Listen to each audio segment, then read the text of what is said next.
Okay, go ahead and push play on that.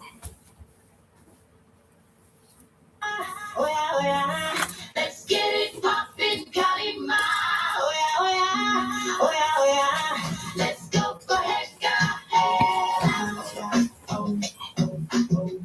let's get it poppin', Kalima. Let's go for head, I call upon all the divine ancestors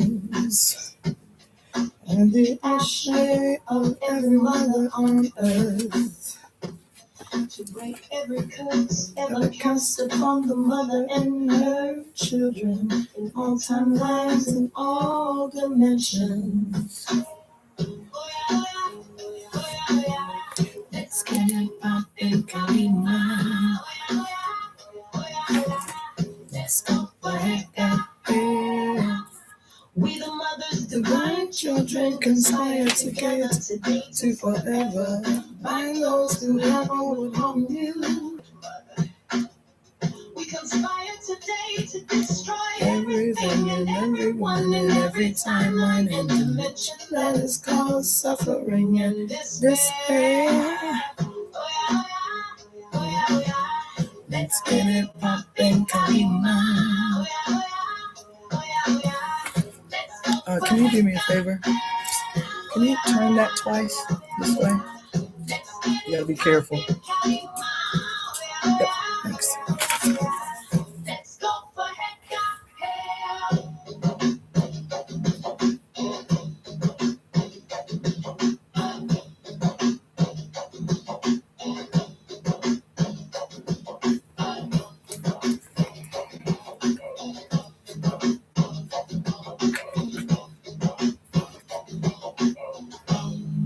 Greetings.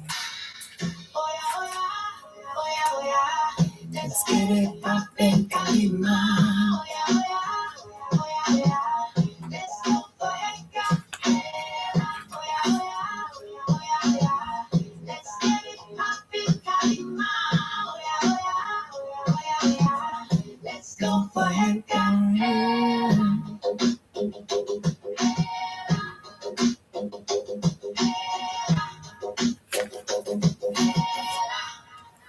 Hey, Bayoni, it's Taylor. How y'all doing? Oh, I thought I was gonna play all the way through. Can you do to the next one? Hey, no, that's whack. Just go over. Yep. Or yeah, whatever. That's fine. Architects of the new age now create the new institutions, the new traditions, the new culture, the new ways of being.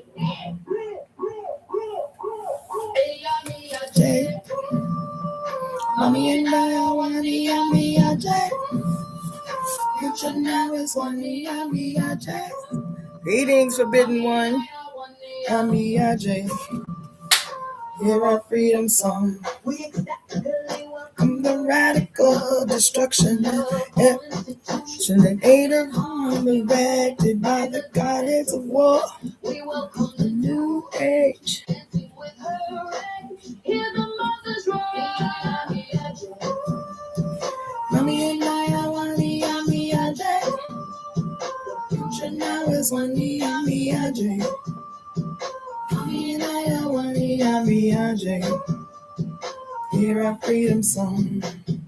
Come the wind, come the storm, come the light. Capture and charge, all God is the war and no Betrayers of the mother's divine will. Bring them in their confusion and war to immediate freedom to oblivion, never to be resurrected. We have the power.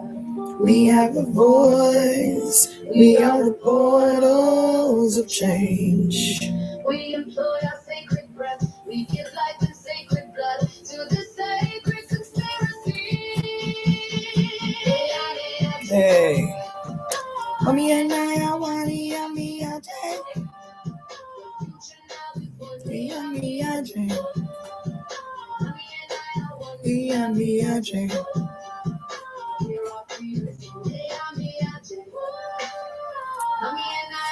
Yummy Jack. Future now is one Mommy and I are one Yummy Jack. Hear our freedom song. Hey, hey, hey, hey, hey, hey, hey, hey.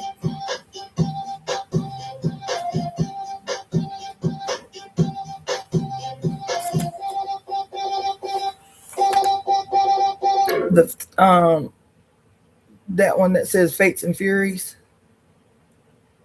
Might have to go. Might have to do a back thing, like the little back.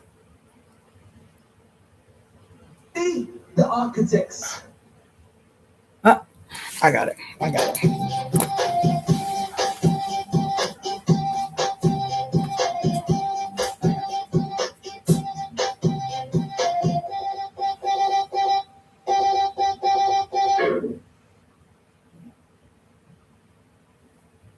We are the breakers of curses, the casters of glorious conspiracies, and the creators of the new world.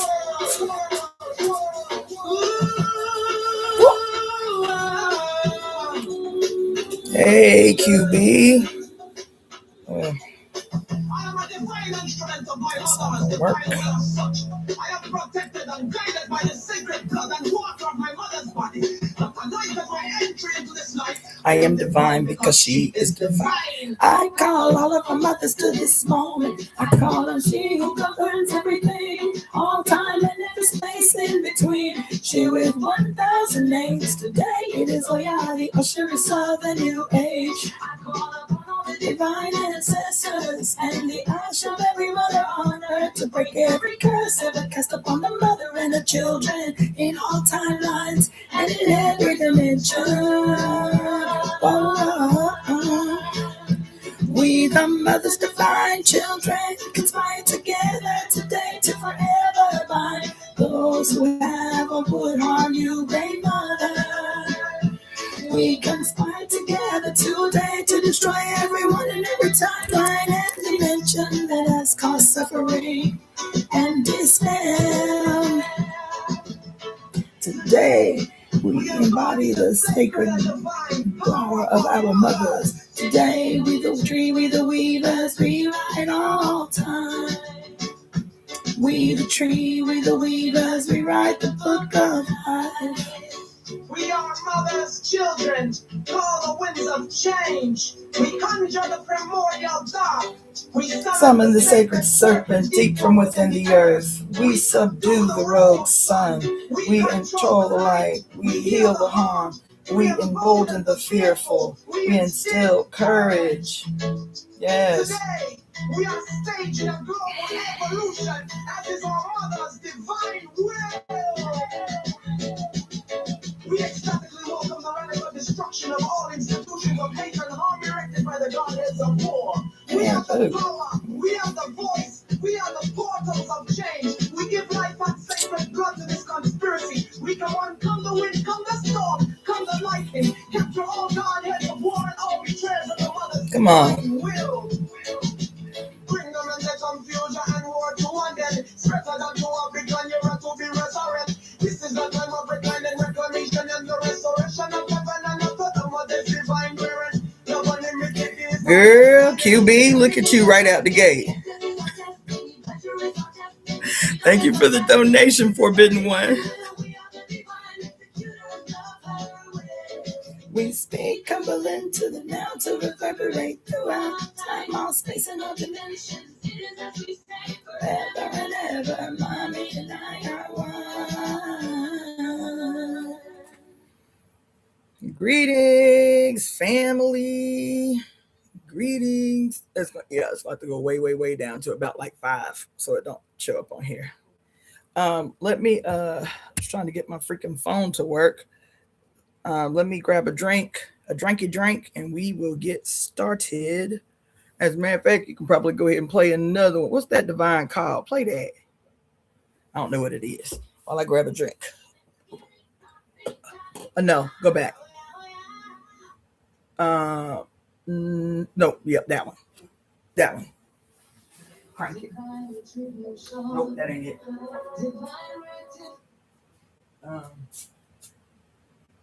that. Do that collie rise. Yeah. And crank this shit.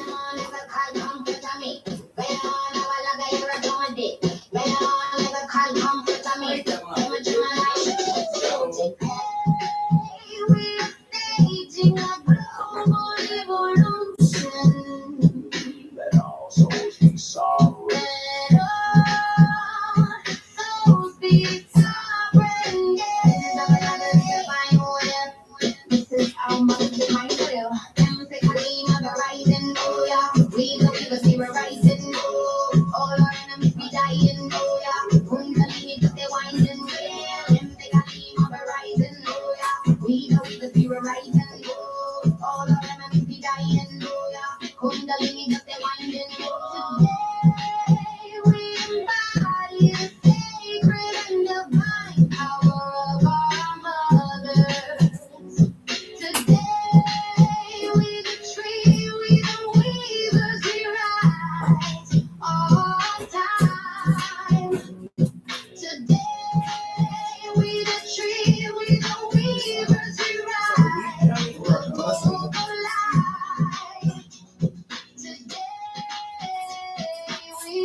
Turn it down when it's done.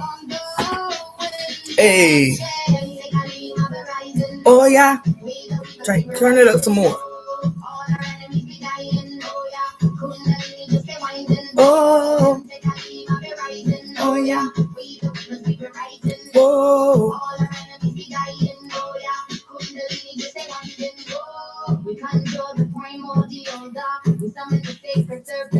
Deep from within the earth, we subdue the road sign. We control the line.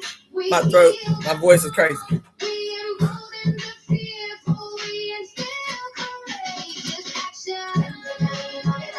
Oh yeah. Oh. Oh yeah. Yeah. Oh yeah.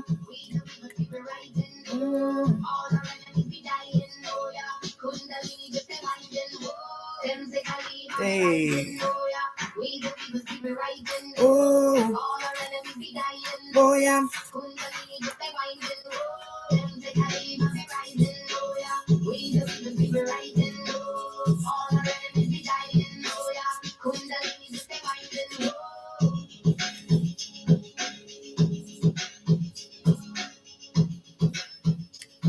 All right.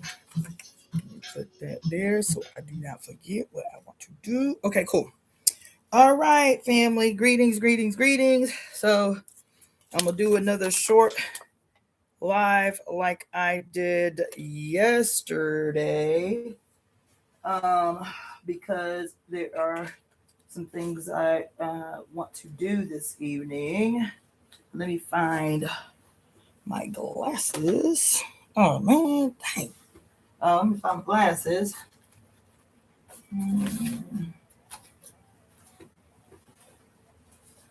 All right.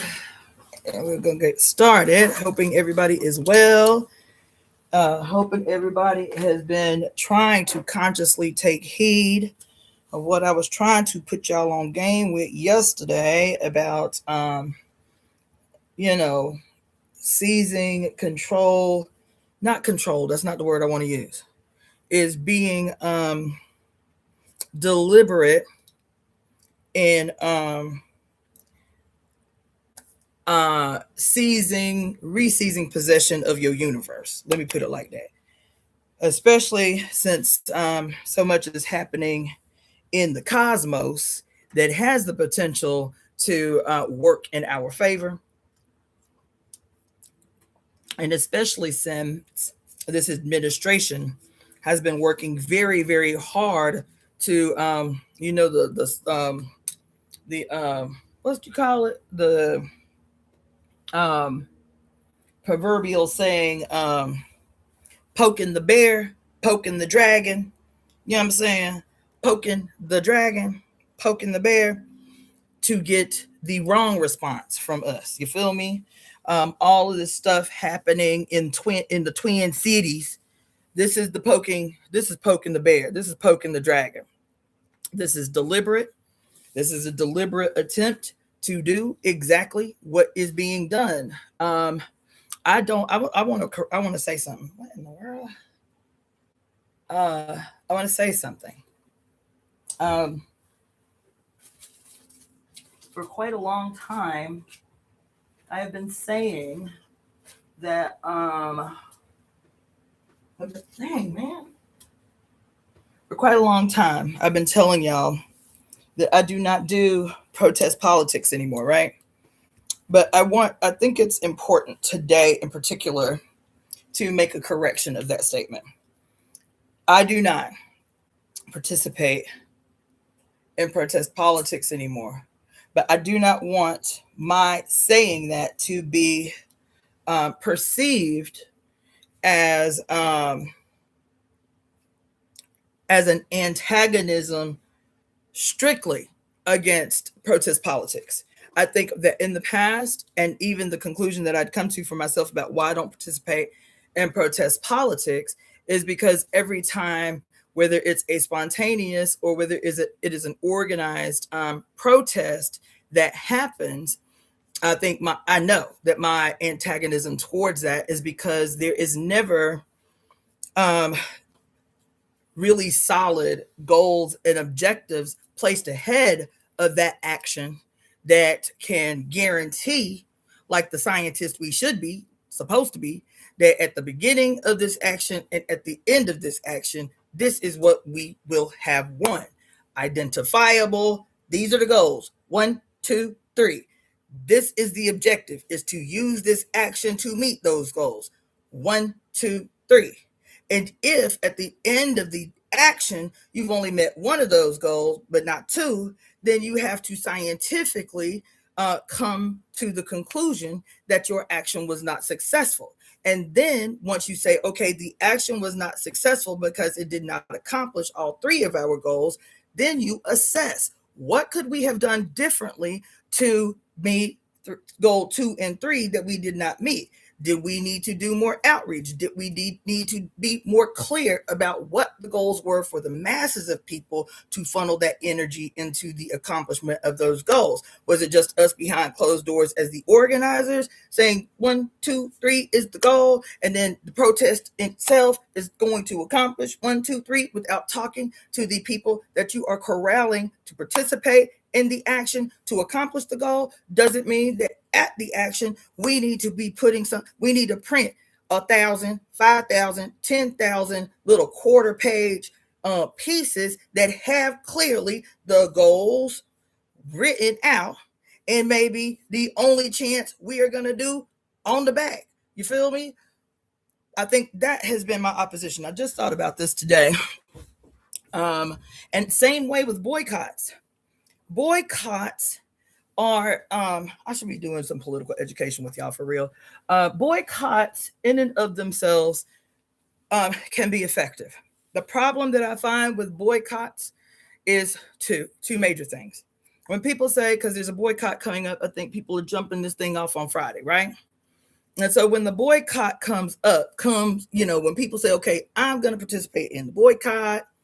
First of all, when people be putting out boycott announcements, there's nothing, again, as an organizer, okay, this is the stated goal of the boycott. Boom, boom, boom. Okay?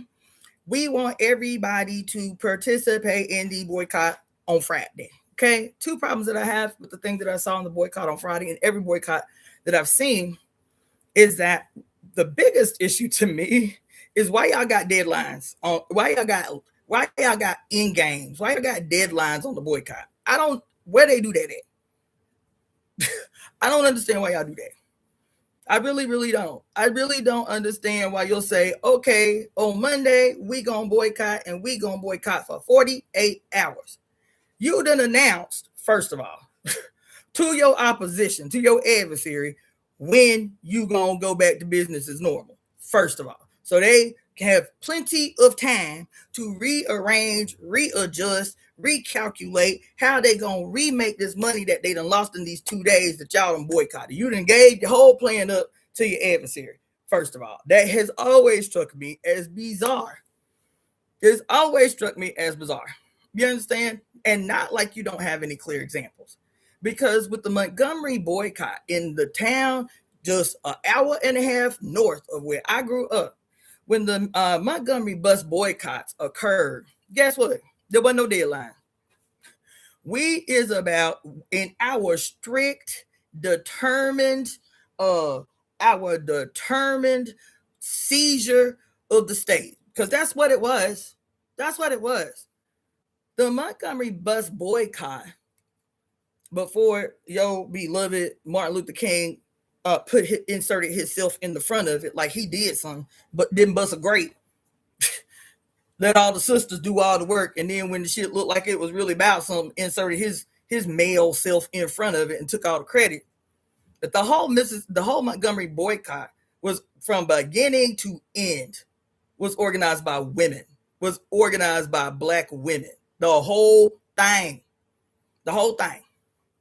And so the reason I mentioned the Montgomery bus boycott is because even though they was passing out thousands and thousands and thousands and thousands and thousands of flyers to win people to participate, even with the discomfort, it was uncomfortable. It was dangerous to be walking as a Black woman, primarily to and from work, when you have to walk into Black communities into white communities to go to these jobs, to win people to put their life in what little comfort they had on the line to make this statement about the treachery that was paying to ride the bus and being disrespected to the extent you got to sit in the back of the bus, and if somebody wants your space even in the back of the bus, you got to get up. And I was like, no, we ain't doing that no more. And the women said, no, not only not today, never again. And so if it means we got to walk for the rest of our goddamn life, that's what we about to do up in here. They didn't put a deadline on the flyers. They didn't say we gonna make y'all uncomfortable for 48 hours. They didn't do that. They did not do that. As a matter of fact, let me use this phone real quick to see exactly how long it lasted. It was a long time because the white people were staging a contest too. Fine, don't ride the bus. Fine, don't ride the bus. We can wait y'all out. We can wait y'all out.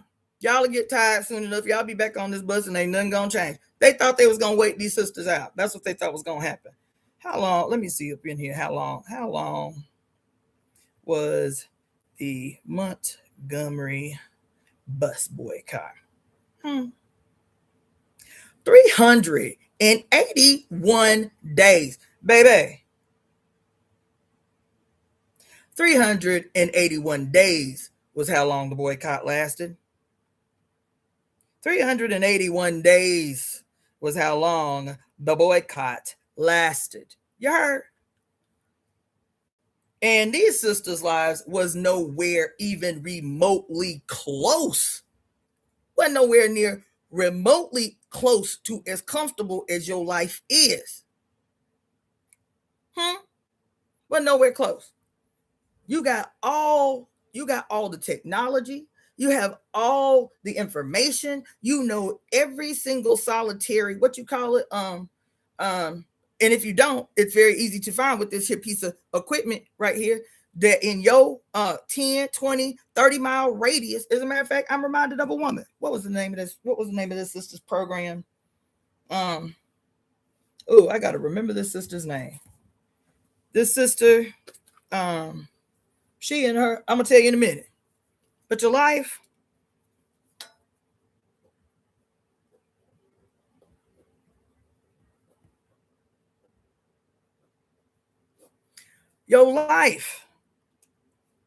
in this here age should make it extraordinarily convenient, extraordinarily pretty easy to boycott for a year. To boycott for a year. Regardless, QB, damn, I ain't seen nobody boycott anything in the last 20 years more than a month. These sisters did it for 381 days. So a year, 2 years, is still longer than anything we've done in the last 20 years, 25 years. You understand what I'm saying? And so so that's one thing, is why you be telling your adversary what your plan is. Like it's just people who bout what you bout that's reading all your little posts. Why you keep telling your adversary what your plan is? You understand? That's one thing. The second thing that blows my mind is that that's all you just say. You just say boycott such and such and this and this. That's it. That's all. That's it. Not a strategic, you laid out, concise, but strategic, laid out. We are boycotting, you feel me? And then on the other side of, because that is the reaction. That is the response. See, the demonstration is the reaction. The demonstration is the response to something that has got you up in your feelings. And the reaction, aka the response, is good. But without a counteraction. See what I'm saying? See, the protest ain't the counteraction. The boycott is not the counteraction. That's not what it is. The reaction is the stopping. We're reacting to this thing that has pissed us the hell off. And that is to pump the brakes. That's the boycott. That is the protest. That is an attempt to, quote, halt what the opposition, the adversary, is doing. Once the action in your mind has stopped to your reaction, then you have to have a what? Equal and opposite counteraction. Not only are we boycotting, that's the stop. Not only are we protesting, that's the stop. That's the stop. But now we have a strategic, collectively agreed upon, a strategic and collectively agreed upon action that is ours. See, this our opponent. So no longer are we taking the defensive approach, which is the stopping. You just want to stop them from doing what they're doing. You feel me? That's the boycott. That's the protest. You want to stop the aggressor from doing what is that's your defensive response.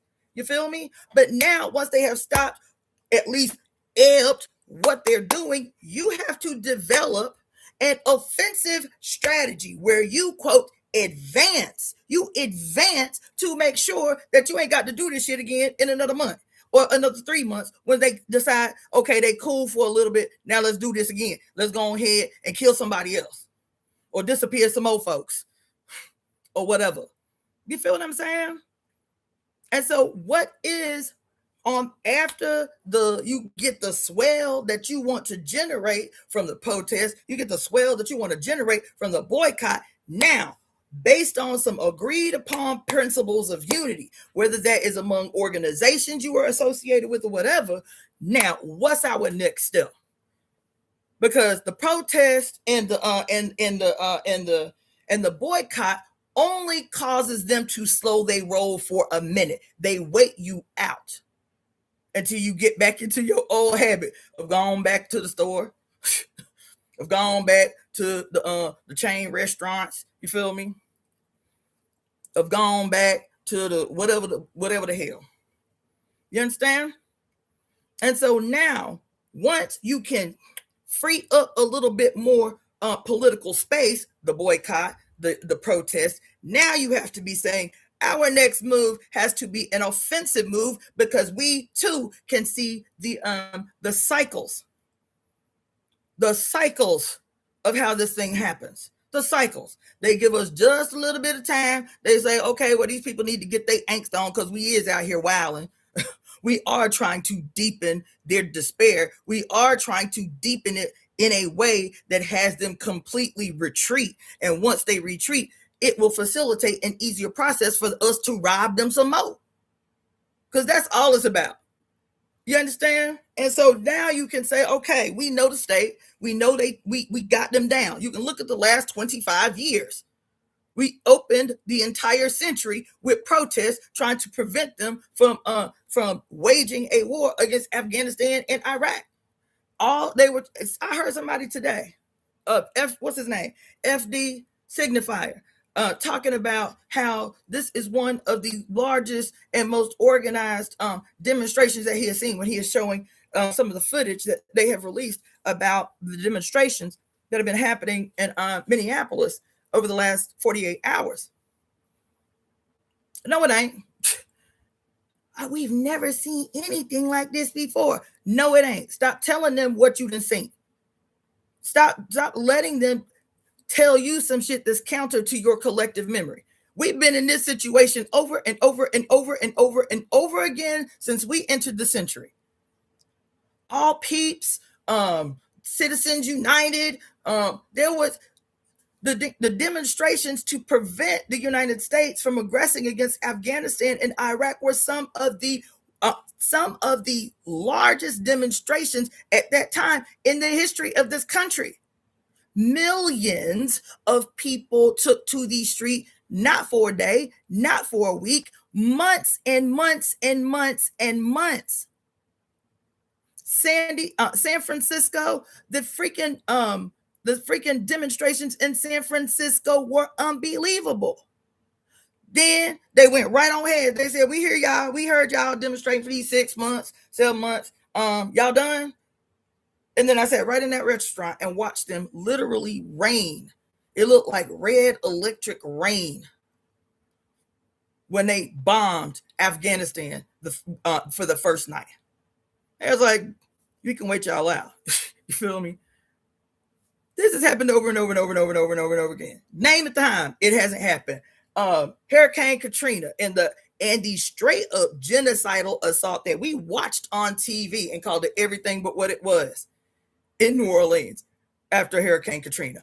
People taking to the streets. Ask me how I know, because I've been an activist through every last one of these events that y'all be letting people play in y'all face about how this is the worst it's ever been. Today is the worst it's ever been. No, it's not. And they rely on your collective amnesia to deepen your despair, to sharpen your despair. Do you understand me? And you can't let them have it. You can't let them have it. You feel me? But if you keep doing the same thing over and over and over again, you letting them have it. And so now, after you do your boycott, and I'm not telling anybody to not boycott. I'm not telling anybody to not demonstrate, to not protest. I'm saying when you take your ass out your house, you are placing yourself in a contest with the state. What are you contending with? What are you contending with? If you have made the decision that today I'm going to go to my very first demonstration ever, and I'm going to make myself a sign, and I'm going to be out there for this, amount of time, and I'm going to function as a conscientious observer or whatever. Do you have what you need to contend? What I'm talking about is a plan. What I'm talking about is clear goals for this action that can threaten your life. What are the clear goals that I need to be able to mathematically see that I have participated in reaching by participating in this demonstration? Because even with these boycotts and the very ambiguous objectives for these boycotts, first of all, y'all done said we're gonna do this for 48 hours, or however long they said they was gonna do it. Stop putting timelines on your rage. Stop putting timelines on your rage. Stop doing that, please. But second of all, you understand, instead of giving all your details on Front Street like that, you understand, say boycott. And this is the other part of being a scientific organizer. You say boycott, you may say date.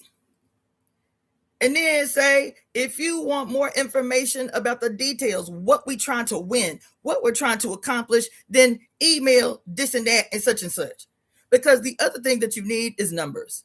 I know, I get it. You just hope and pray that people gonna unite and they gonna show up. And most times they will, because people are outraged and 75% of the people that are outraged have never participated in political life at all.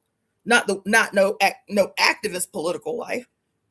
They go to the polls once every 2 years for some primary midterms, and then they go every 4 years for their primaries. But that's the extent of their political activity.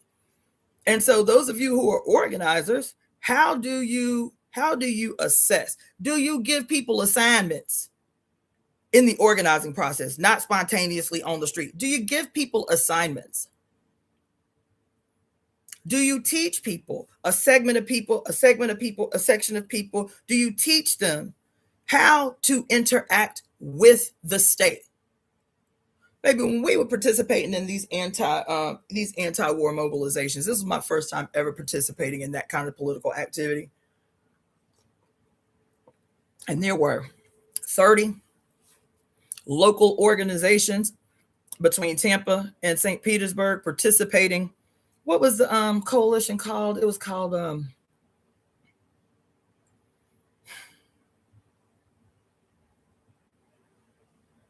I forget what we called it, but it was a coalition, and we had the figureheads of every organization that signed on. It was my organization that put out the call. I was like, look, we don't care what your political leanings are. We do not care about whether you agree with us or we would agree with you.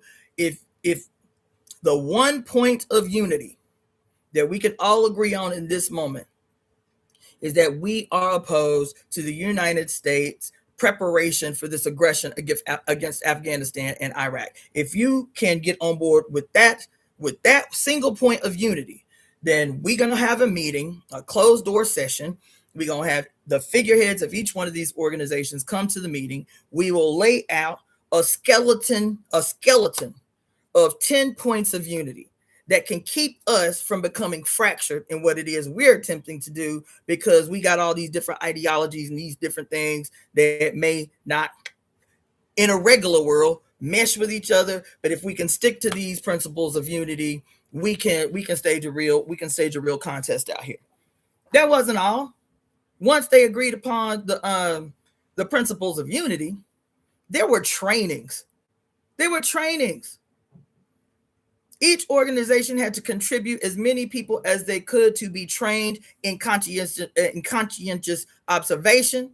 You don't engage at all. All you do the entire time. And they had to wear bands on their arms that made them stand out. I am a conscientious observer. All I'm here to do is to grab footage so that if we need to bond people out of jail or whatever, if we need to call on security to protect and defend, you understand? Then here we go. We have people clearly identified to do those things, and not just because they want to, because they feel good about it on site. They are trained to do that. We had trainings. There were trainings for conscientious observers. There were trainings for those who were going to lead the demonstration, who were going to be on the front end of the demonstration. They were going to single-handedly determine what the vibe was and how we needed to change our attitude out there. Do we need to be on some peace chants, or do we need to be on some more militant chants? Right? There were going to be people who are going to be responsible for keeping the demonstration organized. That means people flanking on both sides, so no provocateurs can be up in it and splinter off and start doing some provocateur-ish ass shit, claiming they with the demonstration and can't nobody account for who they are. Even if we can't account for who you are, your ass ain't getting up outside the flank. There were 40 or 50 people always walking back and forward as the group was marching, because our destination was the same every time. The open mouth of MacDill Air Force Base, which was seen as the headquarters for this aggression that was about to happen in Tampa, Florida. And so we would start in this one place and we would march, I think it was like 2 miles to the face of MacDill Air Force Base. And that's where we would post up and finish doing our thing.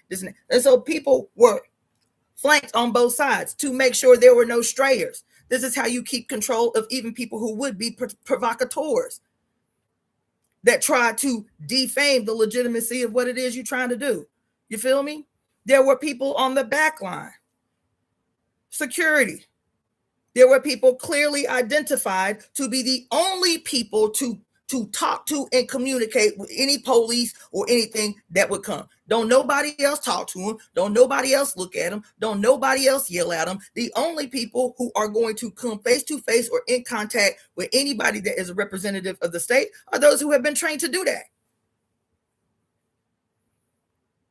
This was my introduction into political life, into political activism. I wasn't even in the party yet. I was just participating in MPDUM, their little mass organization, and this was our first action, both feet into the organization. After we did that campaign, I joined the party.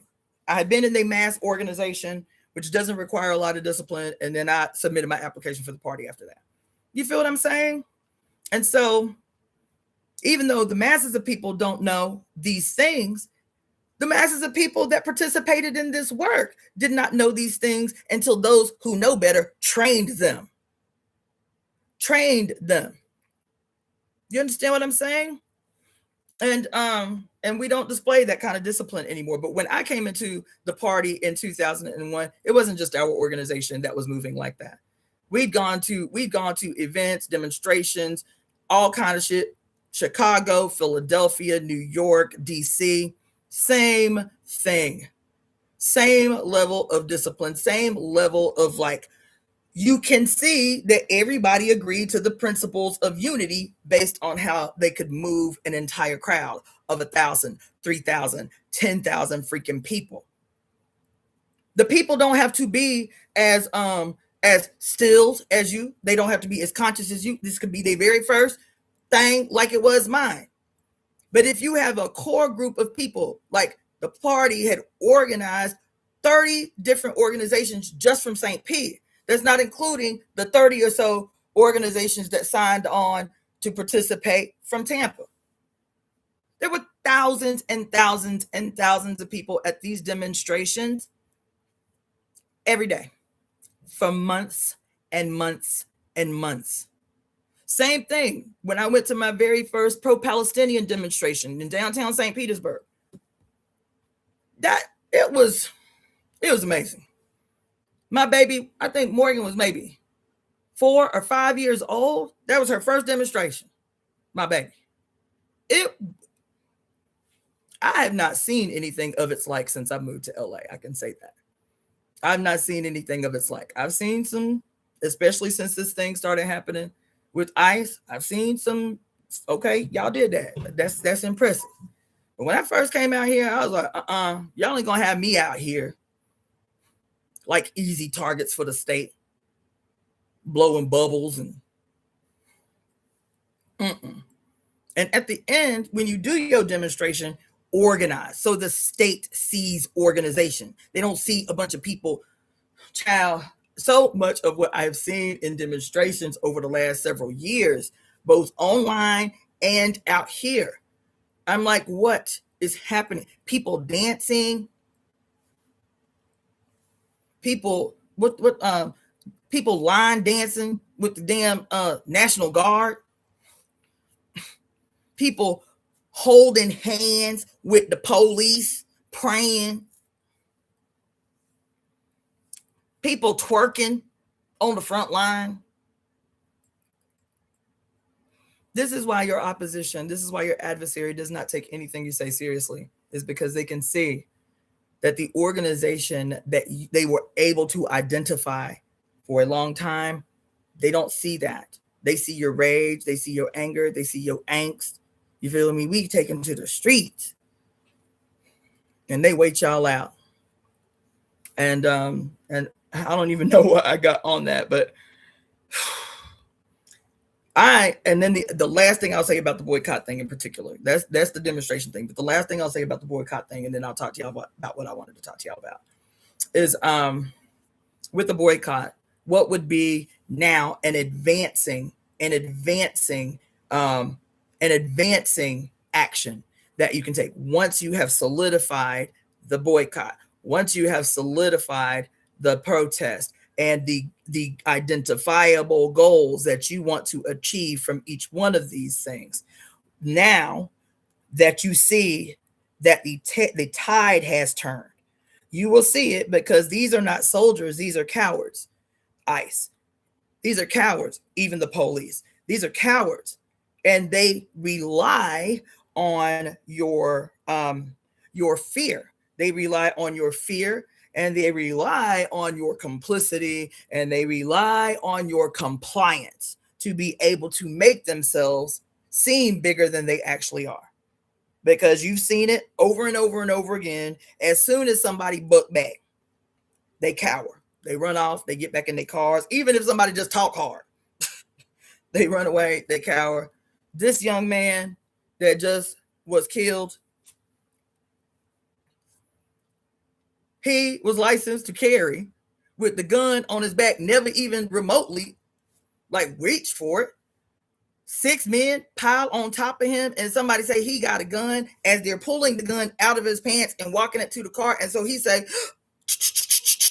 shot that man 10 times while he was face down on the ground. And there needs to be a thorough investigation of all the details of what happened. Huh?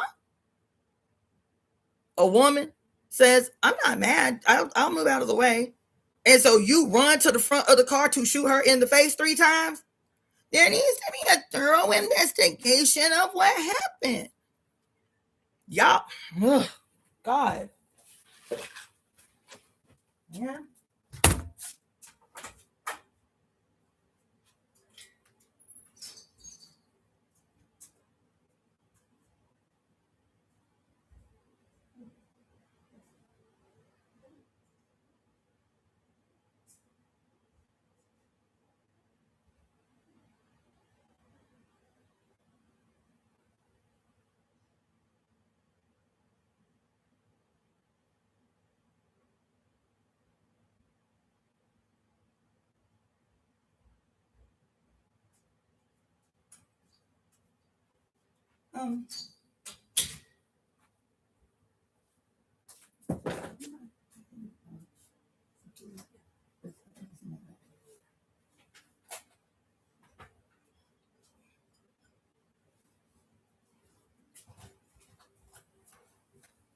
You can eat that little bit that's there. Just get a fresh bowl.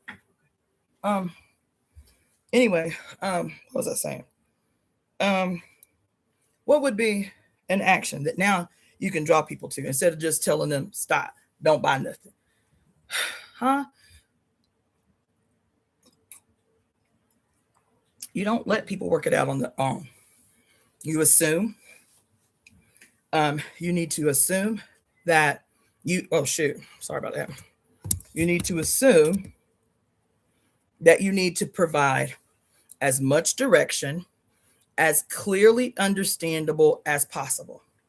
Because while you may be an organizer, while you may have been doing this for some time, you have to assume that with every event and with every aggression and new people get upset and are now moved to actually do something, assume that they are infants. Assume that the majority of people who are listening to you, especially if this is your primary mode of communication, assume that they are infants. Assume that they are toddlers. Assume that they are first graders. I'm talking about in the world of organizing, in the world of activism. Because even though they might be sharp in what they're communicating politically up on here, it doesn't mean that they've ever been involved in an action. It doesn't mean that they've ever had feet on the ground being called on to do X, Y, Z. Assume that the people you are calling to participate in this action are infants that need a certain type of direction. And you can then make it more and more leveled up as their participation becomes leveled up. You understand? But just to say something and make some fiery speeches on a bullhorn. So what I'm telling you is that, we've been participating in boycotts all year. and us, that's the last thing I'm gonna say about it. We've been participating in boycotts all year. We have to have a different conversation with I'm talking to Black folks now. We in particular have to be having different conversations with everybody else that's out there.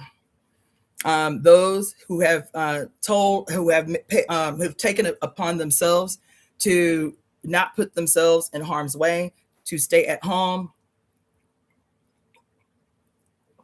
to still be communicating, analyzing what's happening, but to not use our life force the way that we have perpetually have to rally on our behalf and everybody else's behalf. There are some people who are communicating some really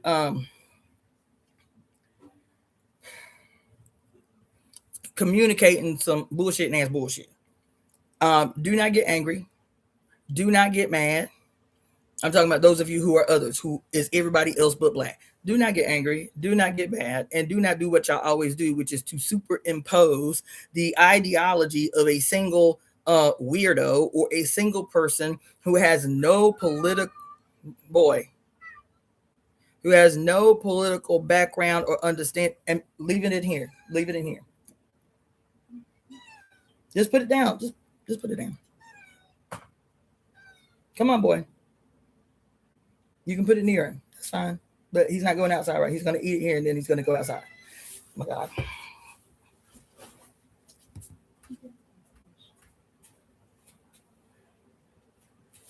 Here, boy. Here you go.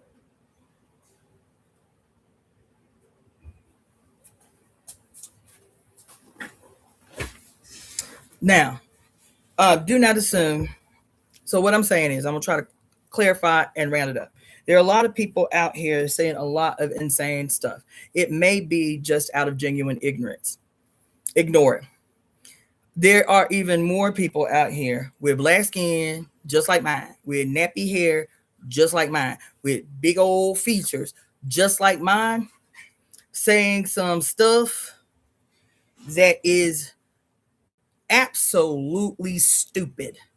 And for it to be as outlandishly stupid as it is, the first thing I think is they the police. If somebody that look just like us in a world where we have our experiences all the time saying something outlandishly stupid, why are you gonna get mad? Why are you gonna go back and forth with them in their comment section?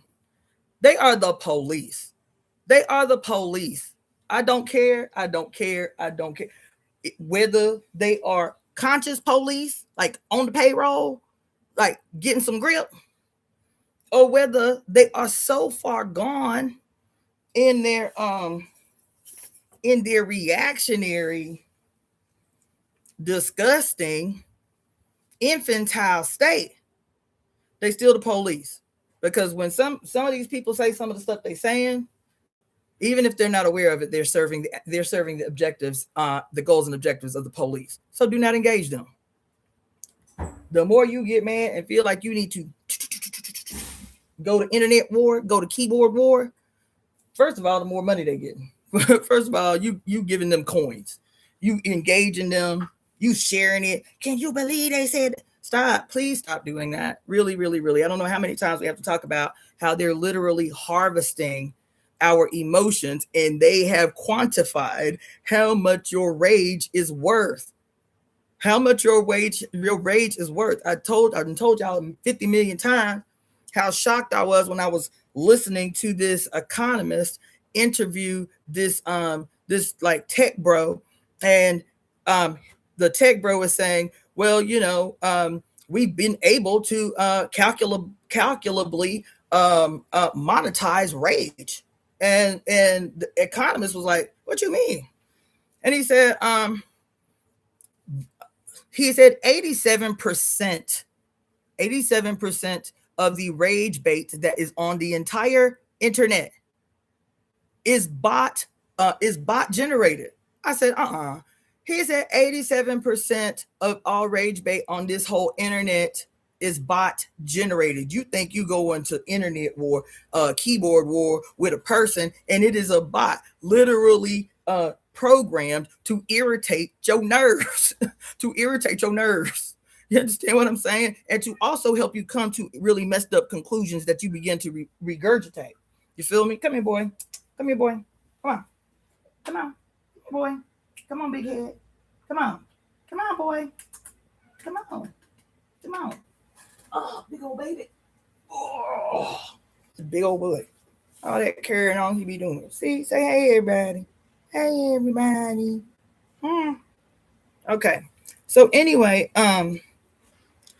so if you, and not only did he say 87% of rage bait on the internet is bot generated, he said that 87% of rage bait generated in your interaction with it generated them, what was it, $88.5 billion last year? Rage bait. This is not sci-fi. This is what it means to harvest your emotions. It's your engagement. It's not your actual emotions. It's what your emotions drive you to do that now they can monetize. $88 billion for you being mad. For you being mad because you think you arguing with a person and you got stakes in being right. And so you tapping away. You sharing. You understand? So first of all, stop doing that. Second of all, what's up, boy? Oh, squishy butt. And then second of all, if you know that, stop engaging with people that if they're saying something that's just so incredibly outlandish, assume that it's suspect and then block them. So it can't even come back through your For You no more. Just block them. The other thing that I'm going to say about all you others who are not Black is we have to be having some really serious conversations about how y'all see the world and your relationship with Black people. About your relationship with the world and how you see Black people. Because there is no shortage of videos that I've seen, whether it's actual news, whether it's people who are content creators, articulating their concern, articulating, I can't believe this is America. It's official. We live in a fascist state.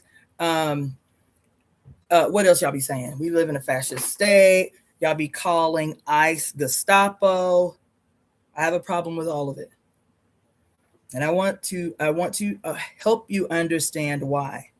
And I wanted to help you understand why so many Black people have said, I have had enough.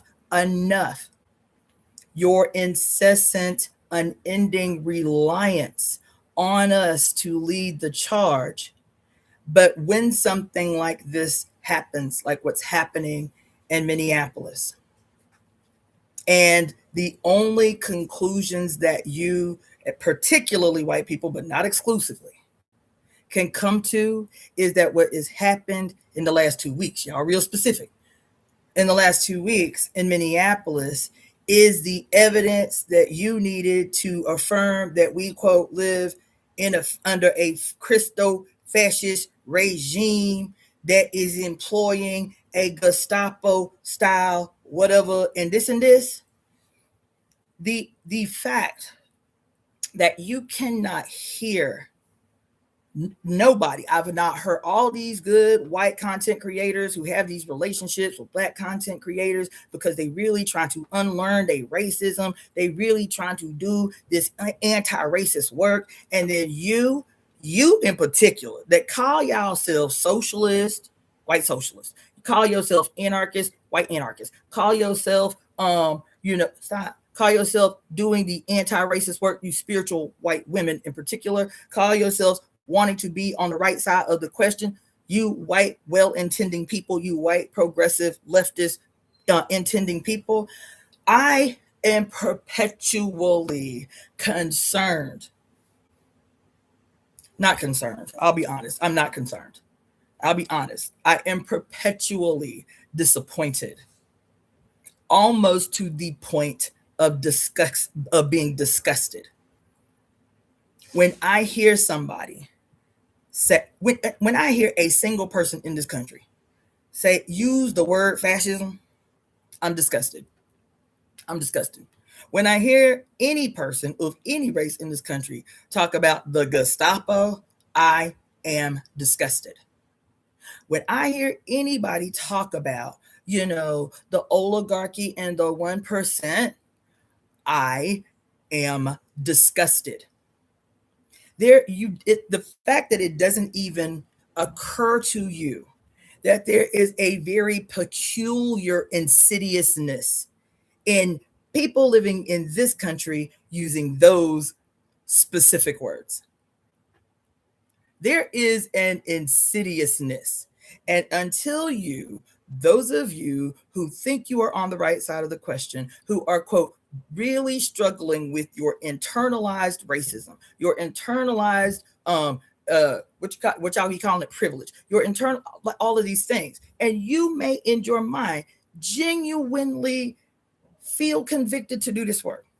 At the juncture that you say fascism, the Gestapo, Christo-fascist state, what else y'all be calling it?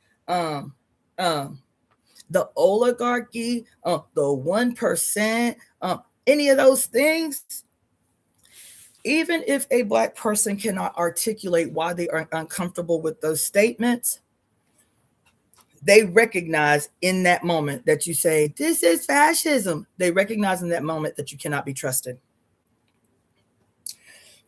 Even if they don't have the language yet to understand why or to articulate that, they recognize in the instant you cannot be trusted. As soon as you call ICE agents Gestapo, you cannot be trusted. As soon as you try in your mind to make a distinction between the bad people that are in ICE and the good cops, you cannot be trusted. You can't be trusted. That's why people, even if they cannot articulate it, even if they are articulating something that is problematic, like we voted right and that's why we staying at home, that is problematic. I will continue to say it. I will forever say it. You won't have me walk my position back. It is a problematic statement to make. But even if that's in their mind, that is what let them know this, quote, your inability to, quote, vote right. You, what was it? 78% of registered Mexican voters, 87% of Miami and Florida. Boy, you ain't gonna sit in my lap wiggling. Now you gonna chill or you gonna go on about your life. What was it? 87% of Cuban voters in the whole of Florida. All the Somalis making public declarations while standing with Trump, talking about we ain't them. Not only ain't we them, we ain't even Africans. We Somalis. We something totally different. And understanding clearly what that dog whistle meant, these white women, what was it, in the 70 something percentile of registered white female voters voted for Trump. So even though I know that these Black women in particular, but these Black people and the few others that did vote, quote, did vote the right way, your assessment is incorrect. Your internal knowing is correct. The reason that they're using this narrative, we voted right, so we stay at home, to stay at home, is because even though what they're saying is wrong, what these polls showed them is that you cannot be trusted. Is that you can't be trusted. I am not one that will be talking about you should have voted the other way. That ain't never nothing you're gonna hear from me, because I know the state. I know the state. I know the history of the back to back unending, perpetual, gargantuan in nature level of betrayals by your beloved Democratic Party. You ain't never going to convince me otherwise. Not when there are receipts that they show you in your face and you still walk to the polls and betray yourself. You understand? So you'll never have me saying that Black people are right to stay at home because they voted the right way. That ain't no shit I'm on. What I am on is that I understand the underlying articulation of what they're saying. But because most people, 99.9%, boy, cut it out. 99.9% of people in this country that only do they quote civic duty in terms of political activism by going and voting in their primaries and going and voting in the midterms, and that's the extent of they quote political activism. They don't have a studious understanding, one, of the state, two, of the history of the vote, three, of the perpetual betrayals by people who stand on the blue side of the aisle. That's okay. I don't condemn them. I understand the American educational system and how it deliberately blinds you. I get it. But I, knowing the state, I understanding civic history, I being a perpetual everyday student of history, recognize that what people are saying, though is unprincipled as it is, the reaction to it, staying at home, and the need, feeling the need, something in them saying, y'all got it. We tired of talking. Y'all got it. We tired of teaching. Y'all got it. Y'all got just as much access to information and education as we do. As a matter of fact, you got more, and you still just don't know. You still just don't understand what you see. Y'all got it. Y'all cannot be trusted. We are not safe politically with you. So y'all going out there for a change and do the good work. Y'all going out there and do the good work. And we'll cheer y'all on from the sideline. The essence of what they're communicating is what I'm telling you now. Is that if this quote anti-colonial work or this anti-racist work or this, all of these ways that you characterize what it is you involved in, these same people who are rightfully outraged, rightfully shocked, and rightfully grief-stricken about what has happened to these particular two white people in Minneapolis, taking to the streets, calling on everybody to take to these streets with them. Every articulation that I have seen, every analysis I have seen offered about what is happening in this country, what is happening in Minneapolis, what is happening everywhere.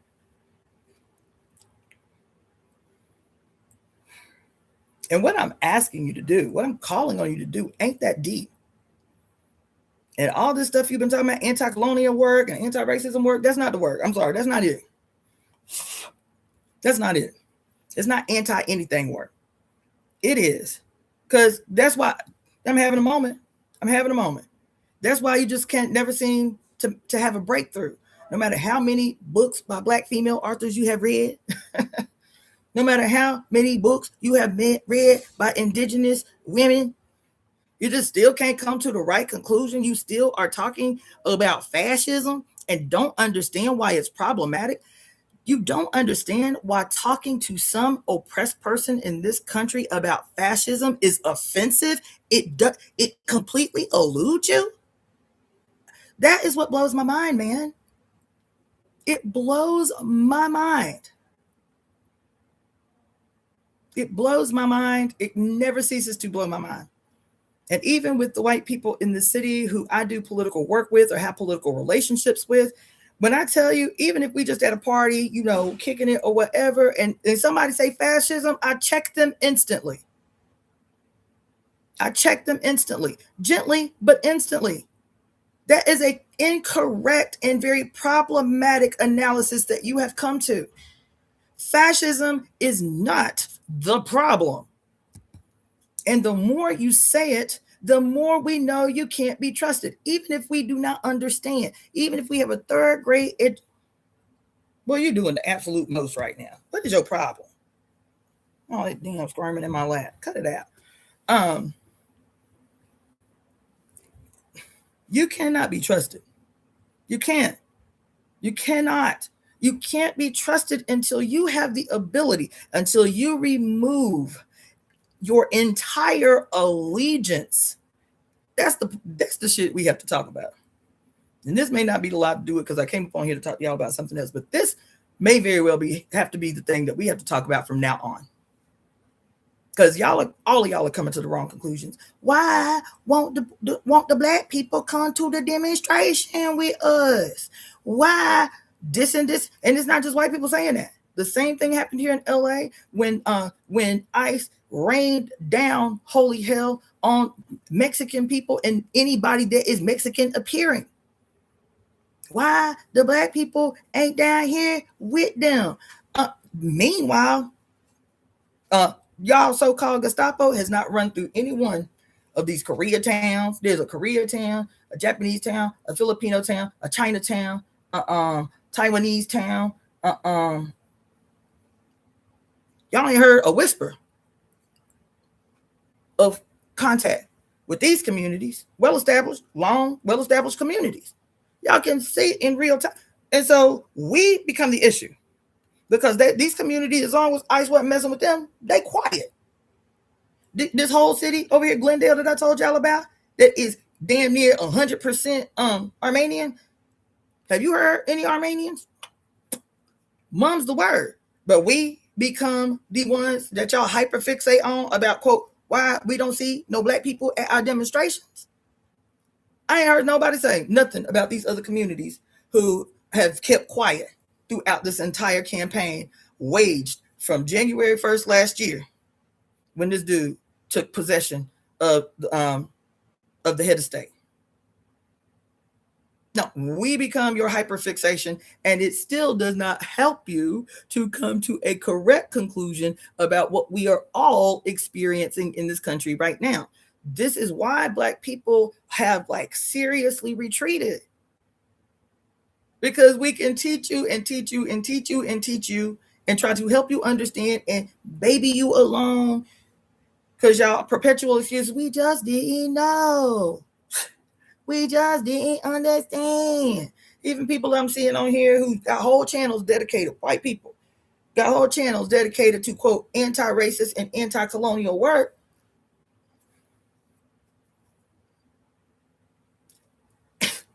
And will say, while they are talking about this new epiphany that they had about their own internalized racism, how are you having an epiphany about internalized white nationalism? Because that's what it is. Huh? How are you having an epiphany in 2025, 2026? How y'all still having epiphanies about what you're experiencing in your body when it comes to relationships with all others in general and black-skinned people in particular? And y'all ain't, even those of you who are doing anti-colonial, anti-racist work, don't have study groups where y'all can be challenging each other. How are we just now coming to these conclusions? How are we not able to see this? How can we teach our other family members that we are all suffering because of this thing that's stuck in our head? Y'all ain't doing that. Y'all are always banking on y'all proximity to some black person to affirm this breakthrough that you had. Y'all ain't in study groups like we used to be, kicking each other ass as these reactionary ideas that we had, that we were holding on to, was coming to the surface and being challenged and being excised. Y'all ain't doing that. Y'all are perpetually looking for confirmation from us while giving us nothing. Giving us nothing, not even giving us a face, not even giving us a history, not even giving us protection in space, while giving us nothing, but always want to be in proximity with us to be affirmed. This my best black friend who say that what I believe in the work that I am doing in my anti-colonial, in my anti-racist work is good work. She tell me all the time. But my teacher said, but my guru said, but my shaman said. And as long as some colored person affirms you, your ass will continue acting like an oblivious infant while the world crumbles before us. And will perpetually, based on your privilege that is insidious. It is deadly. It is deadly, your privilege. It's deadly. It's deadly. And unless you recognize that privilege in the world that is always deadly except under one circumstance. Privilege can only be good, can only be life-saving, life-affirming, life-sustaining when that privilege in a world that is corrupt is used against corruption. That's it. That is the only way that your privilege is not deadly. I don't care about your intentions. I don't care what you studied in school as a feminist. I don't care what you studied in your organization as a socialist. To be who you are as a white person in particular, but to be who you are, you others who are closer in your proximity in presentation to whiteness, you all have privilege too. And you recognize it. That's why you play on it and you rely on it and you stay married to it so hard. Even as it makes you sick in your flesh, makes it you sick in your body. You white people too. Your allegiance to whiteness is what's killing you. It's what's isolating you. It's what's killing you. It's what's making it impossible for you to experience happiness. You happy a little bit. You happy with your boo. You happy with the amount of money you make at your job, but something is just missing. That's why y'all stay chasing. That's why y'all stay chasing ayahuasca or whatever the drug of the day is, depending upon the generation. Mushrooms or ayahuasca or any other animal that you want to terrorize to get their little juju out of them, and then you take it until the plant is damn near extinct or the animal is damn near extinct, and then you're looking for the next fix to help you escape what is right in front of you. That your white skin will never be the issue. And Black people, more than anybody, have always taught you that. Black people have always taught you that your skin is not the issue. You being born with white skin is not the problem. The problem is that you have accepted without question, without inquiry, without an assessment of your ancestral past, you have accepted a mythology that was born as a weapon of war. Whiteness was born as a weapon of war. It was born as a tool. Your whiteness has a papal bull. Your whiteness has a papal bull in the Roman Catholic Church today. It has a whole written papal bull in the Roman Catholic Church today. And so while I will hear white skinned people talk about, well, race is just a construct, and stop there. And the reason they stop there is because when they say race is just a construct, it is a weapon that they attempt to use in spaces with others to shut people up, to stop others from helping you to evolve. Black people more than anybody, if anybody in this country should have an unwavering, unflinching, unrelenting grudge against white-skinned people, it should be Black people and Native Americans. I'm talking about the descendants of Africans as Black people and Native Americans who are a variety of colors, from the darkest of coal to the reddest of red. If any two group of people in this country should not be hearing nothing y'all have to say out your mouth ever again, it should be us. And every time you turn around, we are holding out hope for you that you can redeem yourself, that you can purge this cancer that has destroyed your life. And the evidence of us holding out hope for you is not what we say out of our mouth. It is the fact that me, as a single Black woman, had 3 young white children come live with me when their mamas abandoned them.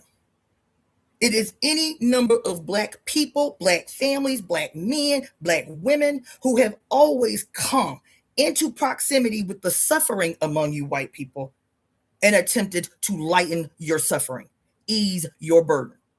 And you know it's true. You know it's true. You know it's true. And I don't believe that that's just because we are conditioned, so we will protect our, quote, slave master. I don't accept that. I accept that we are a people that still, even as we can be malignant, because we can be Black-skinned people, that even as we can be malignant among us, there can be the malignant among us. That by and large, Black people are still connected to the origin of us all that is bound by a heart that is bigger than the earth itself and is always attempting to demonstrate what true love, what true companion, what true unity, what true happiness can feel like. That's why y'all be so irritated by displays of Black joy and happiness. It's not that you just quote white and you just hate Black people. You can't even explain to yourself why you get irritated when you see displays of collective Black joy and happiness and people being ecstatic and hype, and you can't even express in your own honesty of your own head why it irritates you. Because it's the same response that you would have. It was the same response that some parasite. It's the same response that some bacteria. It's the same response that some virus that is happy in you, that's thriving, that's living real good off you, and all of a sudden you get the answer. You get the remedy. You get the medicine that's going to purge all that ails you from you. And them things up in you that have been living real good, they stage a contest. They're like, we ain't trying to hear whatever this stuff she just watched. We ain't trying to hear that. And so you hear it all the time in medicine about the healer's crisis, the healing crisis. Them first 3 days to 7 days, when you start a regimen, when you start a medication, when you do something different to make yourself better. What does make yourself better mean? Regain control of your universe. Regain control of your universe. And you have found something, a remedy that can assist you in this process. And then you experience for the first 3 days to 7 days what they call the healing crisis, where you feel worse than you did when you got sick. That's the evidence of the remedy staging a contest with all these entities that have been living real good off your backwards behavior. They've been living real good. They've been thriving off your backwards behavior. You understand? And so using this metaphor for people born with white skin, your bad behavior that is making you sick, that's causing you to deteriorate spiritually, deteriorate emotionally, deteriorate because you cannot, there is something in you that you just can't satisfy no matter what you do, no matter where you go, all the globe trotting and the spiritual retreats and all the things that you were doing, and you might feel good in a moment, and then all of a sudden you're like, damn, but I'm sad again. I got everything I ever wanted, but why I'm still sad? I'm a nice person, but why I only got white friends? I'm doing everything right. I'm saying all the right things. What's wrong? Even as all these people of color around you are saying, come on, baby, you close, make the breakthrough, make the breakthrough. Every single person of color, stay rooting for white people, stay holding out hope, stay to their detriment, holding out hope that you will make the breakthrough that you must make for us to change the world. Because we already doing the work. We've been doing the work because we don't have a choice. We've been doing the work because our goddamn existence demands it. That our children's existence, their bare minimal safety demands that everybody born a person of color, while the world is what it is born an activist, whether they recognize it or not. They're born a rebel, whether they recognize it or not. And still have these hearts that will say, well, you know, in general, I recognize what the white world has done to my family and to my people and this and that and this and that. But we can't hold what the white collective has done against the individual, while the individual will only make certain teeny tiny strides just to gain access to the group because they have a hole in them that they cannot even understand how to fill, how to satisfy. Whiteness is the disease that was imposed on your consciousness to do two things primarily: to make you permanently forget your ancestors, white people, to make you permanently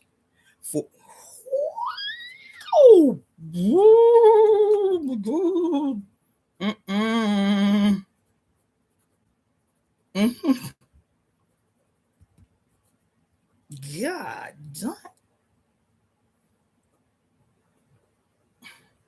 yo.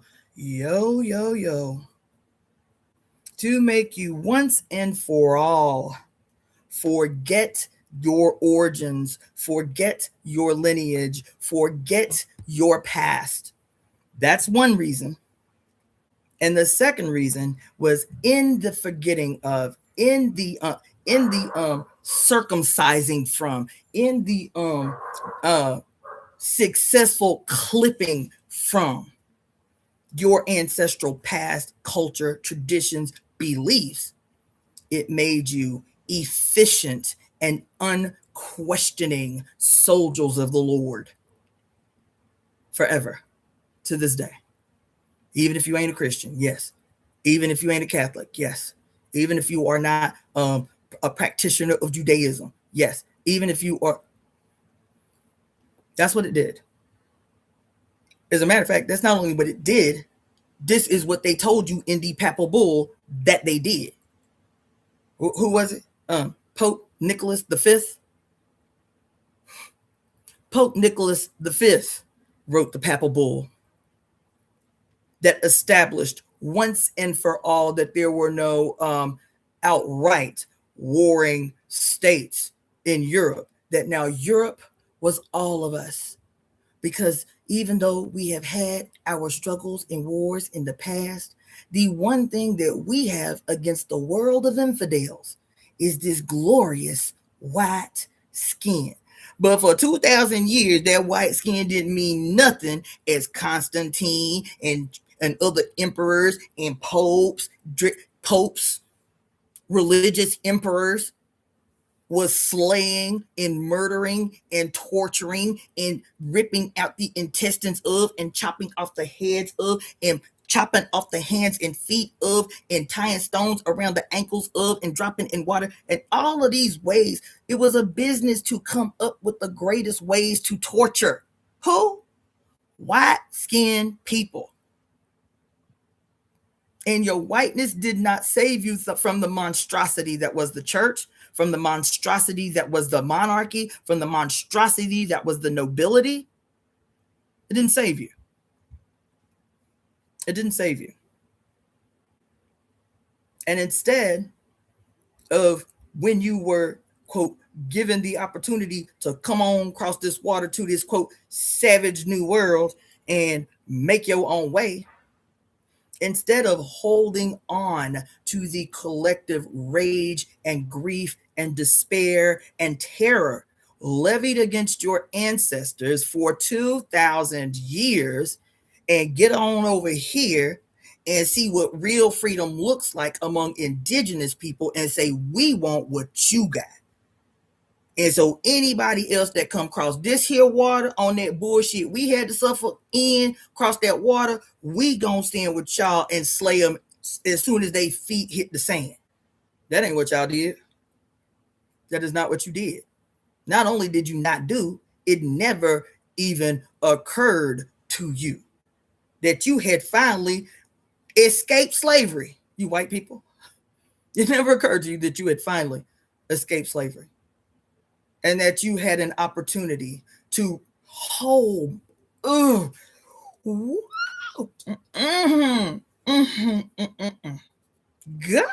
damn, yeah, God, oh my God, oh my God, oh my God, oh my God, yo, y'all.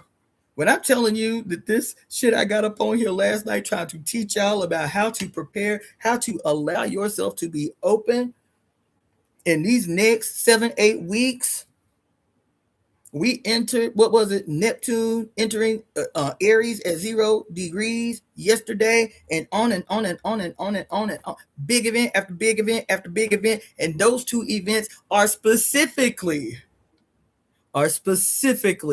rooted in your ancestral memory. Neptune and Saturn entering into Aries at 0 degrees for the first time since the year 4,731 BC. 4,731 BC. In just a couple of weeks, Saturn and Neptune are entering Aries, the new, at its beginning degree. The start of the new everything is Aries, as it's the baby. Aries at 0 degrees is the baby. And these two planets in particular are two very specific dynamic attributes of your relationship and your connection with your ancestors. And here I am having this damn breakthrough, particularly about you people born with white appearing skin, and the fact that this organization that has been easily relying on your unquestioning loyalty to the concept of whiteness that was born as a weapon against you. That's what it was born as.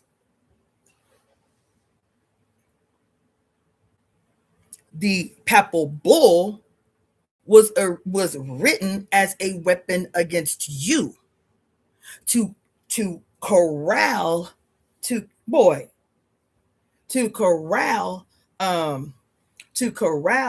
loyalty that again was two-pronged to make you forever never look back. Never look back. Y'all have not even, you white people, as a matter of fact, I'm having a breakthrough right now. You white people, more than anybody on the planet, more than anybody on earth, more than any colonized person, more than any woman, more than anybody on earth, you as a group, white people, should be more angry. I do not know what is it. Go on then. No, because you're going to come up here, but you ain't going to be doing all that squirm. You can't have your way. I'm not stopping talking. Should be more angry at these institutions than anybody else on earth. Yep. You should be more angry than anybody on earth at these institutions that have destroyed your life. Yes, I'm having a breakthrough right now. Why? What do I mean when I say destroyed your life? Yeah, y'all got money, but and has it made you happy? Has it made you the geniuses that you claim you are? Or are you in a perpetual state of hiding? Are you in a perpetual state of like making excuses? Are you in a perpetual state of guilt? Not from maybe something you did right now, but you still feel this burden, this boulder on you everywhere, all the time as you move in space, but you got to move from a place of malignancy because don't nobody trust you, even as they still rooting for you. Ain't that a hell of a dynamic to place yourself in? But you didn't do that. The same institution that terrorized the hell out of you, and that's what I keep telling these colored folks, us colored folks, black folks, red folks, brown folks, yellow folks, is that we can't keep telling a version of history that starts with white people coming across the water on boats. We can't keep doing that, man. We can't keep doing that. Because if we keep doing that, we'll never come to the right conclusions about how to end the suffering of the world. Everybody's suffering on earth. If that's our starting point, is white folks coming across on boats. That's not the starting point that we have to be facing. It's not.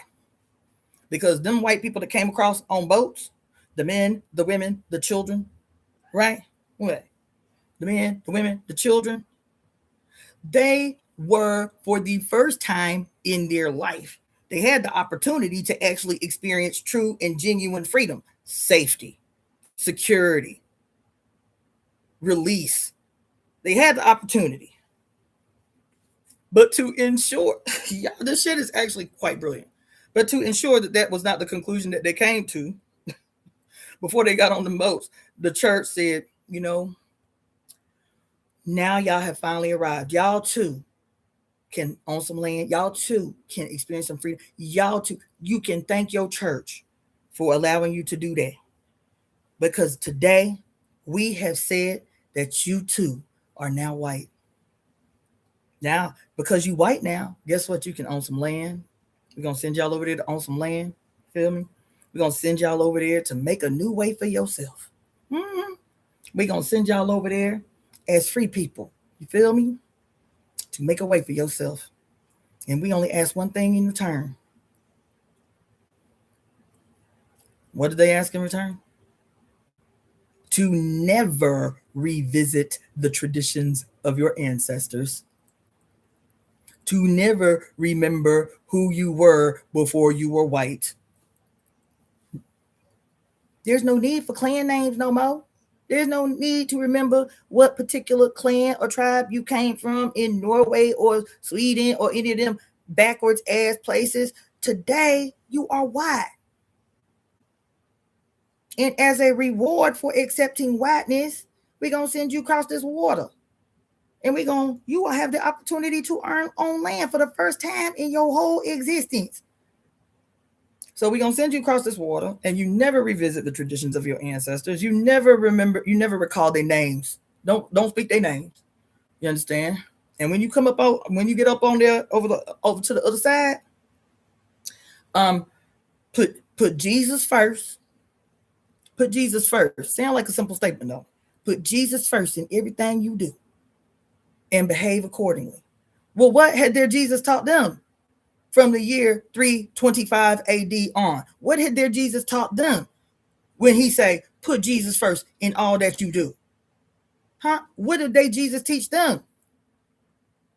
That anybody that is somehow sub deserves what we witnessed from 325 AD on. It is the kidnapping of our women and girls. It is the torture of men who would dare defend them. It is the daily parade, the daily normalized smell of burning flesh in the air is just something that we just expect to be. It is the brigand. It is the screams. It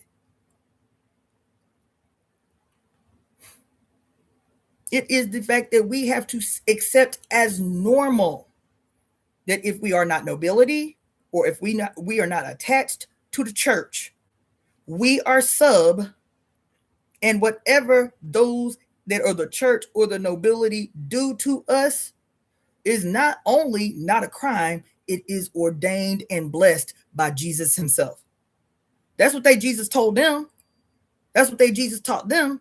But instead of being the sub for a change, they, outside of the direct relationship with the church and the nobility, can become the facilitators and the mimickers of that kind of behavior on, quote, who the church has told them is sub on the other side of the water.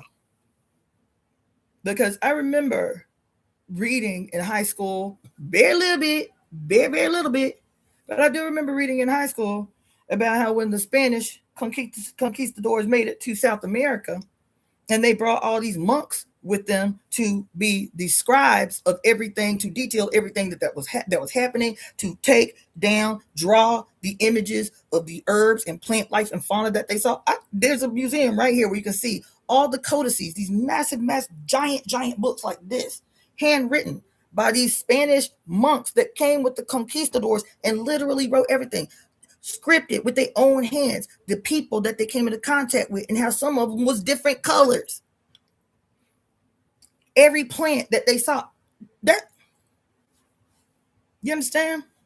And when they came over here, the monks described in some of these codices, in some of these books that they took back to Europe, how there were in the earliest stages of contact, there were huge disputes, brawls between the, quote, basic soldiers and their leaders, their leadership, because the leadership was telling them to do all this stuff to the native people who were feeding them and showing them around the place and all this stuff. And then the leadership was telling them, okay, when they go to sleep, we're going to invade while they go to sleep, and we're going to kill everybody. You know, you do what you want to the women. If you want to take a few of the women or the girls with you.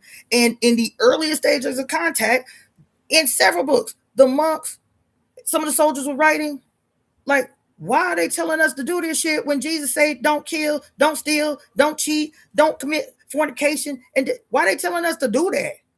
This is when the papal bull was written. Too many people who had been the sufferers at the hands of these institutions that was telling them, even though this shit don't apply to us, these are the rules that apply to you. Don't kill, don't steal, don't cheat, don't this and that. Slaves, obey your masters, this and that and this and that. And so these soldiers coming to this new place for the first time, meeting these people who are nice to them for a change, they say, white boy, no, and Either you want to go outside or you're going to stay here, but you ain't going to wiggle on my lap. Telling them, why they telling us to do all this terrible stuff to these people? And they being nice to us and they feeding us after we done got off this boat sick and shit. And so the monk, come on, about your life, turkey. And so the monks go back and they like, look, Mr. Pope, you understand? Houston, we got a problem. All these men that we done brought over here, all these people that we done brought over here to get this goal, and they having a crisis of conscience. Some of them saying we ain't doing it. And the monk go back and say, look, man, some of them really believe this shit we've been telling them. Don't kill, don't steal, don't do. And so when they generals tell them you need to do that, they're like, I ain't going to hell. I'm not going to hell. This is what we read in high school. To the point that in the very earliest stages of first contact, there were scrimmages between the white men who was poor and enslaved and all of that shit. What you call them? In debtors' prisons and feudal people barely able to sell their labor. I was like, what you mean? Kill these people. Then we got monks on the ship, man. You think I'm about to do what you asked me to do in front of these monks so they can go back and tell the Pope we did this terrible stuff and so we can go to hell? Then the Papal Bull is written that establishes whiteness. And the establishment of whiteness, guess what it did that I'm always talking about? The establishment of whiteness was an automatic guarantee of absolution. Do you hear what I'm telling you? The construction by Pope Nicholas V to address this political and economic quandary they found themselves in, where the people that they had terrorized into accepting this Jesus stuff was working too well across these waters. And the monks go back and say, yo, this might be a problem. You might not be able to find enough men to come over there and do what you saying to do. And so the Pope say, I got a brilliant idea. Your ass became white today.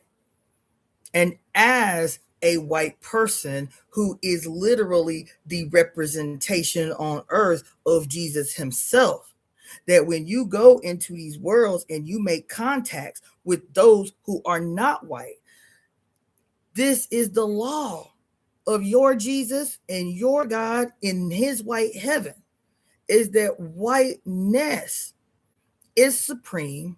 And not only is it supreme, the Papal Bull literally says that guilt is not yours to feel when you have to do what you have to do to secure your legacy, to secure your destiny, which was to steal that gold, to turn people into slaves and all that stuff. You don't have to feel guilty because these are not us. They are not humans. They are something less than human outside of the sight and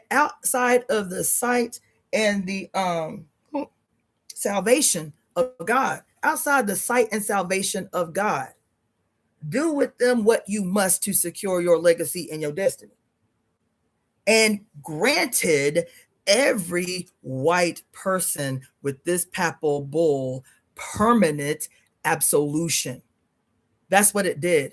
And it wasn't the first time the church did that, but it did do it under the auspice of whiteness. Because during the Crusades, and they tell you in your face if you care to watch their movies, if you care to watch their movies like a historian, if you care to watch every single movie you have ever watched, not only as a historian, but recognizing not only are they telling you the true history in your face in real time all the time, but they are also telling to you over and over and over peculiar prophecies that they want you to be fearful of. That's why they attach all these little scary things to these prophecies they throw in your face in real time. In the movie Black Death with Nicolas Cage, I'm having a whole moment right now. And this wasn't even close to what I was going to talk to y'all about. In this movie, Black Death, no, it wasn't Black Death. It was Season of the Witch. Ew. The Black Death was a good one to revisit too.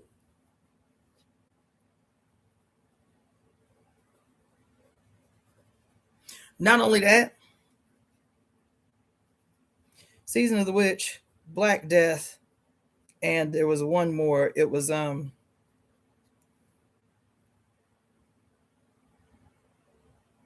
man, what was the name of it? That old, it was kind of corny, but there was stuff in it if you cared to watch. That was historically accurate, but they knew that you wouldn't care about those little details. You just want to see bombs going off and people getting killed. Vin Diesel was in the movie. What was the name of the movie? And he was a witch hunt. What was it called? Was it called The Last Witch Hunter? I think that was the name of it. The Last Witch Hunter.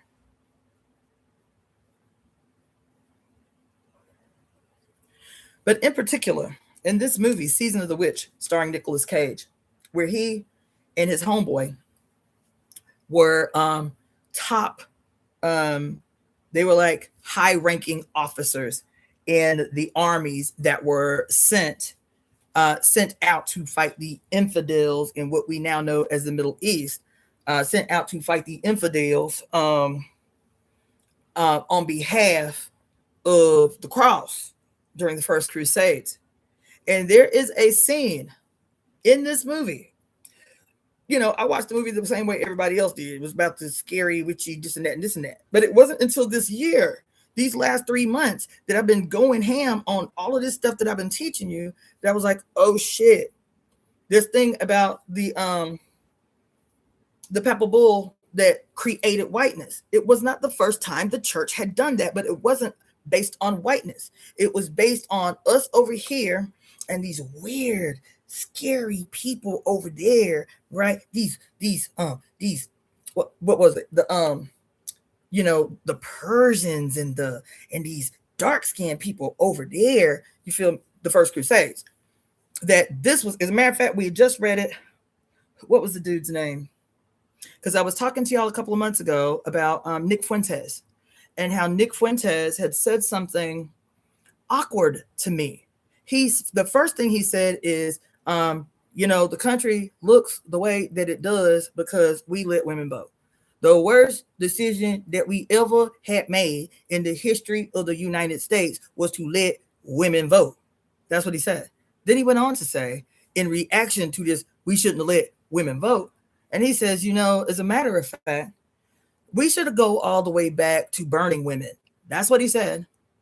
He said, we should just go back to burning women. You see that they wasn't waging no contest.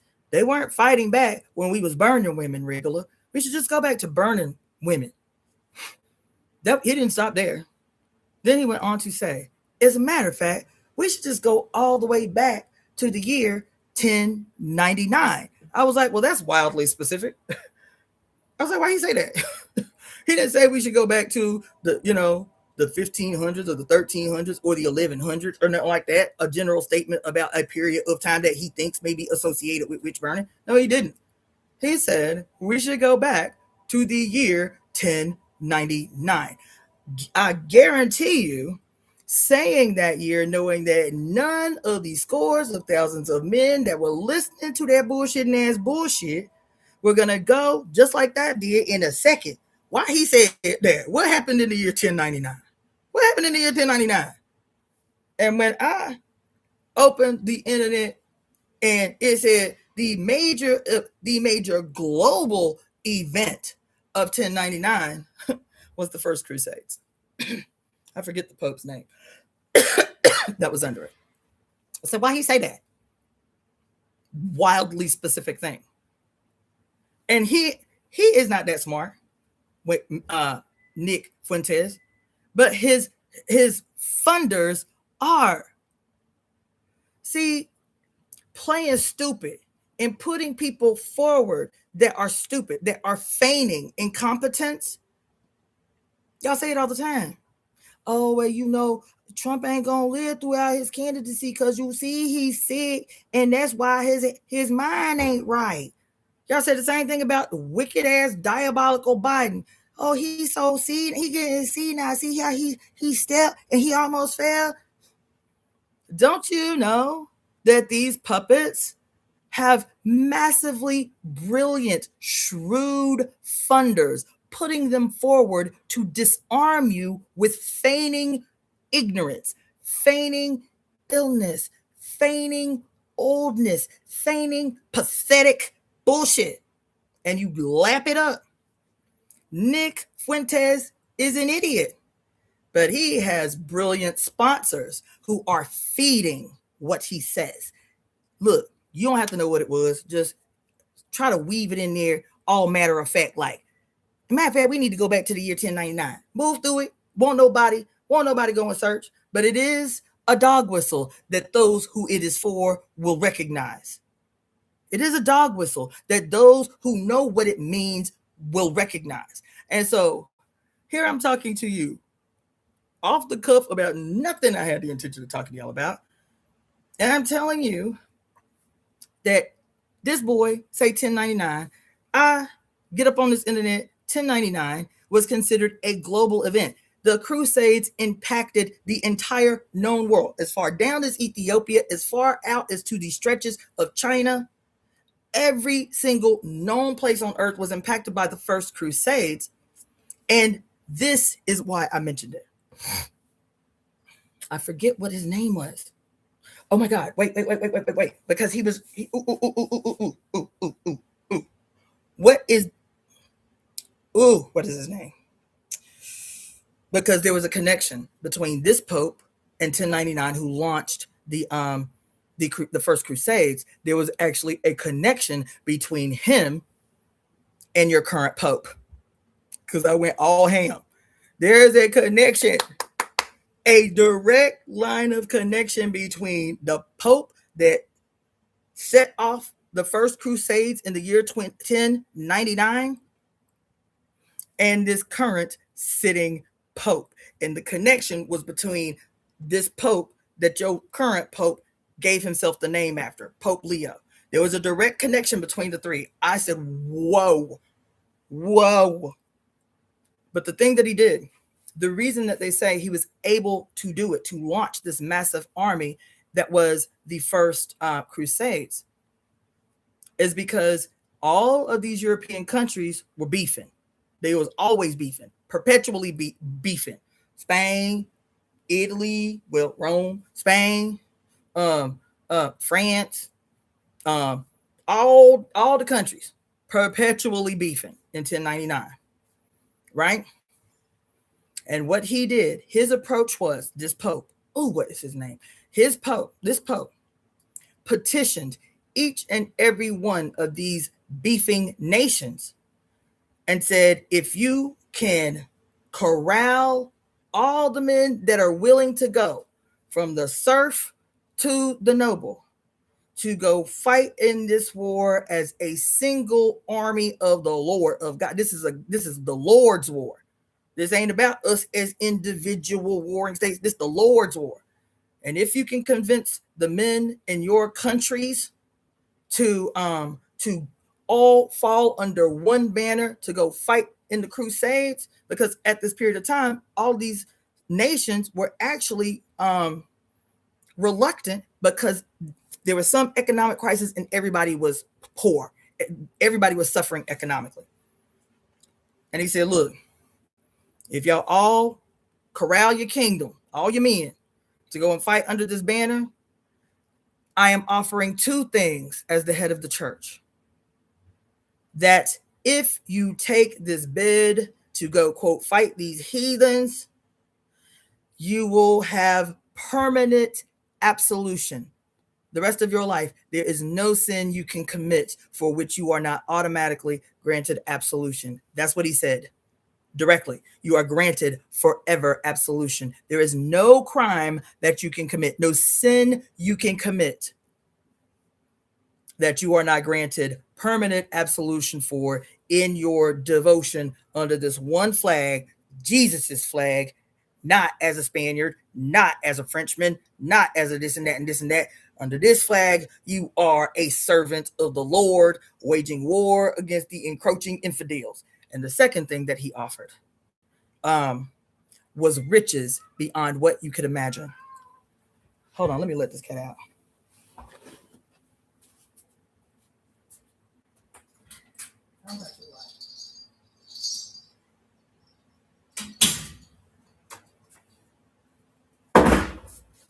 That's what he said. Permanent absolution and riches beyond what one can imagine. In fact, take what you want from who you kill. That's what he said. That's what he said. This war in particular, but then the Second Crusades, becomes the very early origins of the Knights Templar and why the church eventually had to massacre all of them. Because they said we could take whatever we want, and so the Knights Templar became rich, filthy rich. But you said we could go on out there and take what we want. Like, damn, like, which is it? You said we was going to be granted permanent absolution. So why now we got all these riches and you want our shit that we rightfully stole under the banner of the Lord? Hell, we done killed thousands and thousands and thousands and thousands and thousands and thousands and thousands and thousands of people to accrue these riches that you said we could have. You feel me? But see how that connected? See how that connected?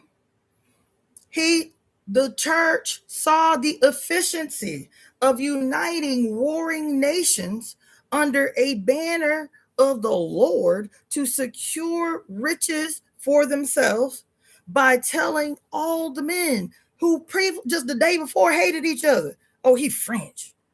Oh, he's Spanish. Them brutes. Just the day before, they was arch enemies, even if they was poor. Poor as the day is long. I don't like you, and you don't like me. But it wasn't just the banner of the Lord that got them on board. Now, all these men of these warring tribes and nations seeing each other as brother and shit. It wasn't just the banner of the Lord. It was the promise of permanent absolution. Imagine being told by the person who is the figurehead of the living God on earth, telling you that if you do this thing, you don't have to feel bad about anything you do ever again. Never. Can you imagine what kind of mind trip that is? This is the seed. This is the seed, I'm telling you today, for some of the madness that we experience. That whiteness is not just, quote, white privilege. As a matter of fact, I hate that statement, white privilege. I hate it. Because to me, just like all these other words I be telling y'all I hate, it is to me an attempt to grandly, massively reduce the impact of the weapon of whiteness on the world. It is a sleight of hands. That's why I be telling y'all that whole anti-blackness and that colorism and that texturism and featureism. Stop regurgitating narratives that you don't know where they come from. And even if you do know where they come from, the people that they come from don't know enough to know that what they are participating in is a state orchestrated campaign to wildly and radically reduce the significance of the sickness that exists on earth, that in its current manifestation is to reduce the harm done by this weapon of war. It was orchestrated. It was given birth to by the figurehead of power on earth. It was given birth to as a weapon of war because they recalled how strategically efficient it was when we staged this contest called the Crusades. That these men who hated each other, these men who did, they saw their sameness under this banner of the Lord that said Jesus. This is what they mean. Jesus tells us that if we go fight these heathens over here, not only will anything that we do under the auspice of war be granted absolution, it will be seen as a necessary aggression to secure Christianity on earth. That we got to do these things so they don't try us later. So permanent absolution, not just in war, forever. Permanent absolution. And the other thing is permanent wealth. So this is what Nick Fuentes was talking about. But when I got off on this thing, about Season of the Witch and the Nicolas Cage movie, this movie is about that period, about the First Crusades. And Nicolas Cage and his homie are high-ranking officials in one of the leagues that is initiating the Crusades. And when Nick comes into the scene, into the fray, into the movie, he is a man plagued. He's plagued by nightmares. He's plagued by guilt. Even though Pope say you ain't got to feel guilty for what you did back there in the war, why you still laboring over there? Other men in the military say, man, why you still thinking about that shit? Don't you know that the Pope said we cool, we good? Like, keep it pushing. But he and his homie, his right-hand man, they actually left the war. They had offended the church. They left the war because they were witnessing what absolution and the promise of wealth turned these men into. I'm not putting words in his mouth. I'm telling you what happened in the goddamn movie. Nicolas Cage is constantly having flashbacks about these men who had been let loose primarily on women and children. And with this promise of permanent absolution in their mind, this is what completely cleared the slate for them to imagine the worst that they could do. For them to imagine, damn, I get an out of hell free pass for forever. Oh, what else can I get away with? What else can I do? How can I? Oh, this dude really did that, man. How can I outdo him? In the aggressions against the defenseless, against those who can't fight back. Nicolas Cage, he is replaying particular scenes from the war where these men look savage, like they had completely checked out, and they were aggressing on this house of women and children that were hiding, and he is trying to stop them because he's like, "What are y'all? We still Christians? Our Christianity tells us we can't steal and kill and this and that and this and that. What are y'all doing? Yeah, I get it. We need to kill people for the Lord, but like, we're talking about men who can fight back." And he was like, this ain't what the hell I signed up for. And so he and his homie went AWOL. Well, when the plague breaks out, of course, the church is like, it's got to be some bitch that did it. It's got to be some bitch that did it. And so they go to and fro, killing women, dropping women in the water, and this and that and this and that, trying to find out who was the source of the Black Death. You feel me? And then they heard rumor of a woman who was a witch, and you, Nicholas, and you, your homie, y'all have really offended the church, but you are the best soldiers that we know. And if you go and find this witch and transport her from this place to this place way over yonder so that she can face judgment, she can be judged, she can be tried and judged accordingly, you will be redeemed. You will be forgiven by the church, and your absolution and your wealth restored. And it was like, all we got to do is move it from point A to point Z. And they was like, yeah, that's all you got to do is move back point A to point Z. He was like, that sounds like a good ass deal. We gonna take that deal. we gonna take that last deal. We gonna take that deal right there. And so in the transporting of that ain't even what I ain't even doing a movie review. But the only reason I mentioned that movie is because of its relationship to the Pope Nicholas V, who created the papal bull that established whiteness. It wasn't like an epiphany he had. There was a historical frame of reference in these prior popes. He was like, oh yeah, you remember that time back in 1099 Pope? What was that nigga name? Pope such and such and this and this. Remember how he was able to, for the first time, create unity among perpetually warring nations under the banner of the Lord with the promises of wealth and a get out of hell free card. And we did that. That shit worked. We need to do that. We got this crisis right here where all these soldiers, all these sailors are having crisis of conscience and asking the monks that are with them, like, why they asking us to do this shit right here when the Bible say this and that and this and that. And it was the monks that went back and was like, yo, over there in South America, they got a lot of, there's more gold than I ever seen in my whole existence. The whole cities of gold and shit floating, and they got indoor plumbing and all this radical shit. But these boys, these young people that you done sent over here, that you done tortured they men, they women, they children, they daddies, all the peoples, they're like, we ain't going to hell. Not what y'all talking about over here. And then came the declaration.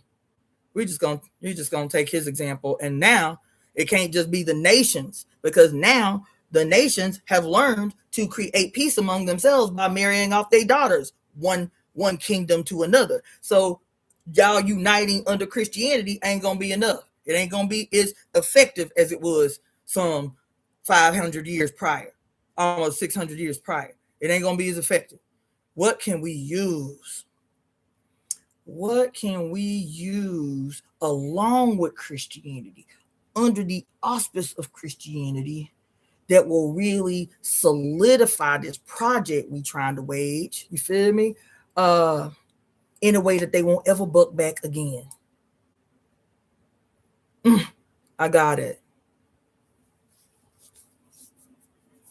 And so I know that was very long. It's 2 hours later.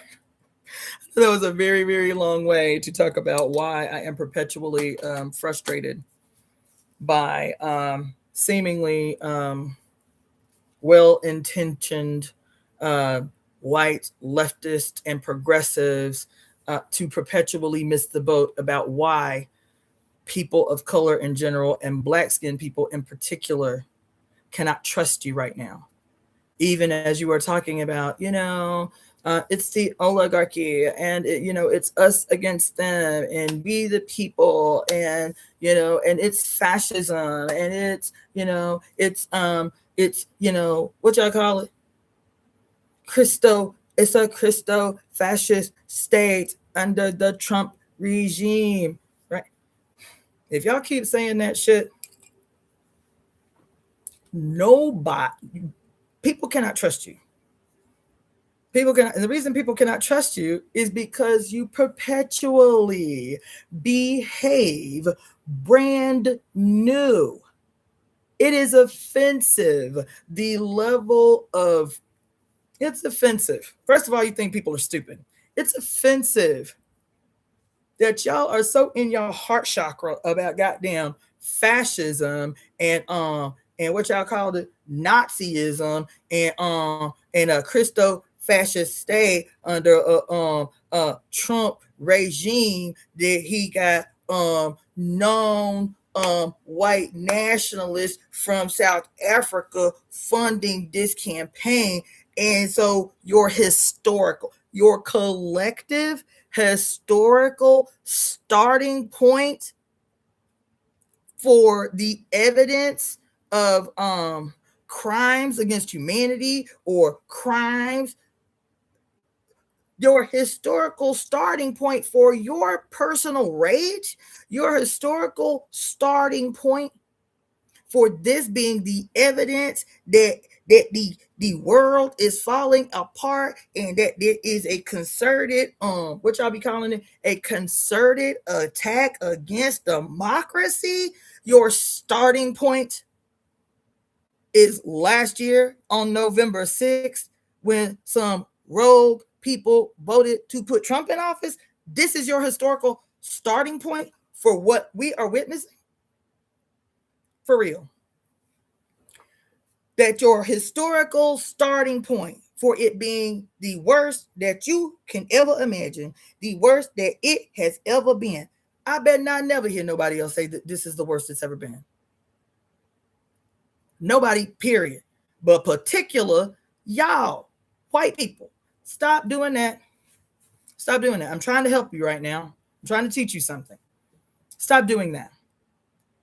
That in your mind, this young man who lost his life in the Twin Cities a few days ago is the evidence that it is the worst that it has ever been. I watched a grown man right here on this TV, on the news, cry full ass tears. I just can't believe what I'm witnessing. He was a nurse taking care of veterans, trying to protect a woman. The title of the live was, "This is really the worst," or "It's the worst. It's worse than I imagined," or something like that. Can you understand why people would be outraged by a statement like that, by a display like that? It is not about some valuelessness of the person who died. There's nothing to do with it. It's not about, oh, the reason Black people ain't coming out in the Twin Cities is because it was 2 white people who died. Absolutely 10 million% false. You will never, I know you will never find no Black person. I don't know even the most militant Black person who would say, good. I don't know them. So 10 million% wrong. 10 million% wrong. The reason that Black people in particular have dug their heels in since they made that first declaration about how they wasn't going outside, how they was at home resting, since they made that first declaration, is every day since this thing happened, Trump in office, there has been one event after another, where particularly white people have communicated in real time, out loud. Even if you were silent, you communicated out loud that from January, when he kicked the door in on this joint, to today, that's happening over there. It's terrible what's happening over there to the Mexicans. You feel me? What I'm saying? It's terrible what's happening over there in Texas. It's terrible what's happening even to these Somalis. Because the first week that the clampdown was happening on them Somalis, all them white people wasn't out there. There weren't white people, about the millions and millions and millions, crying crocodile tears and declaring this is the evidence that it is a Christo-fascist state. Can you even comprehend about how diabolical a statement like that is? Not just insidious. It is diabolical. It's diabolical, and I keep hearing it over and over and over again. I have seen today, I cannot count how many shorts of white people crying, scared, afraid, and angry. And every time they expressed that fear and that scared and that rage, they say 2 names and 2 names only. 2 names and 2 names only.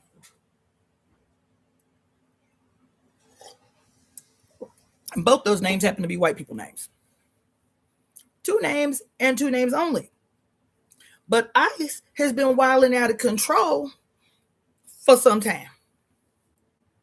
Not only have they been wilding out of control, the week that the woman was killed, I heard right here on NPR about more than 30 people who had died in a week in these internment centers, these ICE internment centers. 30 people in a week. 30 people in a week.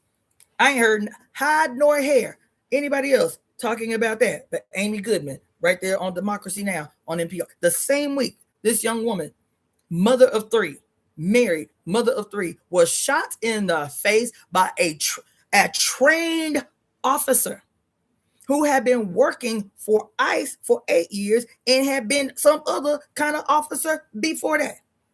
No excuse. No excuse. As a matter of fact, he called her out of name. He called her a fucking bitch after he killed her.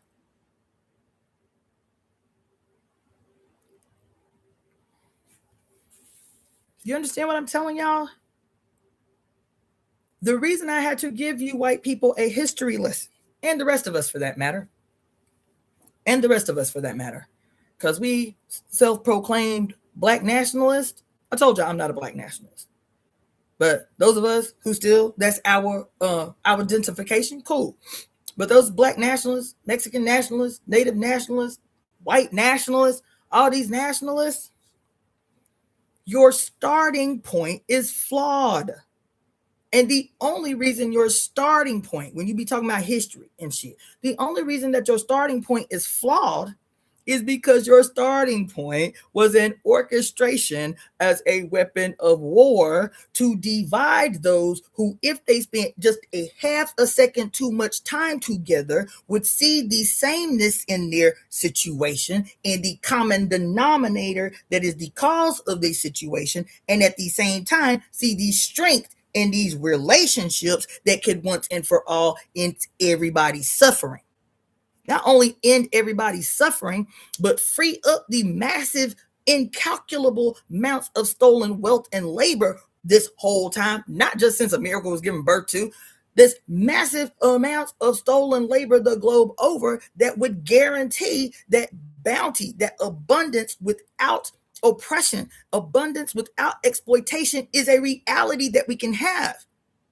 You can talk about the number of billionaires on earth, but not see your direct connection and your direct conditions tied to the fact that there's 3,125 billionaires on earth that combined possess more of the global wealth than the bottom 3/4 of the globe's population. And you don't see a direct relationship to your suffering and this insatiable, gluttonous, hoarding opulence. But you can see me as a problem. And I'm in here trying to keep my rent paid, trying to keep my lights on from day to day. You can see some other person of color as the issue, as the obstacle between you, they the obstacle between you and you being able to become a billionaire while your ass sleeping on the street, while your ass living in a trailer. Why, even though your rent is $400 a month, you can't keep your fucking bills paid because everything you produce except that which is the bare minimum allowable to sustain just enough of your existence to work and just enough of your health to keep going to work, but without thriving. You act perplexed about the healthcare system. There is no incentive nowhere in this country for you to have healthcare. Not only to have healthcare that would allow you not only to feel okay and go a day without pain, but to actually feel like good. Like I feel good today. To feel like you are in an optimal state. Where is the incentive to? Because if you feel good, you might start coming to some conclusions about why you don't want to work for minimum wage no more. If you got clear thinking because you are able to galvanize all that you need from 3 to 4 days of work, 6 hours a day to secure a bountiful life, you might start plotting and scheming even on them 3 or 4 days. You understand what I'm saying? You get 8 hours of sleep, get to take a nap in the middle of the day and can still thrive. Your ass is going to start plotting and scheming about what you see in the world that don't make sense when you're exhausted and tired and don't have a free second to think and reason and rectify these wrongs in the world. So when I talked to y'all two days ago and I was having this radical ass breakthrough on this goddamn 8-hour live, this 8-hour long live about how there are no enemies, I had to come back the next day and rectify. There are no enemies, but there is an adversary. What does your Bible say about the adversary? The adversary is the author of all confusion. What is his primary tool of choice? The adversary, who is the author of all confusion. What's his primary weapon of choice? War. Do you know what war means? The word war means. Do you know what the word war means? It means to cause confusion. The quote thing that we have identified as enemy is the adversary, who is, according to your own biblical scripture, child, the adversary is the author of all confusion, and his weapon of choice, no matter his race, no matter what country he rules, patriarchy is the adversary, And at any given time, the face of patriarchy may be white and male, or brown and male, or black and male, or red and male, or yellow and male, or any of those races and have a vagina. Because that's how efficient we have allowed patriarchy to become. Patriarchy is the adversary. Its enemy is anyone that is trying to thrive in this environment, not at somebody else's expense, but to bring others along. That's an enemy statement.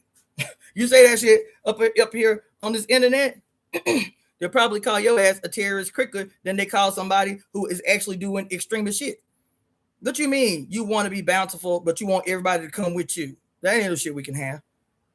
That irritates patriarchy's demons.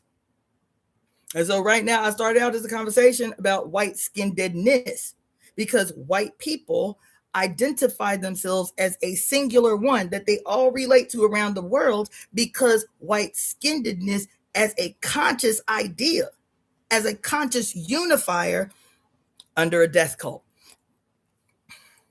Whiteness as an idea is the singular unifier of the death cult that made mercenaries out of people born with white skin, but they did not have this thing in their head called a white consciousness. Y'all didn't have that. That's real new. Y'all didn't have that as some kind of unifier. Y'all did not have that. Just a half a second ago, the Papal Bull was written in 1442. So y'all did not have, yes, real recent. It's really, really recent, this whole concept of whiteness that was an efficient and effective unifier under the figurehead of a global murderous death cult led by any person wearing this thing on their head calling themselves a pope, who had literally robbed the globe blind and massacred you and all your family in an attempt to seed its first wealth. The first wealth of Rome was not their relationship with colored folks around the world. The first wealth that the Roman Catholic Church was able to secure for itself and solidify was the aggression on so-called European people, where Europe didn't, exist. When it was tribal clans to and fro, doing their own thing, securing their own wealth, taking care of themselves, still calling and identifying themselves through maternal clan lines. And the Roman Empire was like negative on all that shit. Negative, not only negative on all that shit, not only are we going to conquer these white-skinned infidels worshiping goddesses and shit, not only are we going to conquer them, we're going to clown the men for seeing their women as equal. See, y'all got this idea in your head that patriarchy came from Europe, but no, that's not what the history say. That's not what the history say. That's not what the history say. That's why I be telling y'all that nationalism is going to be the death of you. That's not what history say. That just like this thing unfolded on us, it was perfected on white-skinned people by white-skinned people, them white-skinned people being the descendants of what you call them? Romans. What's Rome mean? We are the children of Mars. That's what it means. That's what Rome means. Children of Mars. They were given birth to as a warrior culture, as a war culture, as a conquistador culture. And then that shit spread through proximity to the closest to them. And everybody, regardless of what you've been told and did not follow up with your own research, Rome had wealth to steal. I mean, Europe as clans had resources and wealth to steal. This becomes the seed wealth of the Roman Catholic Church, is to use Jesus as a weapon of theft, brigandage, colonization, and eradication of culture. Stop telling white people that they don't have any culture, because what it does is it automatically makes them feel like a wounded animal that in the wounded state has to defend itself. Stop telling white people that they don't have culture, because what you're doing is you're telling them the same thing that the Roman Catholic Church told them for 781 years of Inquisition, to justify the crimes against their women, their children, their mothers, their sisters, their aunties, anybody that had the ability to heal people, to deliver some babies, whatever. Stop doing that. Stop doing that. This astrology that I wanted to talk to you about. It look, I'm gonna have to put that off another day.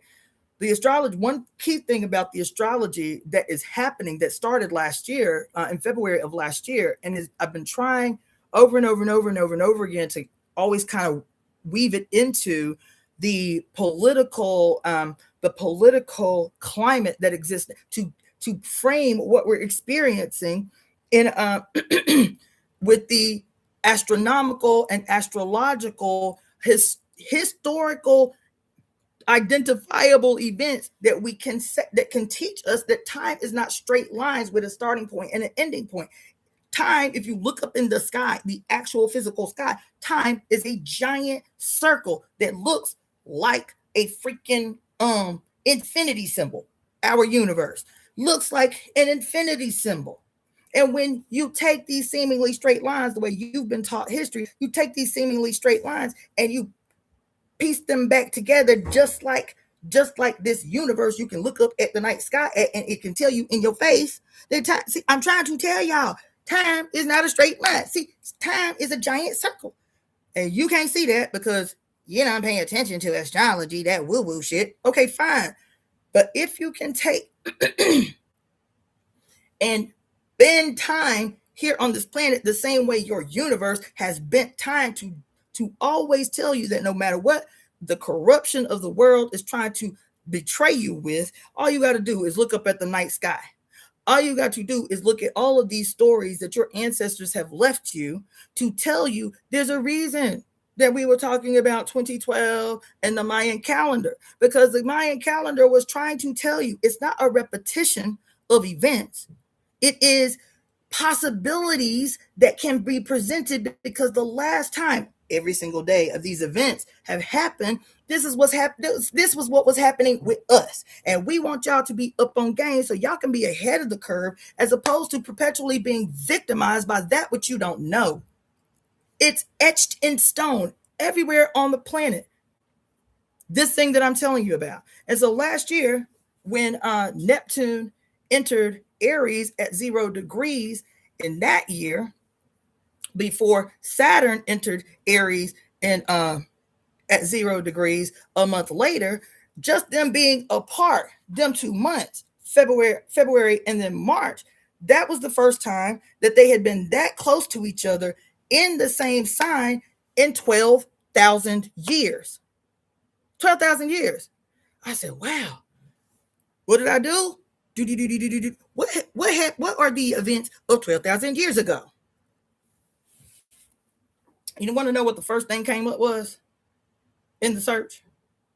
The first thing that came up in the search for the last time, these two planets that I'm talking to you about now, as Neptune entered Aries at 0 degrees yesterday, Saturn will be entering into a conjunction with Neptune at 0 degrees Saturn on February 17th on an eclipse, and on the first day of our transition from the year of the serpent to the year of the fire horse in Chinese astrology.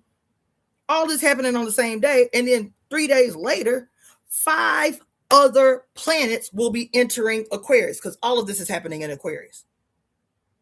All of this other stuff is happening in Aquarius. Neptune, Saturn in a conjunction for the first time in 6,200 years in Aries at 0 degrees, and then the lunar eclipse, the solar eclipse, which is the new moon, happening in Aquarius, along with 5 other planets.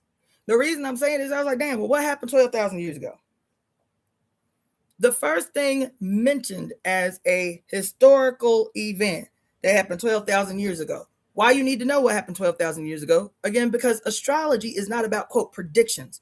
It is about allowing you to see possibilities and probabilities, either way the pendulum swings, that you can prepare for it. This is what was happening in the world. Be up on game the next time it happens. The 12,000 years ago is when most archaeologists agree that the, quote, permanent mutation that we call white skin first emerged on the human scene. 12,000 years ago. 12,000 years ago, that's what every site I was going into, the most historically significant thing that archaeologists agree on was that the first people, because it was the end of the last ice age. The last ice age was ending 12,000 years ago. And we, for the first time, see the quote mutation, the skin mutation that we now today call white-skinnedness emerge on the human scene. That happened 12. That's a pretty significant goddamn event. Okay. The other thing that supposedly, now this is more esoteric, this is more philosophical, this is more philosophically historical, like this is based on like the ideas of Socrates, this is based on the idea of like Vedic astrology, so more esoteric and philosophical historical events. Was that 12,000 years ago was the beginning, no, was the ending, was the metaphorical ending of the last golden age. The last golden age was rounding out. I think they said in the sign of Virgo, was rounding out in the sign of Virgo, the last golden age. And so you think it's a coincidence, you think it's not relevant at all, that in his inaugural speech that he made, the very last line of his inaugural speech that was hate-filled to the 10th degree, that the last thing he said is, what you are about to witness is our official entry into a new golden age. This dude said that. And as soon as he said it, I was like, oh,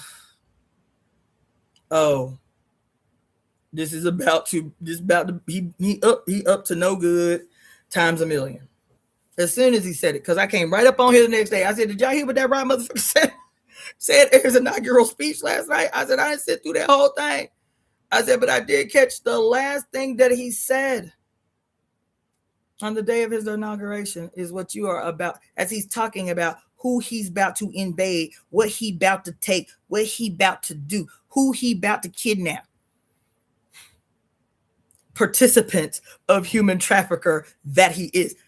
How he became, anyway, is that what you are about to witness is our entry into a new golden age? And y'all act confused and perplexed. So what I'm telling y'all, these are two big events that are coming up. How do they tie to what I was talking about in terms of how to be a strategic organizer, to not be perpetually in a state of reaction, but now being able to plan an offensive, to be able to plan how you are going to maneuver what is now predictable behavior if you care to look. That's why I be getting so offended by y'all talking about this is the worst that it's ever been. If your starting point was the day that Trump was elected, you cannot be trusted. And it's not because you are ignorant. Just like I have been able to, every time I heard some shit that in my little spidey senses was like, why they said that? No frame of reference, no historical understanding of what the fuck they talking about, but just something didn't sound right about it. Guess what I could do? In literally 2.5 seconds. Why they said that? What's significant about this particular thing that's irritating my spirit? And it comes right up in your face. So there's no excuse. If you are a white person that is genuinely feeling like there is more that you should be able to do, but you don't know because you've never been an activist or you've never studied political activism or history, just don't say fascism. I don't want to hear another white skinned person talk about fascism ever again in life. I don't ever want to hear another white skinned person talk about ICE as the Gestapo. I don't want to hear it, because what you are saying without knowing, what you are doing is something very, very, very insidious. There are two faces to what is happening in this government and in this country right now. There are two sides, two faces that are in agreement, that are in compliance, that are in conspiracy together to do exactly what is being done. And they need you to be saying, oh my God, this is the Gestapo. Oh my God, this is fascism. Oh my God, it's the oligarchy that is wrong with America today.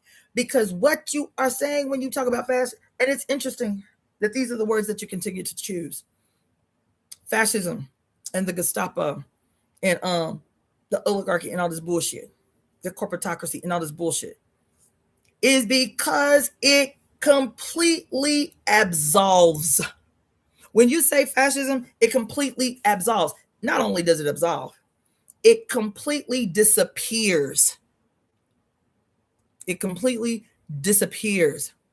The mountainous amount of blood and bone and flesh that you are standing on top of in this here country that used to be called Turtle Island, that some historians estimate were anywhere from 50 million to 250 million people occupying this land before the first so-called pilgrim propped his ass up on this bitch. You have ignored the suffering, the torture, the screaming, the crying, the perpetual terror, the unending to this day terror campaign waged on indigenous people. You are ignoring what you know is 400 years of the most unimaginable suffering of black-skinned people, whether they were here already or whether they were dragged across the water away from their homeland for forever and worked as beasts of burden with no face, with no voice, with no ability to say no, to not be able to cry without being fearful that a single tear would have them punished. What you have done is you have ignored the origin of this country that I love so much. I love America. This is not the America that I know. What you have done, this is going to be hurtful to a lot of you. What you have done when you say that what we are witnessing is fascism, what we are witnessing is the Gestapo, what we are witnessing as quote those two things, the Christo-fascist state, those three things, what you are saying. I'm not saying that you know what you're saying. You're saying what you think is the right thing and the right understanding of what you're saying. But I'm telling you now, and so you can't say you didn't heard it, especially if you got white skin and you up on here. I'm telling you now, and you need to repeat it multiple times a day, that when you say fascism is the problem, when you say the Gestapo is the problem, is what you're saying, what you are expressing is a very extremely offensive white nationalist statement that says that the only time human beings in history have ever mattered is when they were white and oppressed. That your frame of reference, just like today, Trump is your frame of reference, but in talking about how terrible the Trump regime is, your only other collective historical frame of reference is what happened to Jewish people, European white-skinned Jewish people in Germany at the hands of other white people who had come up with, just like your Trump has done, mythologies that allowed the entire community to justify what was coming. They had to accept the collective idea first so that everybody would feel all right when the campaign started to attack and aggress upon these white-skinned, European-descended white people who are known as Jews. See, I'm saying something because I told y'all from day one, people are going to, especially once I start making this campaign, are going to start calling me an anti-Semite. I'm not an anti-Semite. As a matter of fact, I do not have an antagonistic belief about any single person on Earth's personhood based on their complexion, based on where they people them hail from, based on the ideas about who they are imposed in their skull from childhood. I don't have any antagonisms against human beings. Not Jewish human beings, not Muslim human beings, not what's the other one? Catholic human beings, not Christian human beings, not Hindu human beings, not Buddhist human beings. But I will rage the fuck out about them ideas in their head. Damn sure will. Sure will. Fuck Buddhism. Fuck Hinduism, at least the common version, the current version of it. Fuck Christianity, fuck Judaism, fuck Islam, fuck all that shit that turns human beings with a right to thrive in the world their mother gifted them with into servants of a war god, into servants of a murderer, into servants of a cannibal, whether it's an emotional cannibal, a spiritual cannibal, or a literal cannibal that would turn otherwise loving, fully capable, loving, thriving, charismatic, creative, thoughtful human beings that they were when they was babies and nothing but full potential, that would turn human beings into monsters. And I'm telling you, man, to talk about, it's been driving me crazy, man. It's been driving me crazy how many people are saying this like a mantra. And I'm telling you, it is your enemy's your adversary. Let me clarify. It is your adversary's attempt to strengthen, even though it seems antithetical, it is so insidious. It is an insidious way of your adversary to attempt to deepen and collectivize under trauma and progressiveness and liberalism your allegiance to whiteness. Even as you say, you're doing anti-racist work. Even as you're saying you're doing anti-colonial work, you can only go so deep because your collective, because to say fascism protects your Americanism. To say this is the Gestapo protects your Americanism. That's the reason why you can be mad at ICE. And I'm telling you, you are mad at ICE, not just because it's ICE. I'm trying to tell you a word. You ain't just mad at ICE because it's ICE. It was very strategic. It was actually very brilliant. And we were all confused. It was actually an extraordinarily brilliant chess move for them to ensure and recruit primarily men of the colonial class, Black and brown men. That's the majority of faces that you see. It's not to say that there aren't white people or Black females and brown females, but every time you see some aggression against them American citizen, they are very clear. Y'all people talking this fascism stuff, y'all are very, very specific when you're talking about how you identify fascism. But he was an American citizen. But he was an American citizen. The implication is that if he was not an American citizen, he got what he deserved, no matter the circumstances. That's why y'all been quiet all this time. Y'all been quiet for a year as people have literally, men, women, and children, screaming babies and old-ass 89-year-old women have been drugged off the street, and y'all have been, mum's the word, quiet. You're saying everything out loud. And if you're genuinely what you say you bow, and you just confused, I'm telling you now, you cannot be confused, because I'm telling you what the dog whistle is that you are repeating without your knowing, because your adversary is very good at what they do. They don't have no problem. They really don't. Do you see anybody moved when they be out on the street saying, you're a traitor? How can you do this to your own people? You're a traitor. You're the Gestapo. Do you see them moved in any way?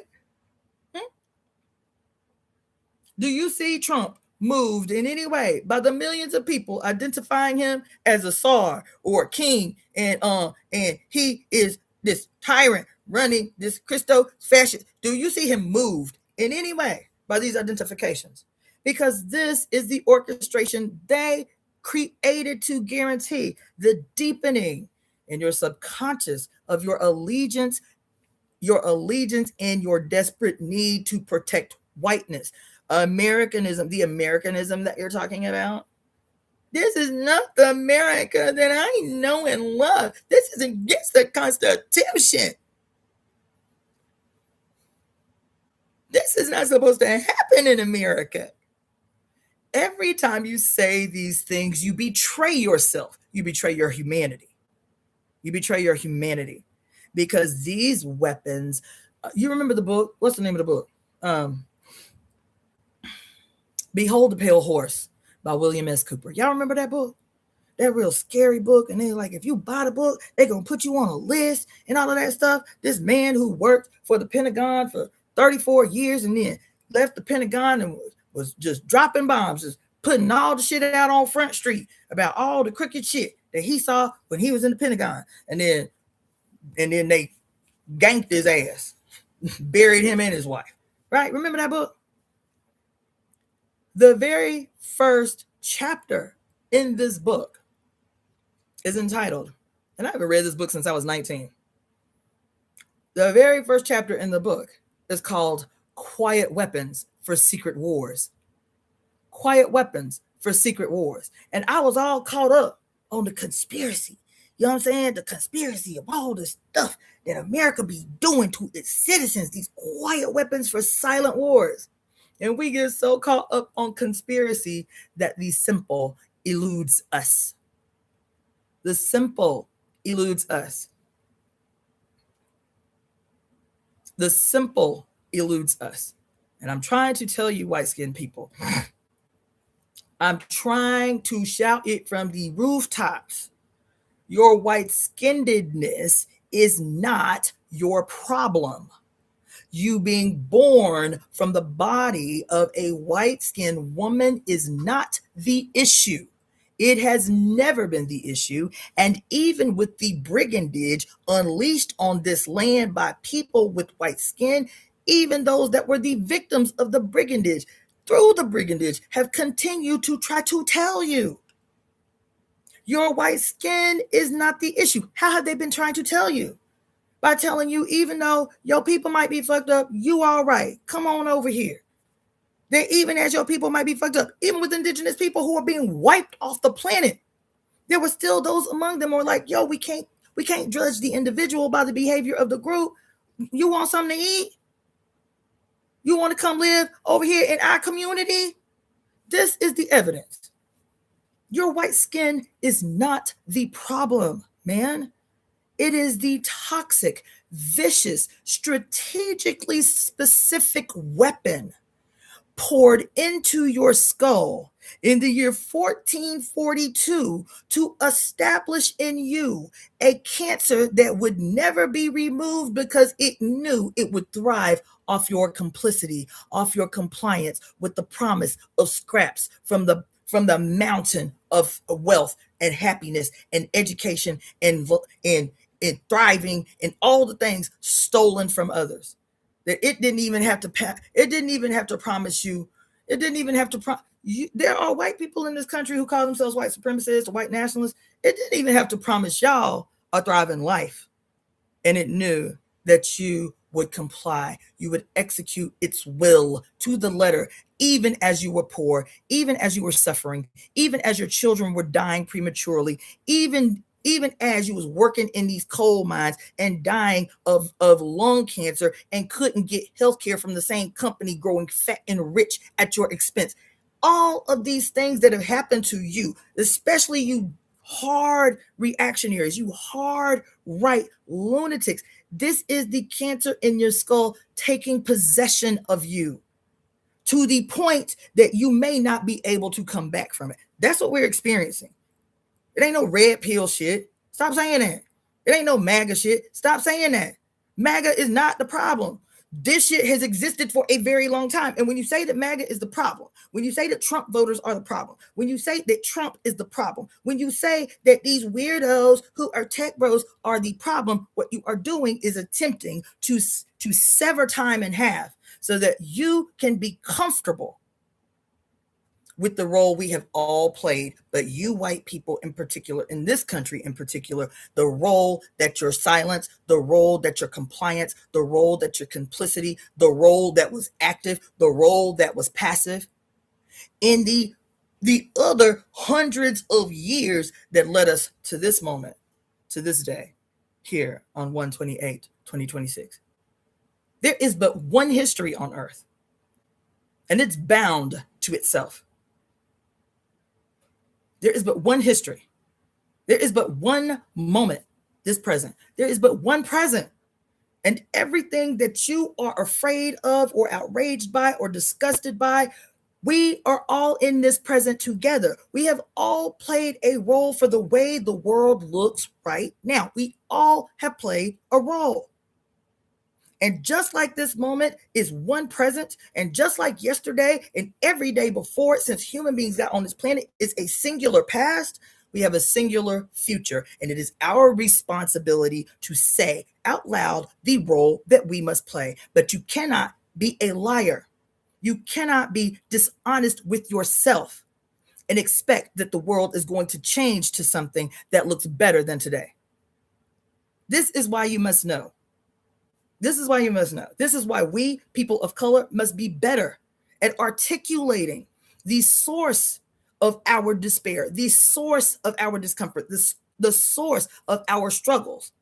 We have to be more honest, and we have to be better at articulating it so that the natural reactionary, predictable reactionary response from those who feel like all these colored people in the world are always attacking us.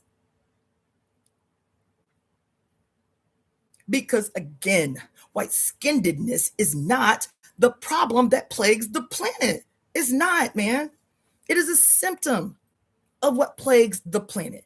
The white-skinnedness being born, because you ain't aware that you white when you were a baby. You ain't aware that you white when you were a toddler. You ain't even aware that you white probably until you get into like grade school. You aren't. You understand? So is whiteness the issue? No, baby. It is the construct. Oh my God. What did Morpheus tell Neo when he first quote rescued him out of the Matrix? And he trying to teach him about the world that is right now. And he takes him where? Where does Morpheus take Neo? Who's supposed to be savior of the world? He takes him into an all-white room. No creases that you can identify. No creases along the floor. An all-white room. And what does he tell them? What does he tell Neo? Neo's like, where we at? And he said, this is what we call the construct. God damn it.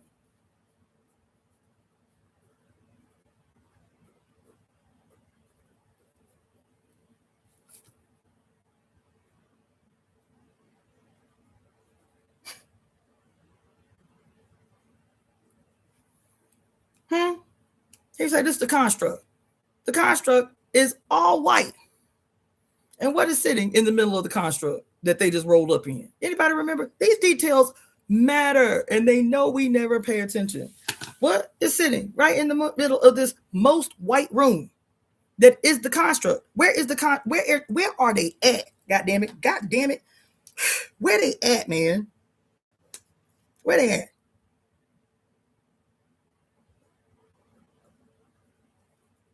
Where is the construct at? Where this white room at? That Morpheus took his ass to. How they got there?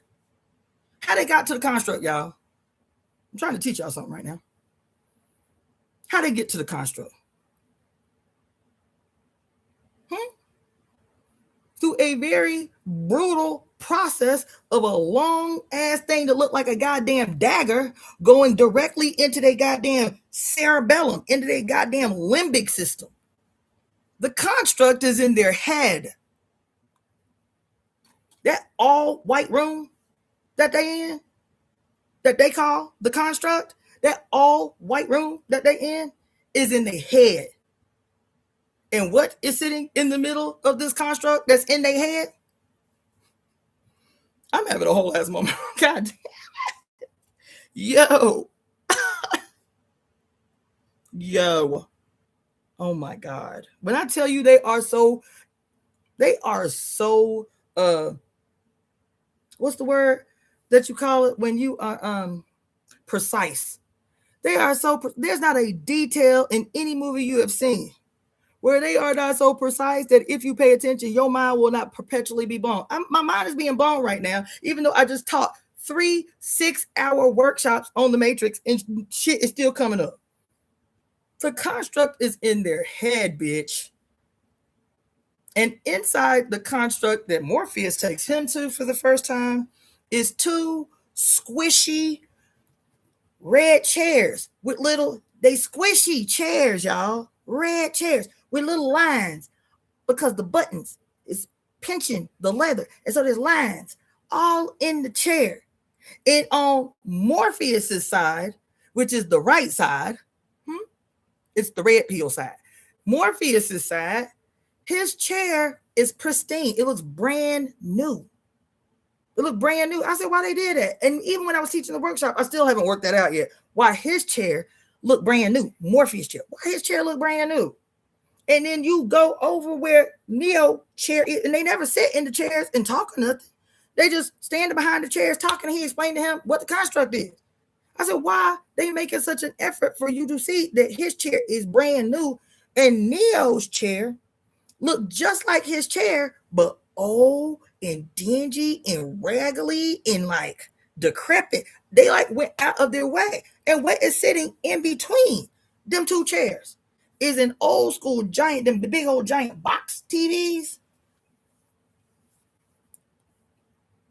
with a downward facing triangle on the back of the TV that says Sirius, like the dog star, across the I said, why the fuck they did that?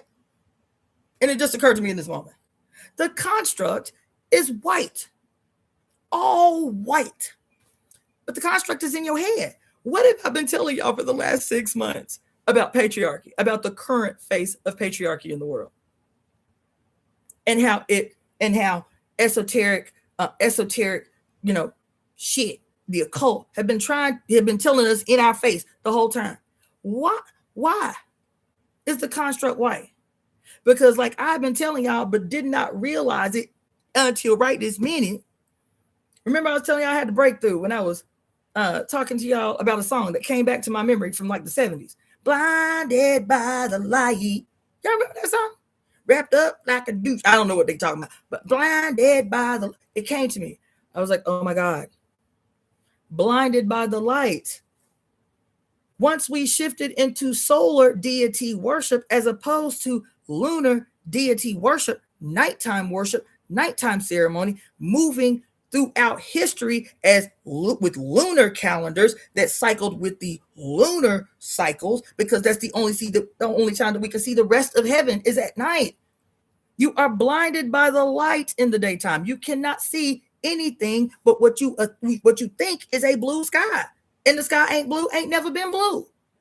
I said, oh my God, blinded by the light. They're talking about this song. I guarantee you now I got to go and dissect the lyrics of this song. Are talking about this shift in the global human consciousness from lunar centered cyclicity, whether that was politically or agriculturally, or everything was based on a lunar centered cycle, and the shift into sun deity worship, solar centric identification politically, and all of that shit confused us all globally, because we had been severed from a relationship with the primordial dark. We had been taught under sun solar worship to fear the dark, fear the night.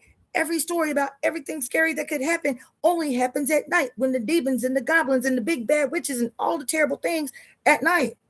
But for the greater portion of your human memory, your human epoch, you thrived in the night because you could see that you were not alone in the universe. You could see that oh my gosh, we can't see the stars during the day. We can't see the moon during the day.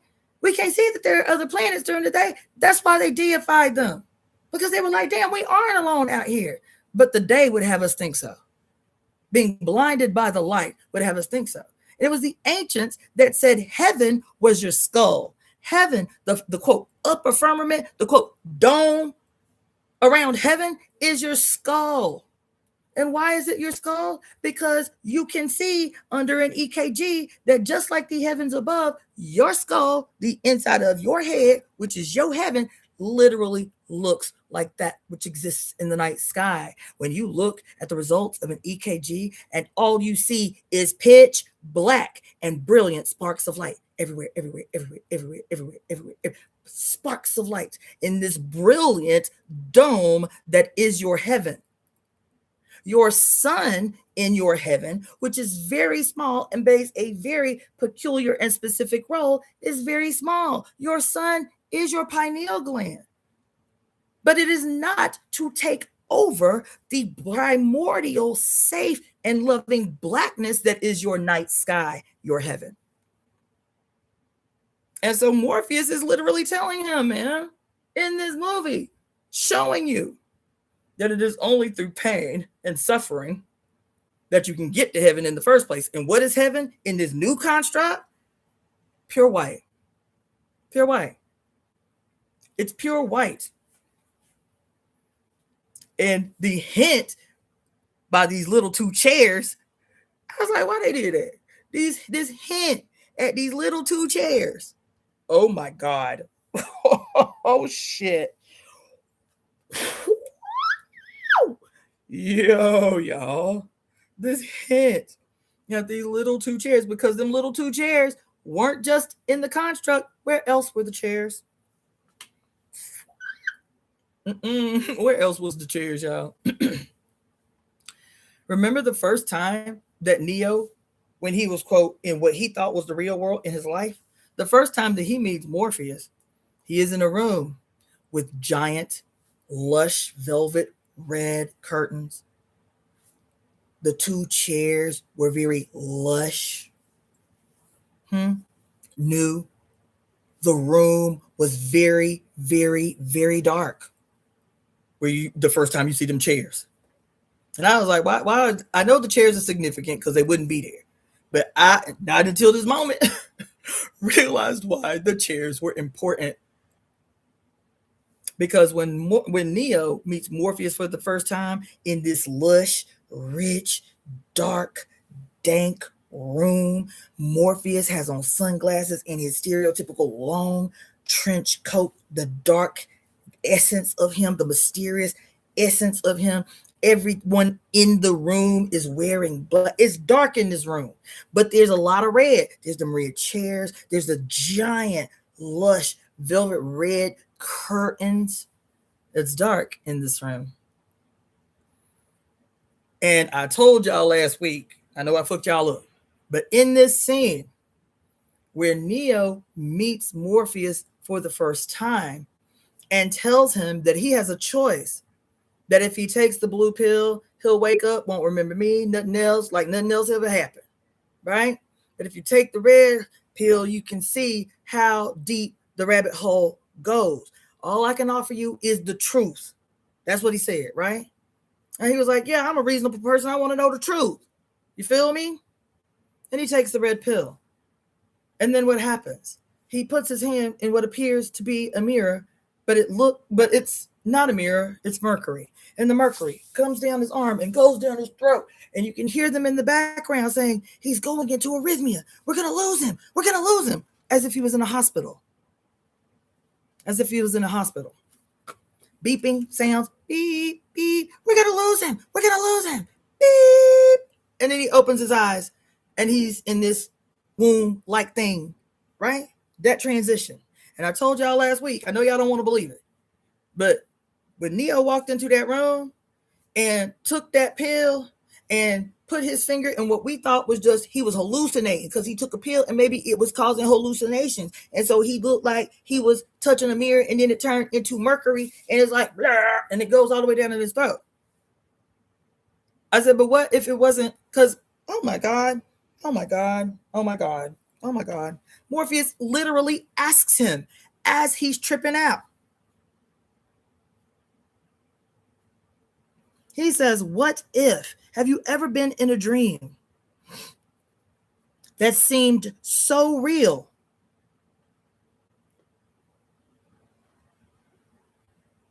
He said, have you ever been in a dream that was so real that there was a point where you could not distinguish from the real world and the dream world? And so we think it's he having a hallucination. He tripping out. You feel me? Neo died. Neo died at that moment. Neo died. The mirror was not literal.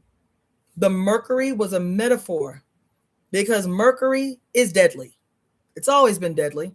It's deadly to humans. It's so deadly that if you have a little drop of roly-poly mercury. My mama, because we used to break thermometers to play with the it looked like a roly-poly. It would just roll around. And mama caught us breaking the thermometer to get the mercury out to play with it. She's like, you can't do that. Why, mama? It's cool. What is it? That if it stays in your hands too long, it can be absorbed into your pores. It's toxic. It's deadly. Just a little bit. And here we thought it was a metaphor that all of this mercury was going down his throat, and that was, quote, him tripping out before he could wake up into the real world. Mercury is deadly, and he swallowed a whole throat full of it, and you hear a beeping sound as it's sounding like they're trying to resuscitate him as he's tripping out. We're gonna lose him. We're gonna lose him. He died. And Morpheus was the facilitator of his death, because the word Morpheus is, they just say, oh, it's the name of the Greek god of dreams. No, but his name means he who morphs, he who gives shape to dreams, he who gives shape to dreams. So Neo was alive. His life that he was miserable with was real. When they go into the room that's dark with all the red essence in it, he is alive, and that room is a metaphor for real life. Why? Because your heaven, your head is black and dynamic. That's why the checkerboard floor. Because the room had a checkerboard floor. Your head that your mama gave you is black, just like her uterus is black to you. It's still dynamic. You can still see sparks of light when your eyes start working. You can't see shapes. You can't see anything specific, but you can still hear when you're in your mama's belly. And you can still see things when you're in your mama's belly. But it's dark up in there. It's comfortable in there. It's safe in the dark. This is the flipping upside down. This is the inversion of everything that is. I'm having a whole moment right now. I taught an 18-hour workshop on the matrix, and it is still getting deeper for me. That the room that they were in was who you are when you are actually alive. You're not blinded by the light. Your head is dynamic. And there's the essence of blood in there, all the red. Your head is dynamic, sparks of light and shapes up in there. Your head, when you are alive, when you have control of your head, is dynamic. He died in that moment. In every movie after that, you are seeing Morpheus in a make-believe world, because he is dead. He dead. He done died.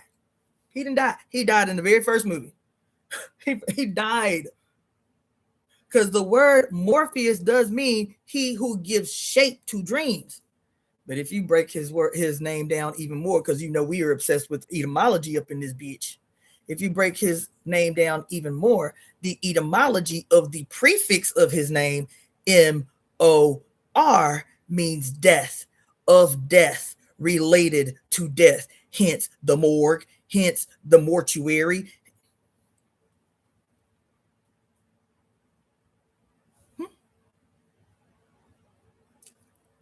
The two chairs, the red squishy chairs, you feel me? Are literally metaphors for his brain. One brain, that's why the red pill and the red pillars. But where was the red pill? Which hand was the red pill in? The red pill was in Morpheus's left hand, not his right hand. The red pill was in Morpheus's left hand. Now, there's a reason for that. That was not my intention, but I'm just having a moment, and I had to make sure I consolidated that moment and took notes before I lose it, to add to my matrix deep dive. But the chairs, for which are the chairs, god damn it. Oh shit. Oh oh my God, are actually literal, y'all. God damn. Oh my God.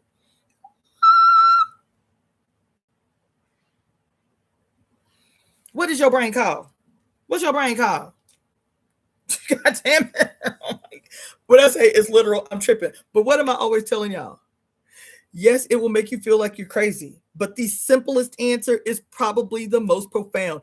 I know it's hard to do because we have been taught that it's got to be complicated. The more complicated it is, the more deep it is, the more valuable it is. But I just told you that the adversary is the author of all confusion and that their primary weapon, their primary choice weapon for the execution of that, the adversary is the author of all confusion, is war, which literally means what? To cause confusion. So if it's confusing and it's too deep and you can, and all of that shit, take the opposing position. What's the simplest possible answer? I'm about to fuck y'all up. Because I'm sitting here like, yes, the chairs are actually his actual brains. They like metaphors for his actual brain. The left brain and the right brain. That's why, God damn, the left brain and the right brain. Huh? And it is literal. You know why? It's not a metaphor, the chairs. The chairs are not a metaphor for the brains. The chairs are literally the brains. Why?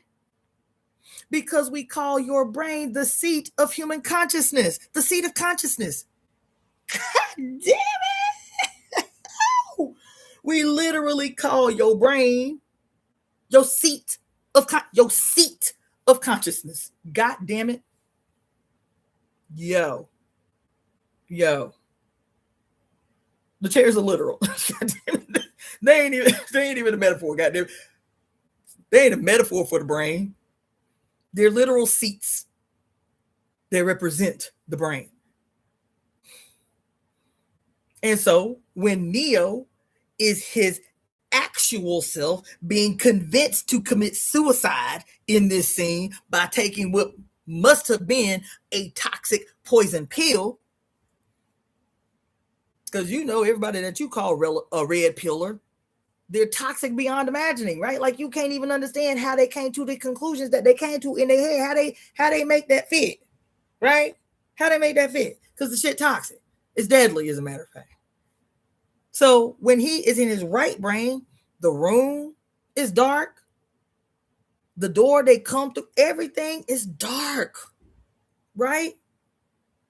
Everything is dark. But they want to make sure there's enough red in there that you know, because what is red always synonymous with? Always, everywhere in human history, red is blood. So it's moist, it's dark. There's red, there's sparks of red, but there's dynamic colors. There's a checkerboard floor. It's the brain that your mother gives you. It's the night sky. It's your head is not an illusion. Your night sky is not an illusion. This is the real world. When you look outside at night and you see stars and you see shit, flying across it, you feel me? Like falling stars and shit. That's the real world. And just like the song from the rock band, I can't recall, back in the 70s, they say, your ass blinded by the light.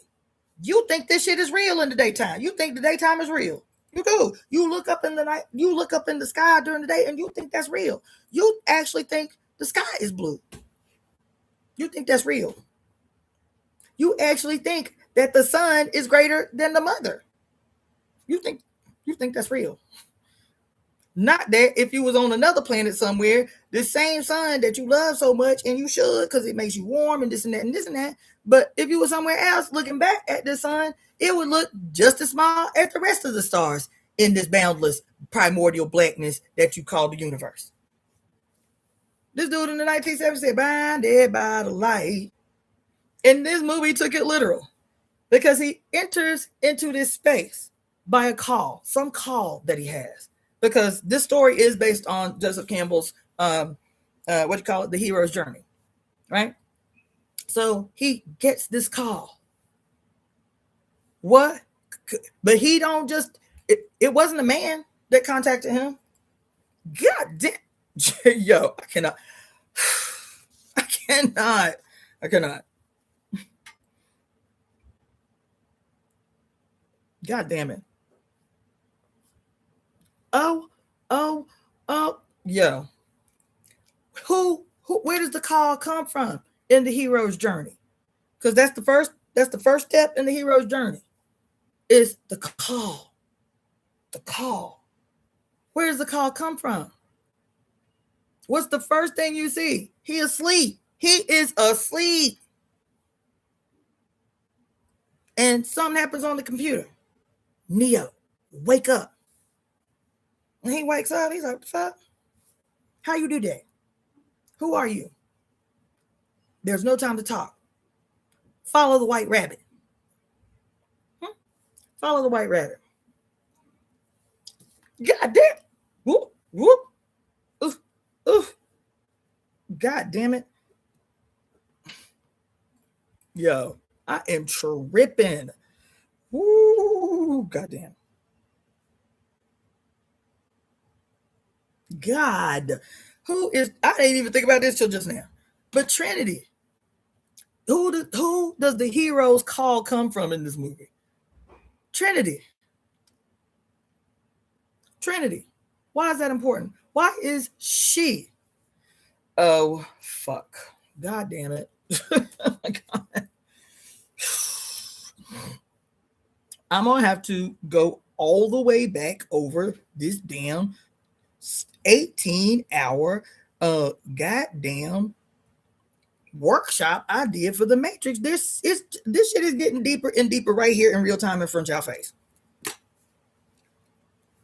Trinity, faceless, voiceless. God damn. Oh my God.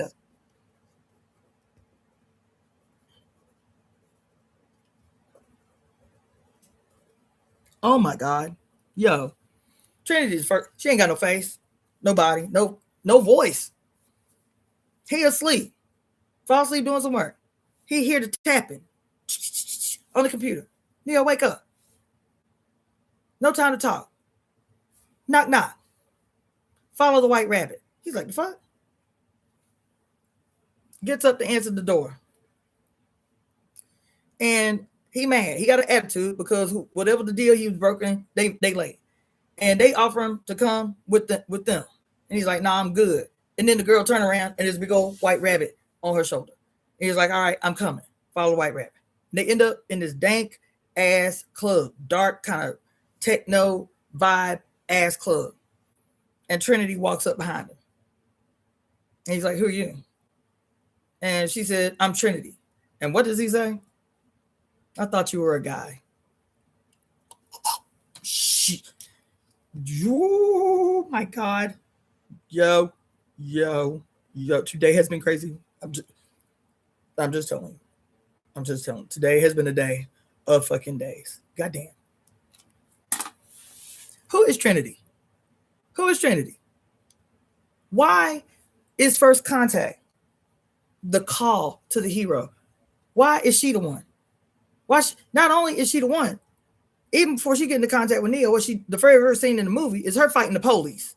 It's the quote scene that changed modern film. Isn't that what they say? That when she quote jumped up in the air in the crouching tiger type of shit and was floating in the air, that it changed cinema forever. That moment, that's what they say. She the first person that you see dressed in all black with glasses on, fighting the police. That's the first scene. The reason I'm having a whole ass moment is because we had been saying, because we had been directed that way, that this movie was like an adaptation that's all over the place of like the story of the Trinity. God the Father, God the Son, God the Holy Spirit. Morpheus is God the Father, Neo as the one, Jesus, right? The Son, and Trinity as the thing that binds them, the Holy Spirit, right? As the Holy Spirit. That's what we've been told all these years watching this shit. And everything around it was pointing to that. Trinity. And the reason,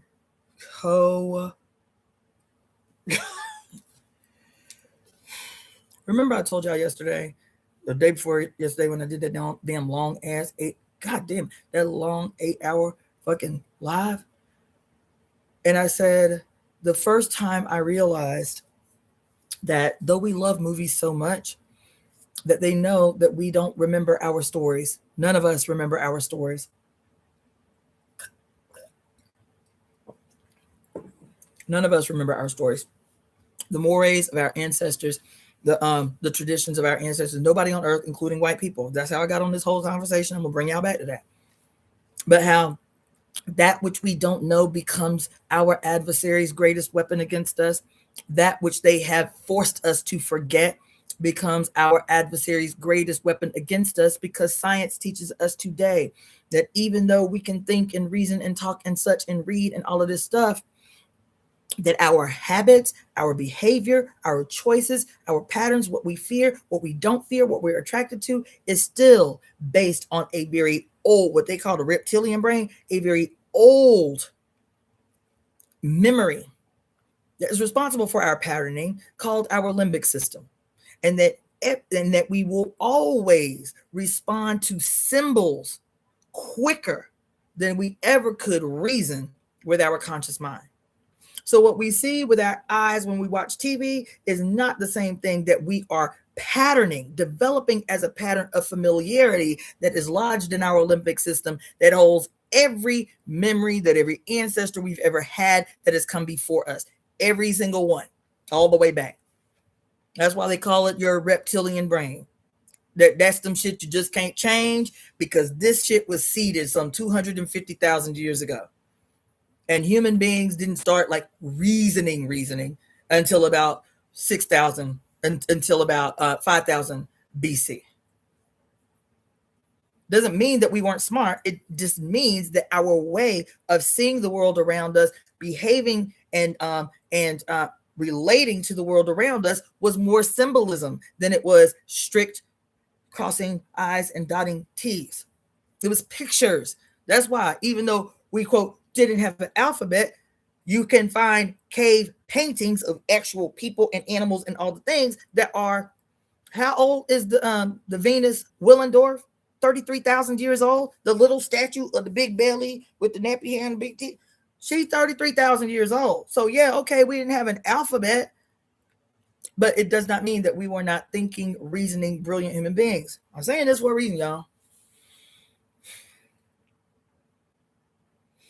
Because we, even me, accepted, even when I started teaching this matrix thing some 5 years ago, but not wanting to give it to you blood raw, because I wanted to create a workshop out of it.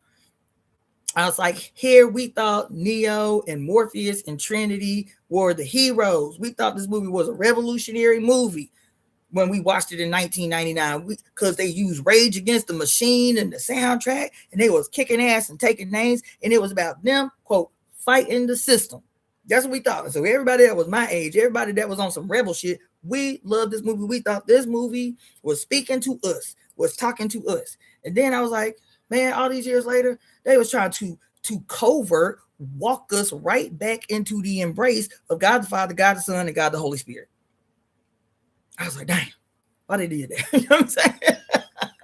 Here they was trying to walk us back. Here we thought we was being revolutionaries, and here they was walking us back into right into the embrace of God. That when the crisis gets bad, when it gets as bad as you can possibly imagine it, how bad can you imagine it? Where there's no longer any water, so everybody that you live on this ship with is stinking. They literally look grimy, don't they? Little armpit sweat circles. Everybody's stinking because they can't bathe. The food don't have no taste. Isn't that what they talking about? Long pizza food ain't got no taste.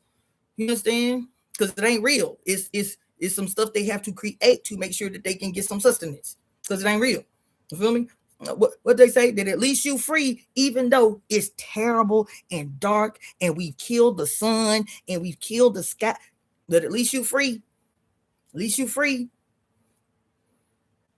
That they isn't that what Christianity teaches you? That your freedom requires suffering. Your freedom requires asceticism. What is asceticism? It is extreme acts of devotion, typically marked by abstinence, by fasting, by deprivation, by the denial of fleshly desires. That's what it means, asceticism. Poverty, poverty, abstinence, starvation, aka fasting, self-punishment, what they call penance. All of these are what you call what are they called? Austerities. These are all austerities that are revered, that are looked upon with reverence and sanctity, that you have the quote discipline to engage in profound acts of austerity through the discipline of asceticism. And you hear the shit you say it sound right, even though your flesh is waging out of control. Don't do that.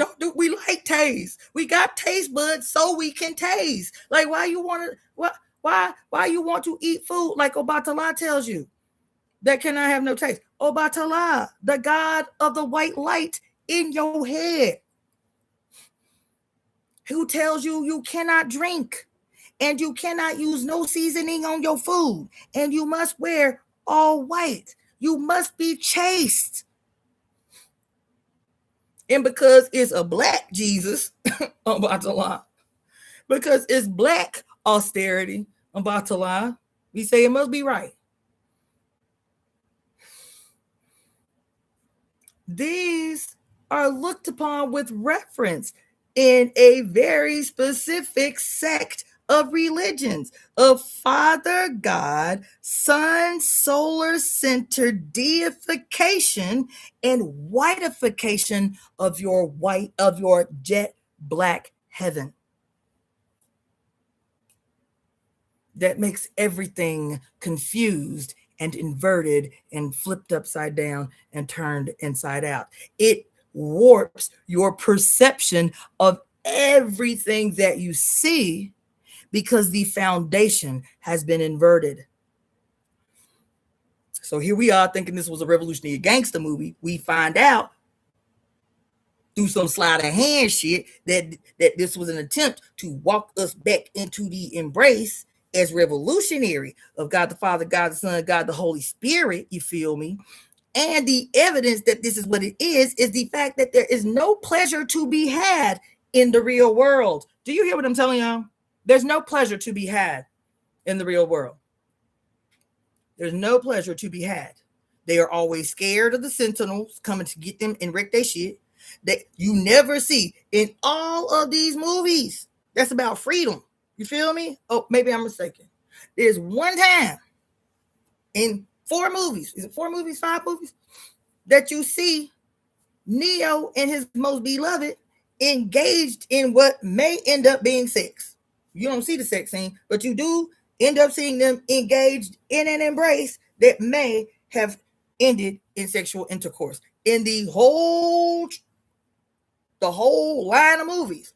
Why?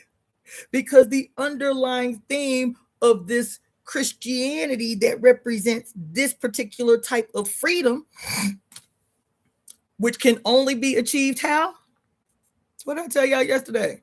That the only way you can achieve freedom that Jesus is promising you when he taps on your door, but you must open the door and let him in. The only way to achieve this freedom is through death. That's what Jesus promised you. He said, I'm not telling you that you're going to be awesome on earth, that you're going to be bountiful on earth, because I require suffering while you're here on earth. That's the only way that you can prove that you love me, is to suffer. And the better and more dynamic you can get in the ways that you accept suffering, that you receive suffering, the better that you get at accepting that suffering is an austerity, then the better you will have it when you do have eternal life, that you can only touch eternal life. You can only have eternal life after you are dead, because at the end of the day, this is a death cult. At the end of the day, it is a death cult. I literally told you in your face, this is a death cult. I literally told you in your face that if you want to prove your love to me, I am going as God, as God, as the all I have always been, and will always be, right? As God that cannot die and know that I cannot die, I'm gonna pull the okey doke on you. I'm gonna plant myself into this virgin 14-year-old girl as myself, but in a fleshy form. But I gotta do it in a way that I don't have to touch vaginas, because ew, you understand? And then I'm gonna let this little 14-year-old girl give birth to me, you feel me? And then I'm still God, and I still live forever, and I still know this the okey doke that I need to get you all to comply to what I need to sustain me. What do I need to sustain me? As the figurehead of a death cult, I need you to be willing to die. I need you to be willing to suffer, but I definitely need you to be willing to die. Not only to die, to kill. Because as I am two-faced, you too must be two-faced. You too must be two-faced. You must be willing to suffer for me, a specific portion of you, and then there's another specific portion of you who must be willing to be the ordained, absolved disseminators of the suffering that the others of them need. See, they are divinely ordained to be the permanent and forever recipients of pain and suffering. See, that's the only way they can go to heaven, is to prove their willingness to suffer, their willingness to be poor. That's what vows of poverty are for. Their willingness to be poor, their willingness to accept pain from those that they perceive are higher in authority than they, those that are willing to deny themselves the urge of every fleshly, the urge of their flesh, deny themselves food, deny themselves sexual pleasure and epiphany, deny themselves music, deny themselves play. Remember when we were reading Pure Lust and she was talking about the extreme acts of asceticism of the earlier Christian monks, how one was so offended by the flesh that his mother gave him, because the Christians taught that your flesh is the last bastion, the last vestige of your sinful self. And the only way to prove that you love God and wanted to be closer to God was your willingness to punish this filthy, rotten flesh your mama gave you and her sinful self. That's not my opinion. I'm telling you what your words say.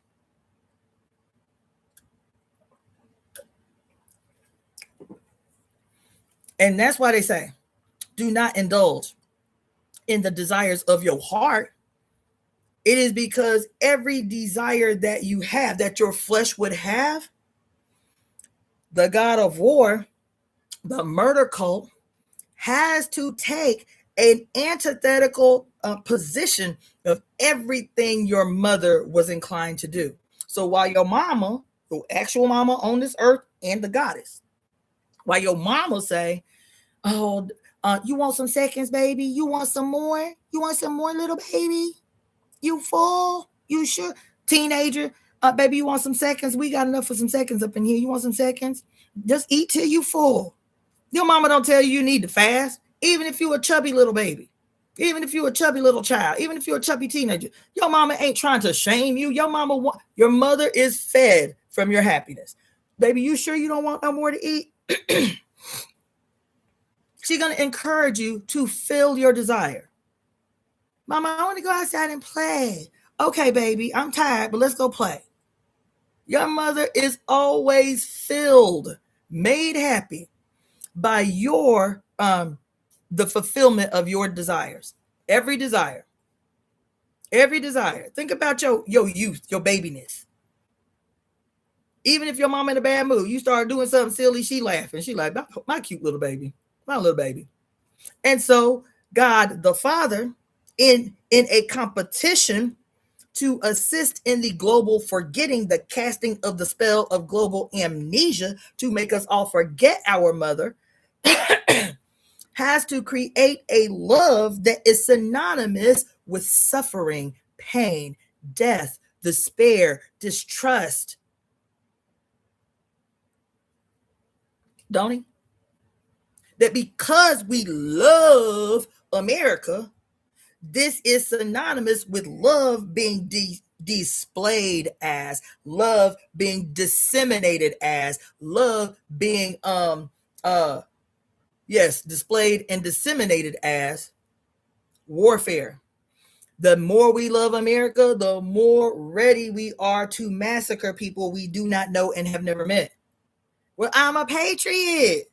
I love my family. I love America, and everybody is out to get us. So I have to go murder people.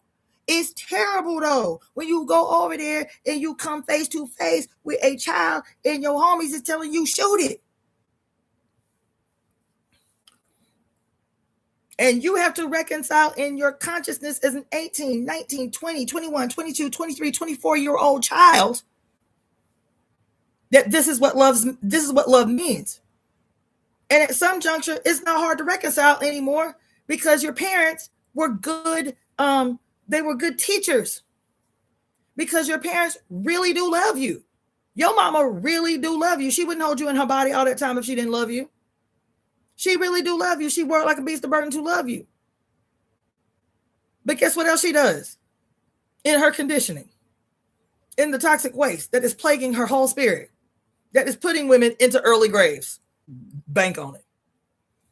Is that because her Bible, she, the good Christian, has told her that the Bible literally says that he who spares the rod spoils the child and cannot love his child. Who else will say that but a God of war, who is fed on the cries and screams and suffering of the defenseless, of the most innocent, to start spanking babies when they're 18 months old? Who else could be fed by, who else could be comfortable with the suffering of human beings but one who takes pleasure in suffering and creates a mythology globally that the world split in half? Those who can only see salvation by their willingness to suffer and deprive themselves of anything that is remotely proximal to pleasure, those that the only way your ass is going to go to the pearly gates, bitch, is your willingness to suffer.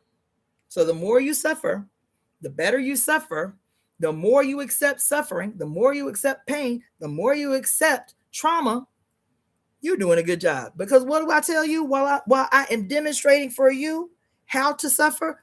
Isn't that what Jesus did as God infinite? He was like, well, it ain't really suffering because I am God. I mean, I am going to rise from the dead in just 3 days, but I need to make a permanent display, you feel me, that will rage through the aisles of time of how much suffering you must do. And it can't be a quick death. You feel me? It can't be like Paul. They just took his head. You feel me? That ain't gonna have the same impact as it would if you hear a story of long suffering, of the walk up the mountain with the giant heavy cross for which he would be sacrificed. And all the while he dropping to the ground because the Romans are beating him with whips till his organs come out of it. Isn't this the story that's in your Bible?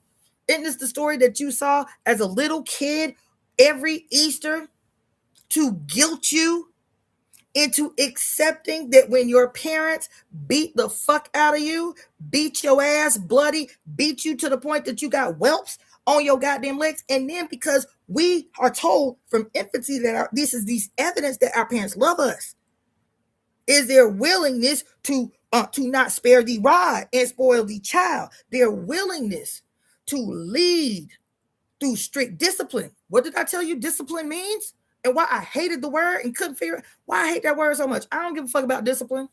As a matter of fact, I want to live a life of chaos. Fuck discipline, right? I was like, why I hate the word so much? And then I looked up not the definition, the etymology of the word. And it says the strict and painful correction of one's behavior.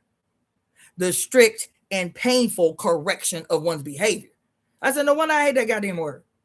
But it makes sense that as a, quote, disciple of the Lord, as a, quote, strict and stern disciplinarian of your children who are born sovereign, and you are taught through the war god in your white-headed sky to be their introduction into a life of accepting that trauma not only is a normal course of life, but that the only reason, what do they say? Don't nothing happen in the world without going before God's approval.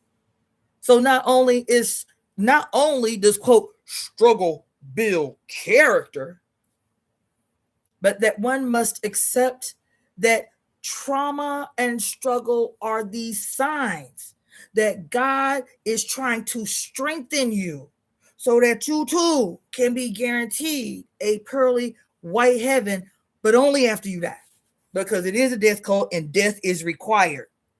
Death is required for you to get a prize. Death is required for you to get a prize. Death is required for you to get a prize. What's the prize? A promise. This is your government. This is your government, God damn it. They promise you that if you do so and so, this is your prize on the other side. And when you say, where's my prize on the other side? Because the only reason I voted for you is because you said we was going to get a prize after we vote for you. And then you get the power that we afforded you. How did he get the power? This whole thing I did a couple of days ago about the myth of consent. The concept of the consent of the governed. The consent of the governed. Your vote is not your power. It is not your voice represented in this person that you cast this vote with. It's just like when you go to the emergency room and you in pain and you just want somebody to end your pain. And so when that little woman comes out before you get seen, not after you get seen, which would make more sense, but I'm telling you about what's happening in this world everywhere you go. And being in the medical field, I'm telling you what I know. That if your ass is in pain, obvious pain, you just like that sister that was in that goddamn hospital chair about to deliver a baby, and this bitch is like, is this your first baby?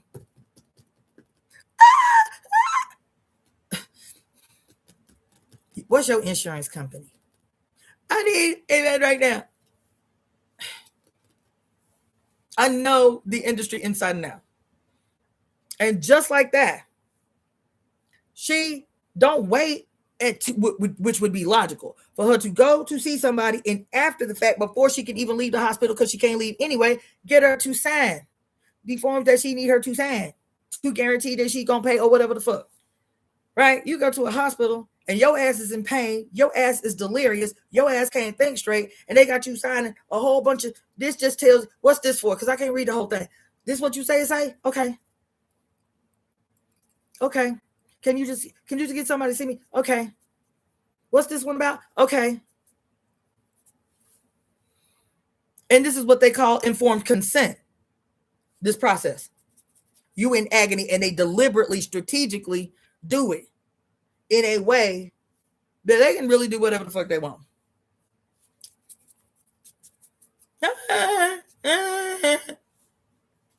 And this is what is supposed to be informed consent. You understand what I'm saying? How do you think the vote is different? Because I talked to y'all at length. Go back. I talked to y'all at length about the etymology of the word vote, and how if that convinced me more than anything that I've been saying about why I've never voted in a presidential election. The word vote means vow. It means vow. Your vote is your vow of allegiance. That's what it means. In layman's terms, your vote is not your choice. Your vote is not your, I believe that this person that said we was going to get a prize after we give him our vote. You feel me? That's not what it means, boo. That's not what it means. I don't give a fuck how much political jargon people speak over your head. That's not what it meant. That's not what it means. Because even politically, when I was talking to y'all just the other day about within the context of the United States government and the concept called the consent of the governed and the point of origin, that your vote is your consent. That's why we be always feeling politically betrayed. Like, damn, this motherfucker said he was going to do X, Y, Z that was going to make my life easier. And this motherfucker kicked in the doors of the mayor's mansion or the White House or the city council and did the exact opposite. Why they do that? Why they did that? Why they betrayed us like that? They didn't. We are in agony. We are in pain. We are suffering.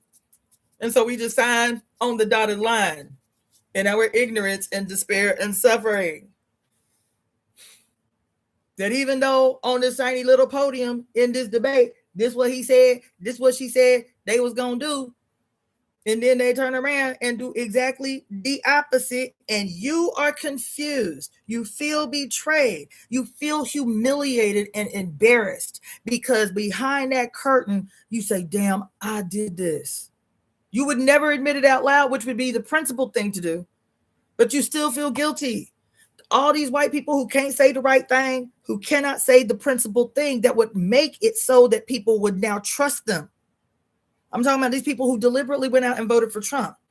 I'm telling you, I would believe them more. All these people talking about, we believed him. He betrayed us.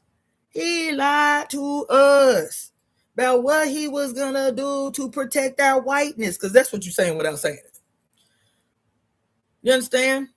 And when he did what billionaires do, which was betray you for his own personal, economic, powerful, financial interests, and the rest of us knew that, but y'all babies in your understanding, the white people, and this malignancy that has run rampant in your skull, that's why you blinded by the light, blinded by the white. You understand? He did not only what billionaires do, he did what every president that has ever sat in the White House has done. He tells you what he needs to tell you to pluck at your heartstrings in your desperation and despair. And to save face, he might give you a little bit of something. He might make a pretty speech about, ask not what your country can do for you, but what you can do for your country. And you love him forever and ever and ever because you think his ass is blemishless. Yes, I'm talking about your JFK. You think his ass is blemishless. And while because the country was being told to fuck up by black people in despair, saying we ain't asking the government no more. We about to wreck this shit. And he, recognizing the contradictions within his own country, get up there and make some pretty speeches about the crime of racism and shit, and turn right around in a conspiracy with the king of Belgium to assassinate the first independent prime minister of Congo, late great Patrice Lumumba. Your same president did, your most beloved, that everybody was so offended when Trump put his name over Kennedy's name, and this is a disgrace, and John F. Kennedy was so pristine and awesome and shit. Trump is smarter than y'all. I'm telling y'all. When I did that whole live the other day about why he had a right to be mad, he had a right, and he did. He knew, even if you didn't. He knew he had a right to be mad about why he was not given the Nobel Peace Prize. He knew. But I had to come up on here and put y'all on game. I said, why is this man acting like a toddler throwing a temper tantrum over a toy about this Nobel Prize? What is the Nobel Prize anyway? Who came up with this shit? Who is Alfred Nobel, and why is everybody so proud when they get a Nobel Prize? He didn't just want a Nobel Prize. He wanted the Nobel Peace Prize, Donald Trump, and felt entitled to the Nobel Prize and was offended that he didn't get the Nobel Prize. And everybody was like, because he crazy. No, he ain't. He's smarter than all of us was. He absolutely deserved the Nobel Peace Prize. He knew the history you did not. I'm telling you, man, they stay playing in your face, feigning ignorant, feigning crazy, feigning old and feeble to get you off point. He knew he had every right to demand the Nobel Peace Prize.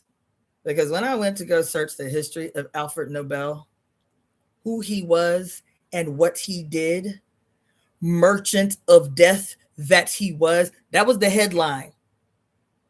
When the French thought he died. When the French thought he died and wrote a newspaper article / obituary for him, not knowing that it was his brother that died.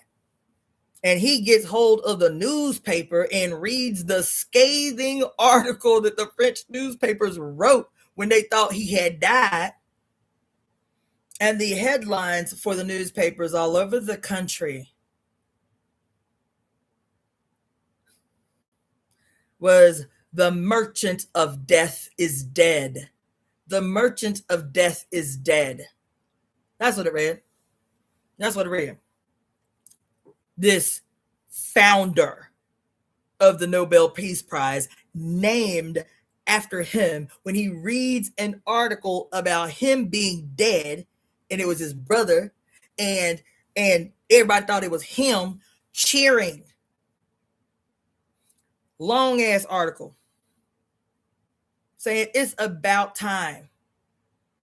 Maybe he'll leave some of that opulent wealth of his that came by his whole lifetime spent perfecting the art of war.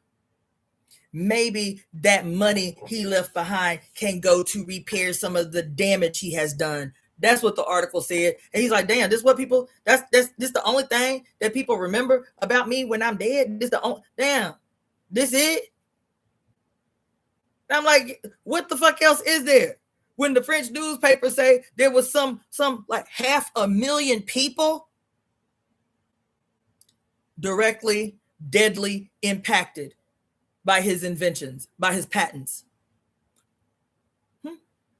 So y'all was like, what? He crazy. That cracker crazy. It's true. See, this the evidence right here. He done really lost his damn mind. What he think somebody gonna give him the Nobel Peace Prize for? The architect of the Nobel Peace Prize was a mass murderer. He was like, I do that too. I do that too because, see, peace for the white world afflicted with the malignancy of whiteness as a weapon of war. When they say peace, they are clear about what they're talking about. Peace for them against retribution from anyone that they are stealing from, robbing, raping, trafficking, enslaving, or murdering. See, we want peace from retribution. We want what the Pope guaranteed us, which was absolution. We want today what the Pope guaranteed us all them years ago, that no matter how much war we wage, that no matter how much brigandage we sow, no matter how much shit we steal, no matter how much destruction of the earth we facilitate, that motherfucker, there was no time limit on his granting of absolution. So why y'all mad? The Pope gave us absolution. Why y'all fighting back? Why y'all fighting back? That's what I'm telling you. In their mind, you're gonna watch a movie about Oppenheimer, and they talk to you about what a good activist he was in his younger years, and it must have been the despair of the loss of his mother that set him on a different path, bitch. A different path? That's what you said? A different path?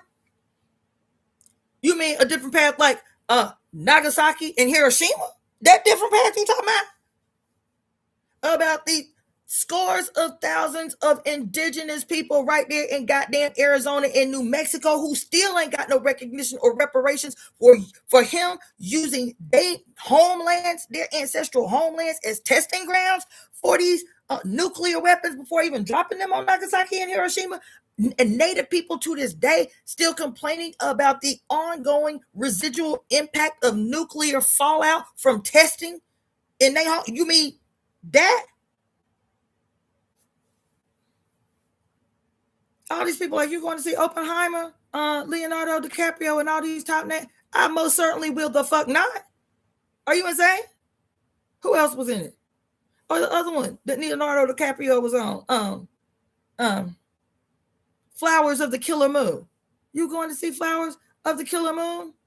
I don't need to see no movie where some random ass white boy, Leonardo DiCaprio, is playing the one sympathetic white guy who's still a tyrant, who he has a sympathetic relationship to the native people that they robbing blind and literally killing on purpose to seize lands. No, the fuck I will not pay. I will not give a single solid red penny to giving any second of time to who we know are the merchants of death. But we'll make a movie about, this is just the evidence of people who were once good going astray, being ambitious, and somehow their ambitions went in the wrong direction. Oh, is that the case? Well, then did you destroy and permanently hide the technology that gave rise to nuclear weapons because you saw the extraordinary damage and devastation that it did in Japan? Y'all didn't do that.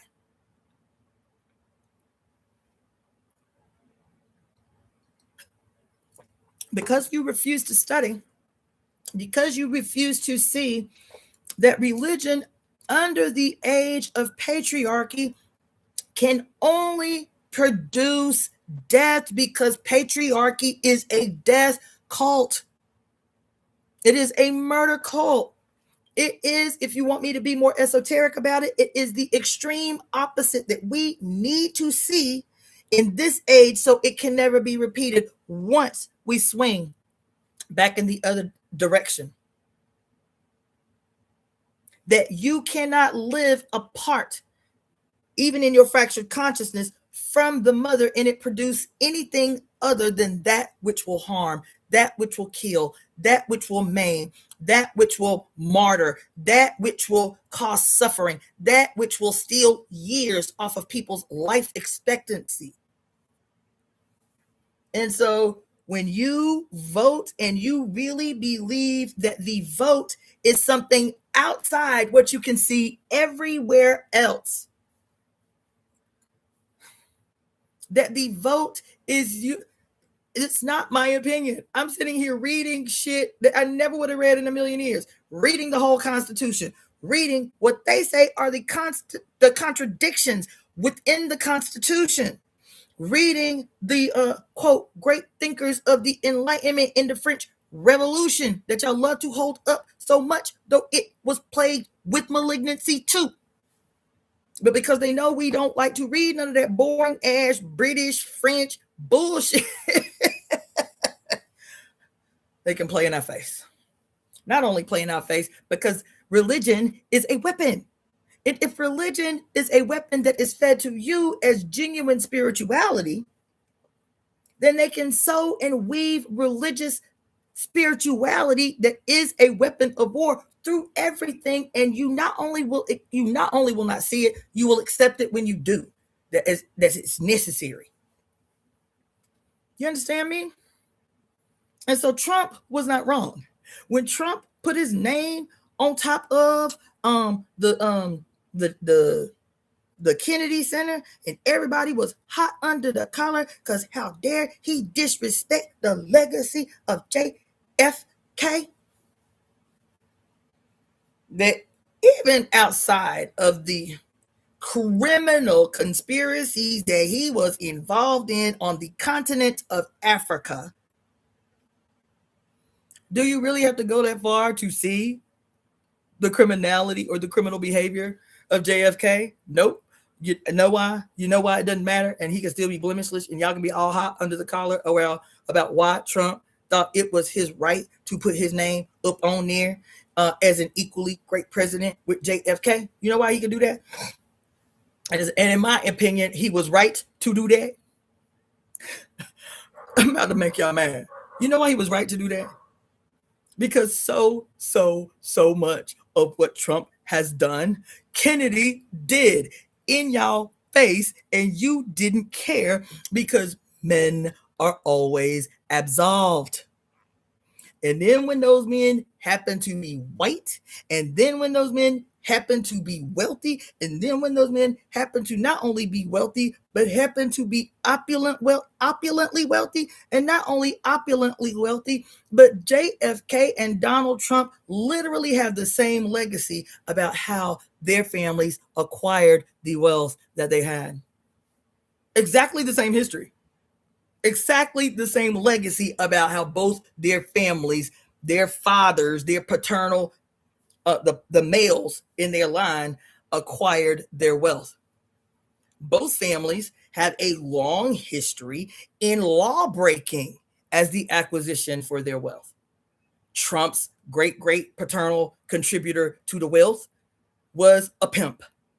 He made his fortune of prostitution, and a ton of prostitution was a seed wealth, but a whole other bunch of illegal activities that because he was white, he was absolved. See what I'm saying? And this became the perpetual ongoing legacy of wealth tied to Donald Trump. John F. Kennedy, we know what his family history was. It was seizing a grand portion of the bootlegging industry during the years of Prohibition. They were straight up gangsters, mobsters. That's where his wealth came from. That's where his wealth came from. Not only that, he can't help how his family made their millions. Okay, say that's the line you want to take. He was notorious, audaciously arrogant about having extramarital affairs while he was the president. And your good Christian selves said as long as he say something nice about black people, well, you know, everybody got their vices. Everybody got their vices. What somebody told me about me and my revolutionary husband, we both as revolutionaries in the same organization trying to build some shit. Well, I know, you know, that y'all might have had y'all complications behind closed doors, but you know, you cannot really judge a person by the complexities of a personal relationship because look at all this good work he done did in the world. So Trump knew. He was like, why y'all tripping? Do y'all not know who JFK was? Do y'all not know his stilo? Do y'all not know who he was? Why y'all mad at me? And me and him is the same. Me and him the same. He just happened to make a few good speeches about black people, but didn't I do that too? Didn't I make some good speeches about? I did admit that black people built America. Didn't I say that though? Didn't I say that black people have been the hardest workers in this country? Didn't I say that though? Why y'all mad at me?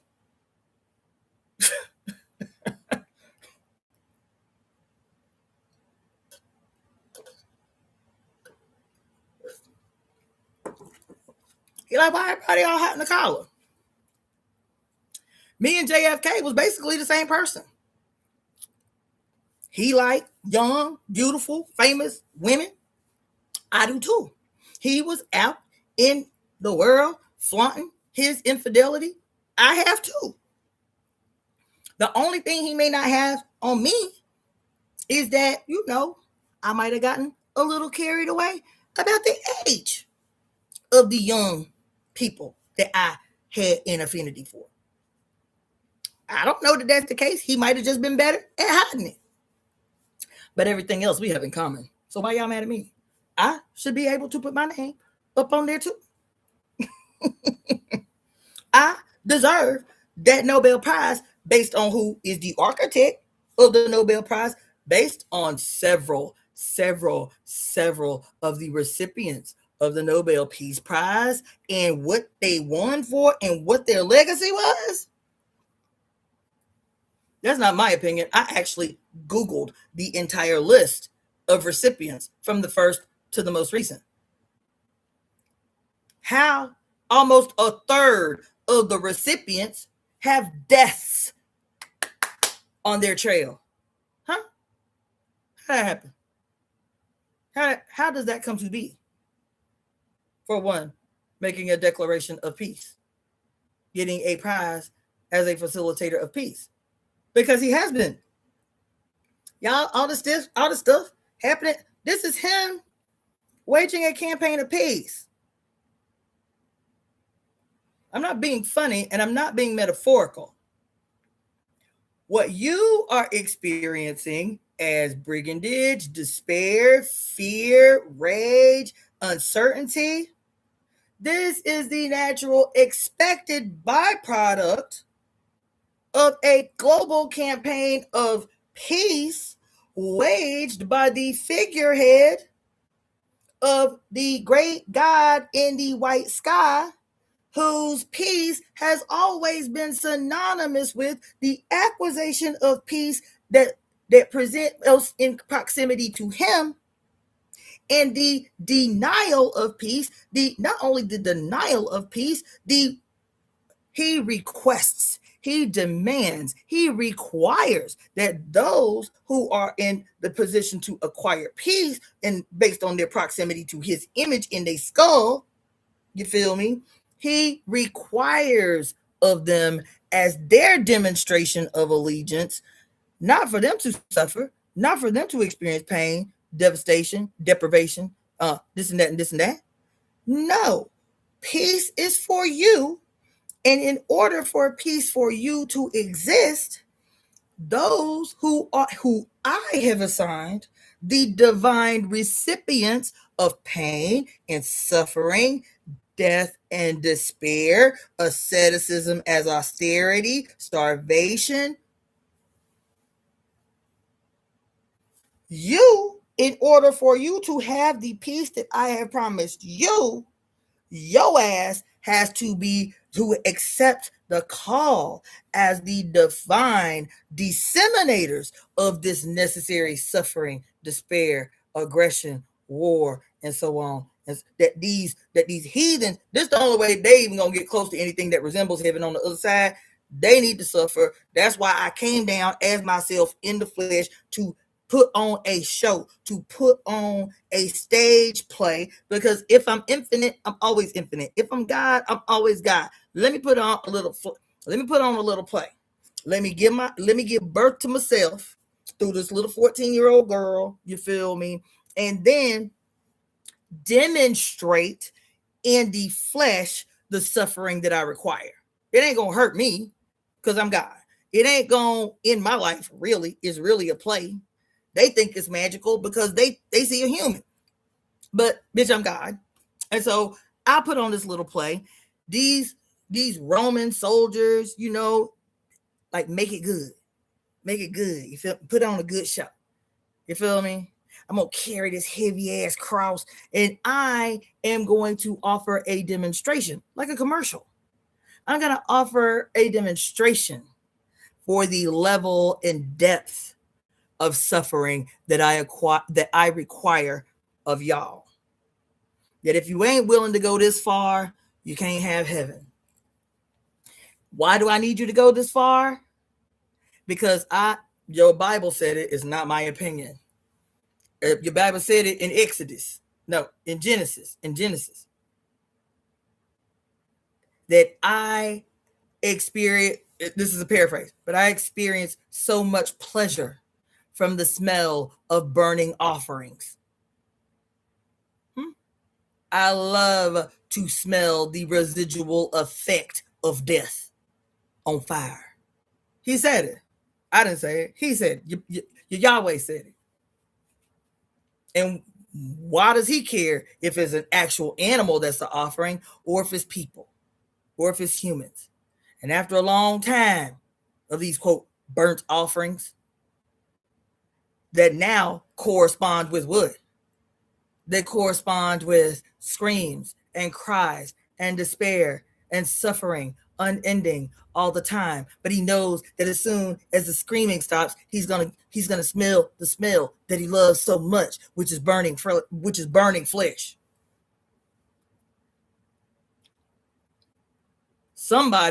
If somebody is ordained to be the recipient of pain and suffering, the willing recipient of pain and suffering, because you believe, because we all wear our trauma like badges of honor. I survived. I persevered. Let me tell you 1,000,000 times the ways that I have suffered. Behind that is suffering is going to get me closer to heaven. It's going to do that because that's what Jesus said. And in this movie, Matrix, that is literally reiterating everything that I've told you since 325 AD. My live feed on IG is about to stop in 18 seconds. So you can come back when I'm going to open it back up. I'm going to open up a new stream, or you can join us over here on my YouTube channel, which is Daughter of the Fates, @ Daughter of the Fates on YouTube. Just give me a second and I'll bring it back up.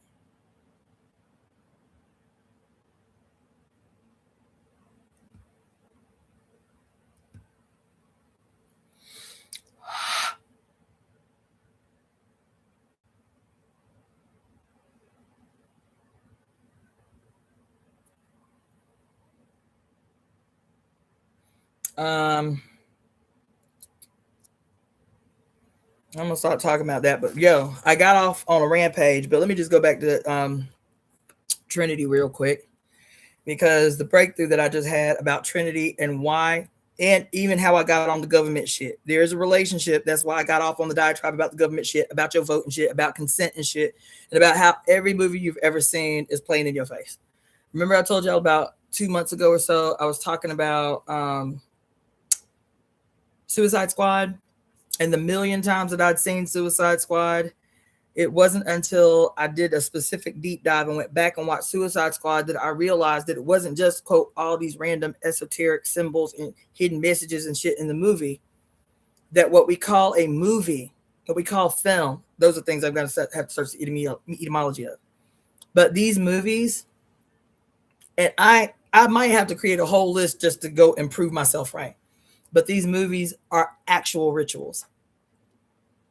When I talk about rituals, I mean straight up old school, like if you do a play, you know what I'm saying? If you do, just like you do a play and a ritual are basically synonymous, right? You have an opening scene, and what in a play has to happen, they call it the,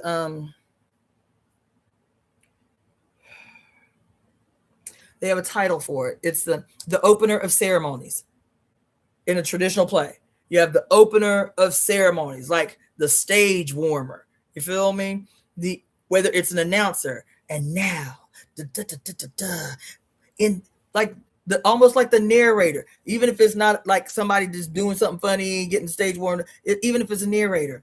Once upon a time, in the this and that, whatever. The big giant red curtain on the stage is closed while they say the this and that, and then all of a sudden the veil is opened. The curtain, the big red curtains are parted, like Moses parts the Red Sea, or like your mama comes open when your ass wants to be revealed, or whatever the fuck. You feel me? And so I just had this moment just now talking about all this shit in the goddamn Matrix that I, even as deep as it is, I did not recognize until this moment. The reason Neo had to meet Trinity first, and I thought she was just a metaphor, an obvious metaphor for the Holy Spirit, the Trinity. The reason Trinity had to open the scene with this exciting scene of magic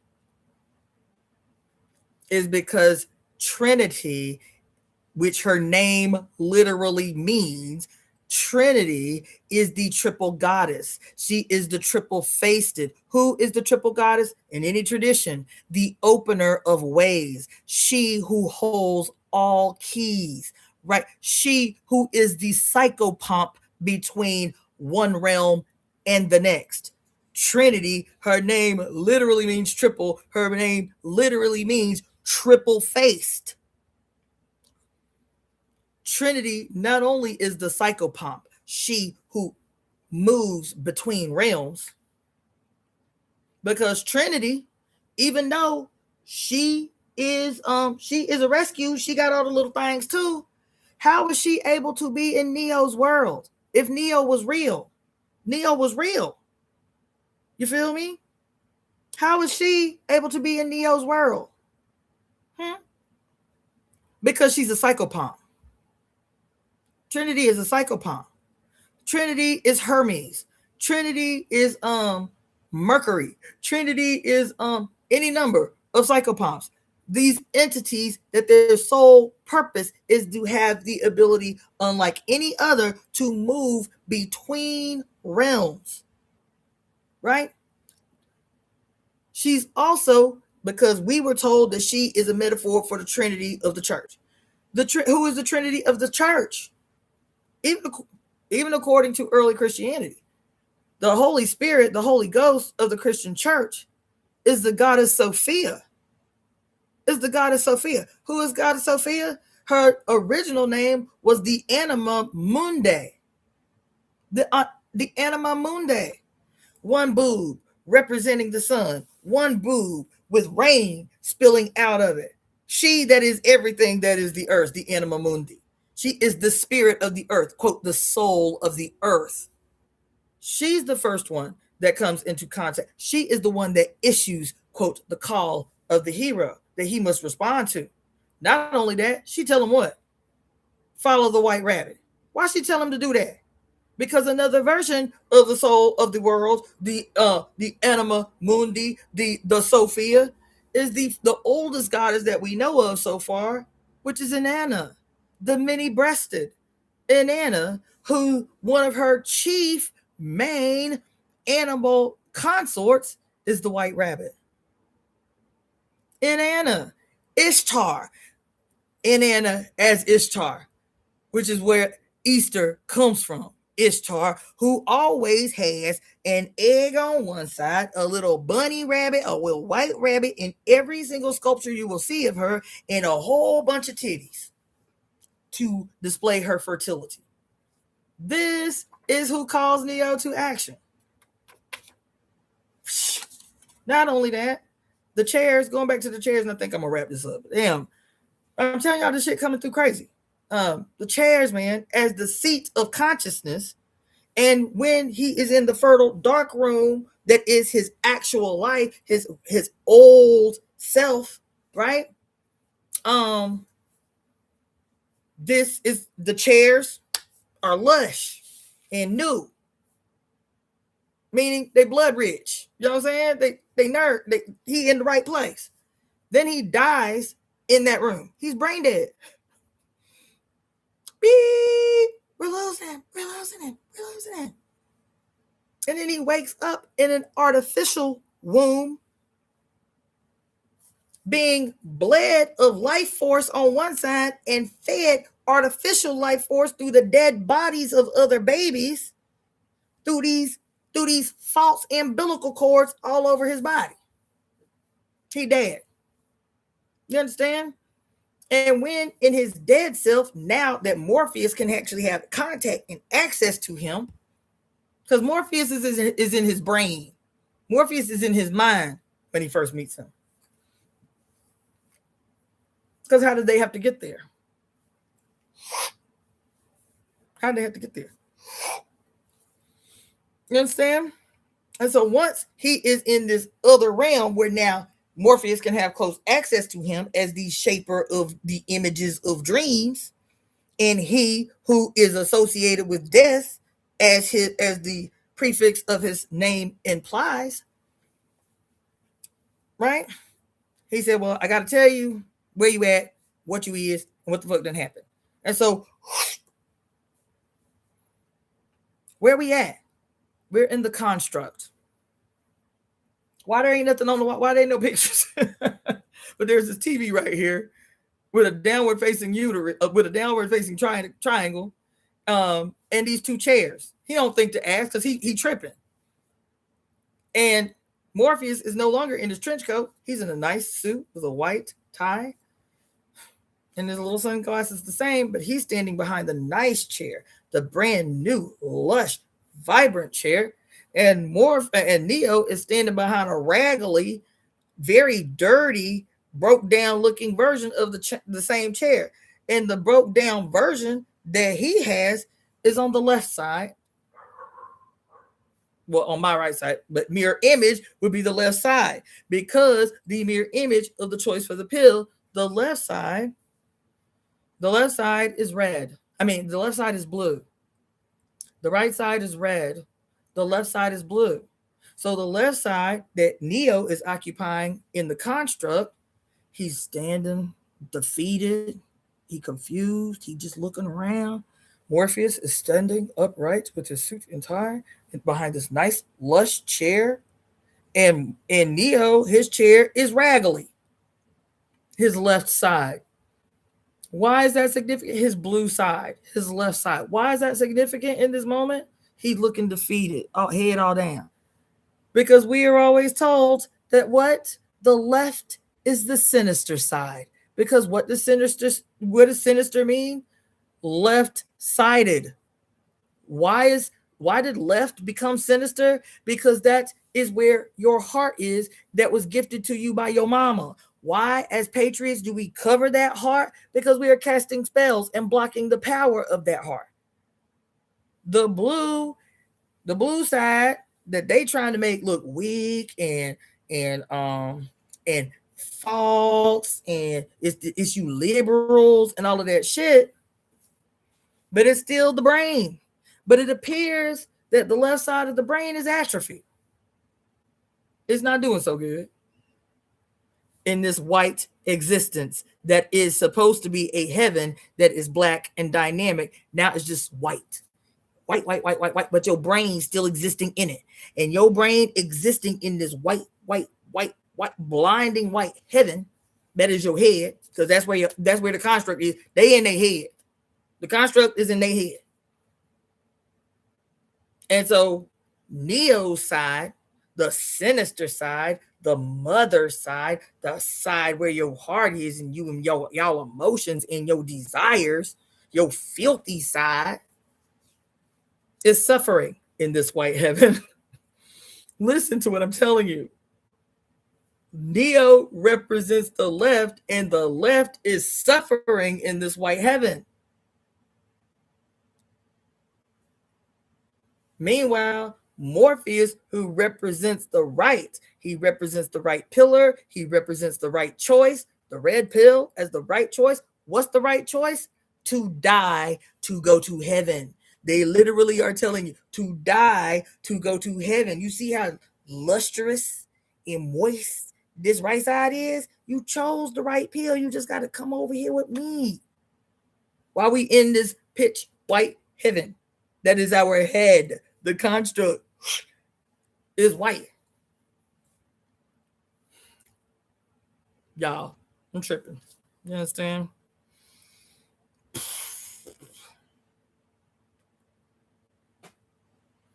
I know it doesn't seem related to what I opened with 4 hours ago about white people have a peculiar journey to make to their own souls. They have a peculiar journey to make to their own souls. They have a peculiar journey to remember what oneness feels like. To remember that they do have a thriving, long history, a long ancestry, a long vital past with their own traditions, their own mythological understandings, their own observation of the sky. They have a long history. That's why I told you about the astrology and how this thing, Neptune and Saturn last year, and that happened 12,000 years ago. And what happened 12,000 years ago? What we know as the permanent mutation of white skin presented itself for the first time in the world.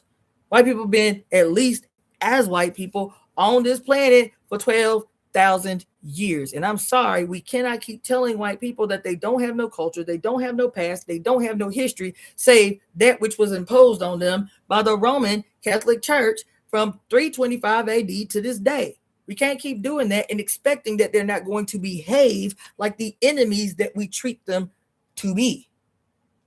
They will continue to descend down this path of madness that its peak presentation today is Donald J. Trump. He is the culmination of a legacy of madness that can only come from severance.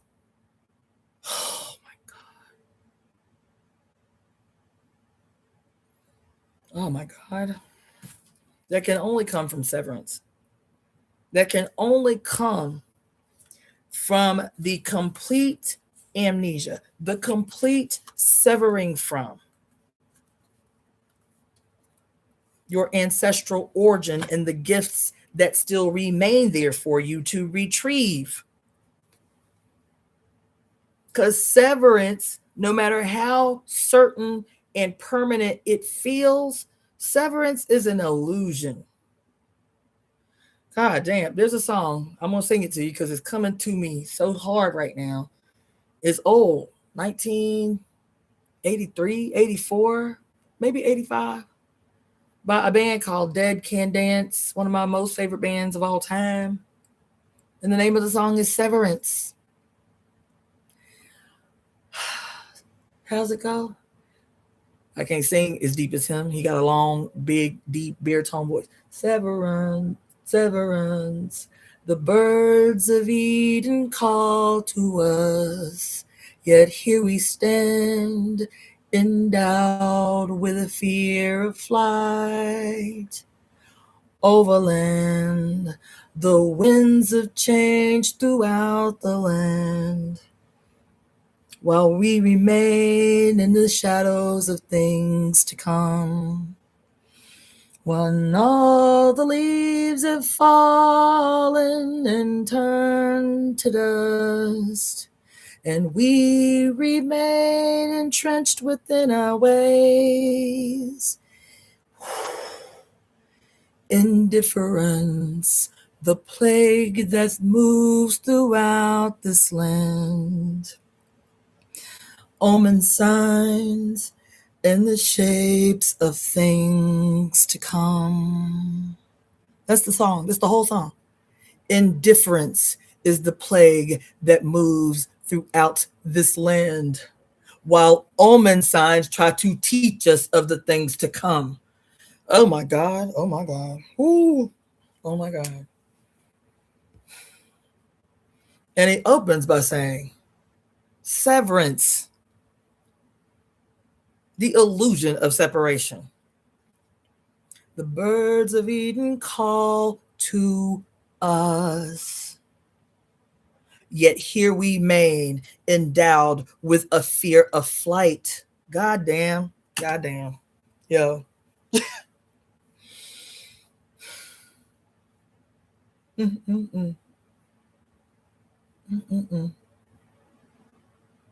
Listen.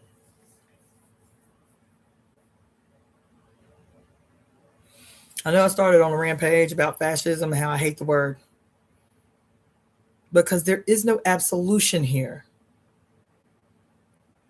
I started off by talking about why y'all keep talking about these pigs, calling them Gestapo.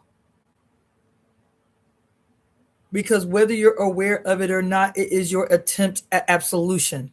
There is no absolution here. Why do y'all keep talking about why these people acting like Nazis? Because there is no absolution here. There is no absolution anywhere on earth. There is no absolution, only rectification. There is no absolution, only a return to source to resolve and restore. There is no absolution.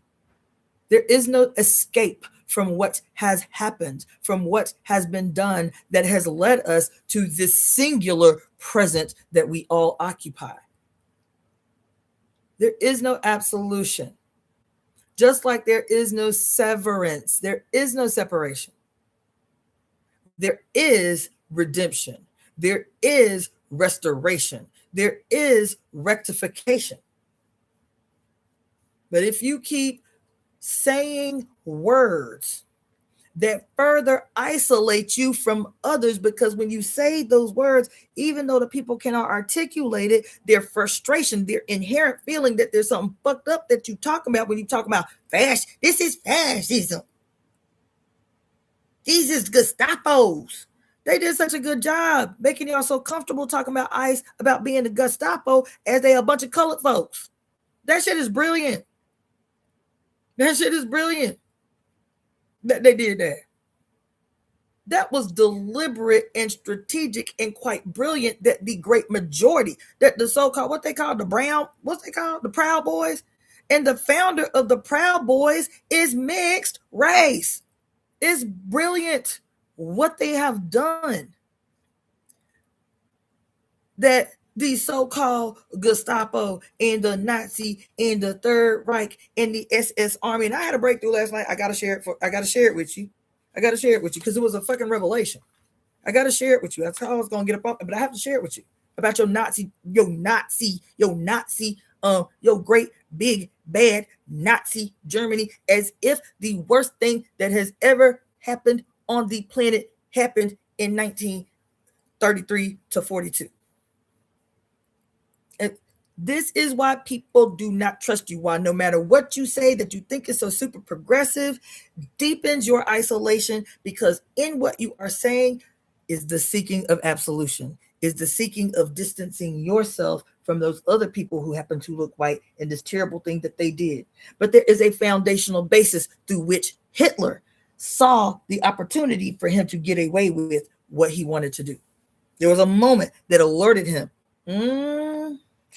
We might be able to pull this shit off right this moment. There is something in the entire environment that alerts malignancies when it is a ripe and opportune time to show itself. This is that time.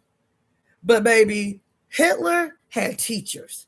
Hitler understood history. Hitler was a magician. Hitler was an occultist. Hitler was a devoutly spiritual man in the occult, an equally devout spiritual man as a devout Catholic.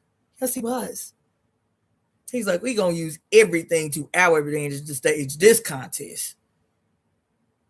Oh, we a devout Catholic. Do you think that the Roman Catholic Church was breaking the doors down of Hitler's headquarters in this giant, beautiful castle where he outright was inviting old witches to come and conduct portal opening ceremonies atop a big black sun mosaic on the floor of this castle? Why the Roman Catholic Church that was supporting him financially, why they wasn't outraged when they found out he was conducting seances and witchcraft? It was like, look, we'll act like we don't know what you're doing, but do what you need to do to stage this contest. Hitler had a mama, bitch. Mussolini had a mama. Stalin had a mama. Ho Chi Minh had a mama. Mao Zedong had a mama. They had births. And they were born in a time and in a cycle where, as young occultists, they could see that y'all be like, what's goddamn astrology got to do with when we vote and how we vote? Okay. Okay. But when you start talking about Hitler, I don't believe you. When you start talking about motherfucking fascism and the Gestapo, bitch, I do not believe you. I don't believe you. Don't mean you're a bad person. It just means you ain't as progressive as you think. Not only is you ain't as progressive as you think. You can't come up in here organizing the no shit that I'm creating. Now, if you want to throw some ducats of support, cool. But to come up in here thinking you gonna organize something, you gonna take on pieces of work, because you cannot be trusted. Because you honestly believe in your white sky that the worst that it has ever been is Hitler in Nazi Germany. And why is Trump trying to repeat this most terrible point in human history? Why is he doing that? It's so offensive that you really think that Germany, that Hitler, that the SS Army is the worst that it can't be innocent no more. Not when every time I'm telling you I'm having these radical ass breakthroughs, I just go on the internet for 2.5 seconds and say, where this happened, what is the basis and the foundation of this right here, and can learn the whole history of the world in a few minutes. But you still talking about the goddamn Gestapo and the Gestapo in the goddamn SS army in Hitler today as reminiscent of, in your mind, the worst aggression against humans in history. And you wonder why you can't coax no black folks out their house since this dude took office. Not only that, y'all don't give a fuck about human beings, not in the state that you are in. You have the capacity to give a fuck about human beings, but in the state that you are in, what do I mean? Having a completely blinding white sky in your heaven. In the state that you are in, where you literally cannot see reason, you cannot see reason because you are blinded by the light. Your heaven is white. It is completely occupied by the illusion of a white sky that don't exist nowhere in the universe. And the reason that this is problematic is because just this year, there's millions of people on the street behind these two white people that were killed by the Gestapo, by a bunch of colored men. Don't you know that this is strategic? Don't you know that this is strategic? So these innocent white people, a male and a female, and y'all can't even be honest with your own self, because y'all wasn't even as outraged when the white girl died as when the white guy died. Y'all wasn't even, some of you was mad. But collectively, y'all wasn't even as mad when the white woman died as when the white young man who was the nurse for veterans. This becomes, I didn't want to believe it. I heard people saying it, I didn't want to believe it, but I'm convinced now this is a fascist regime.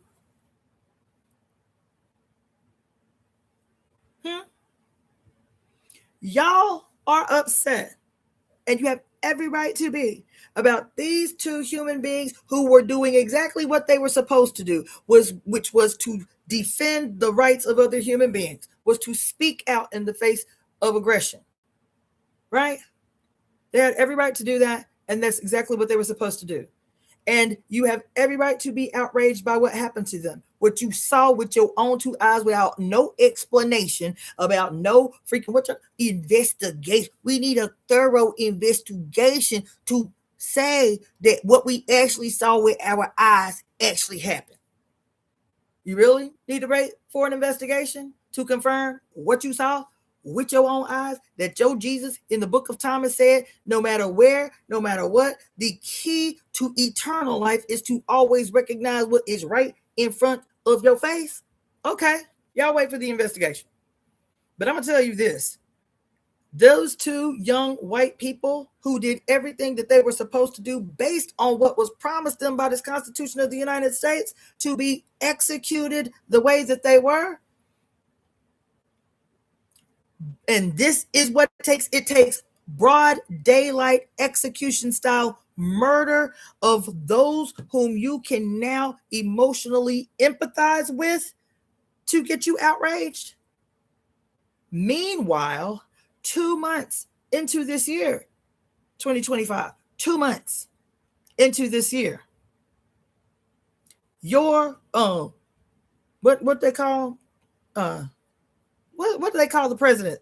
The chief in command? Is that what the commander in chief?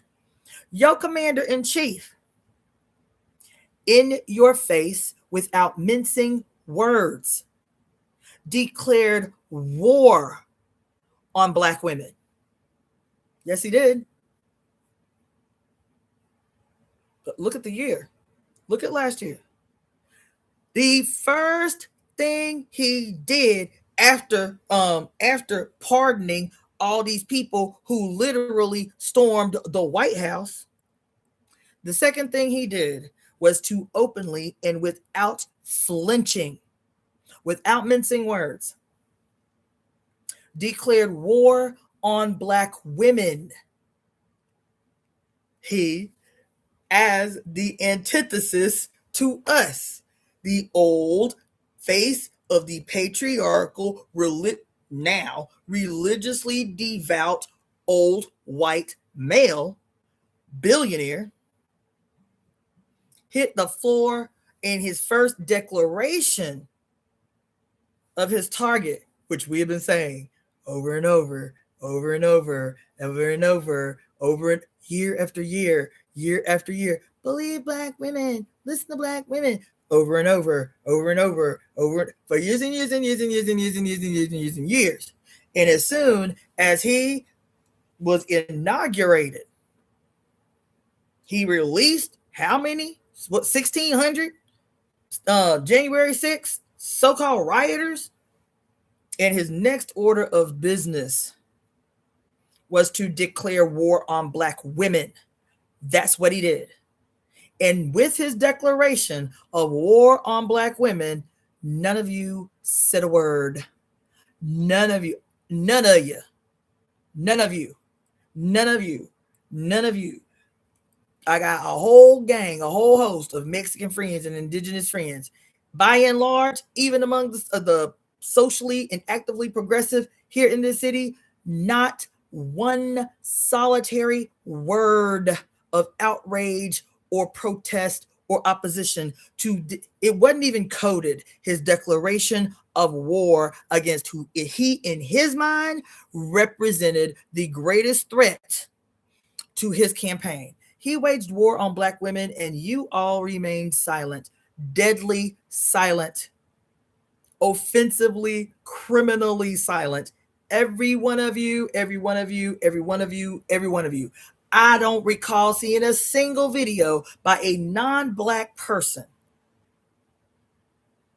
when he made this declaration.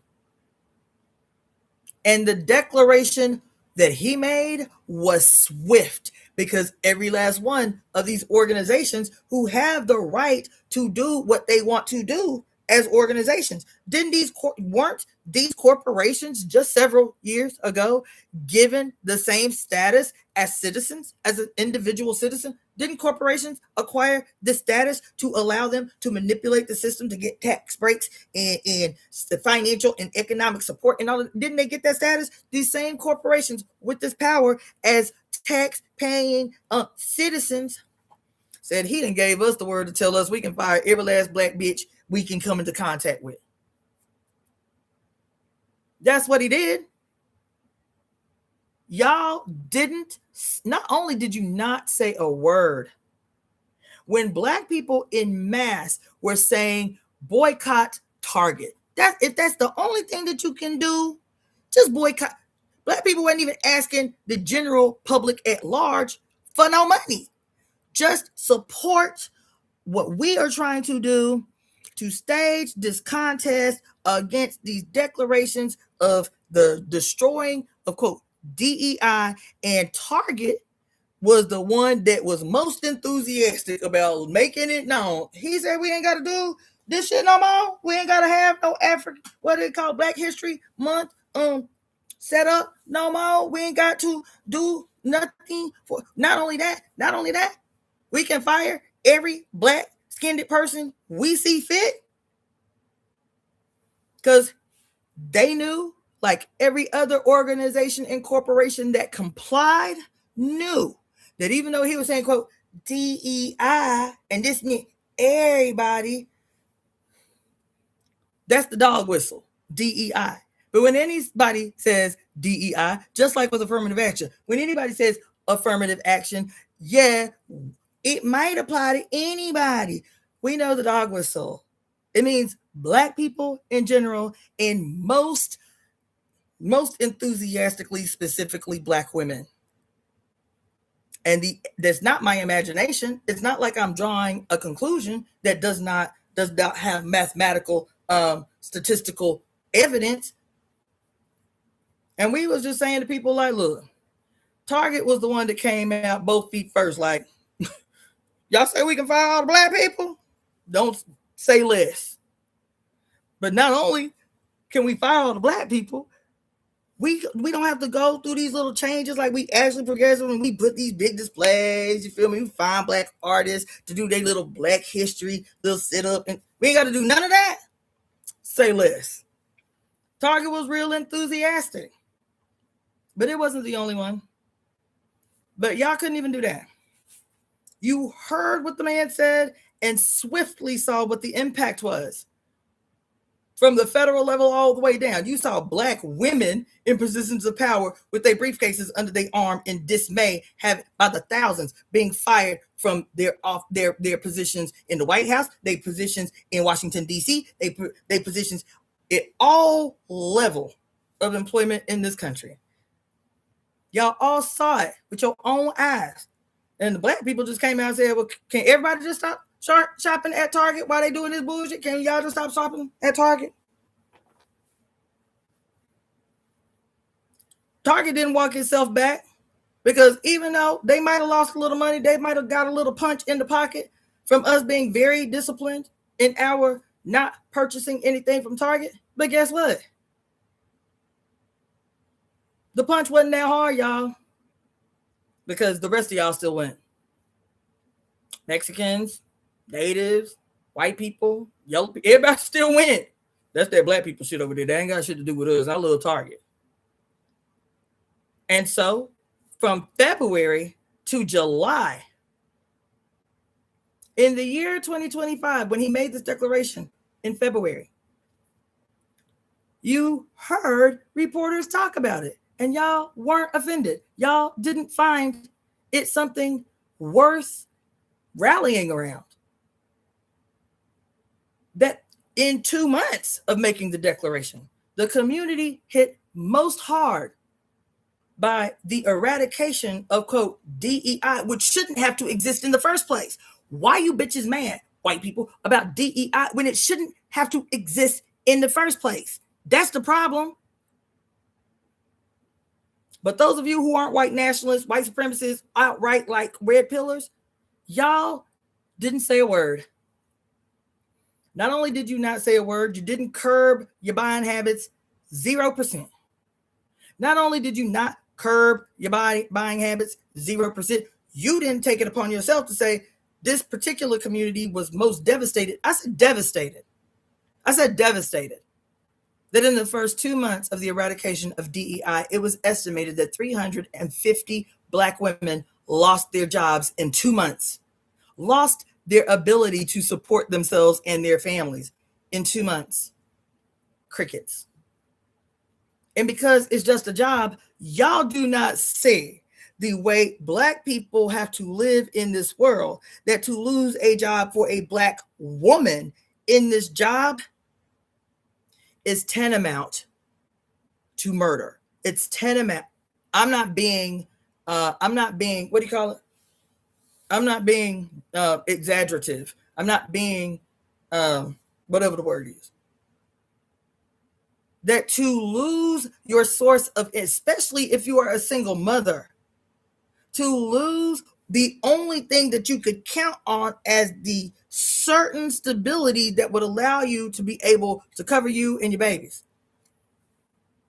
And a lunatic takes hold of the head of state, and he is clear because he knows how to read the society. He is clear and confident that he would be able to do what he did.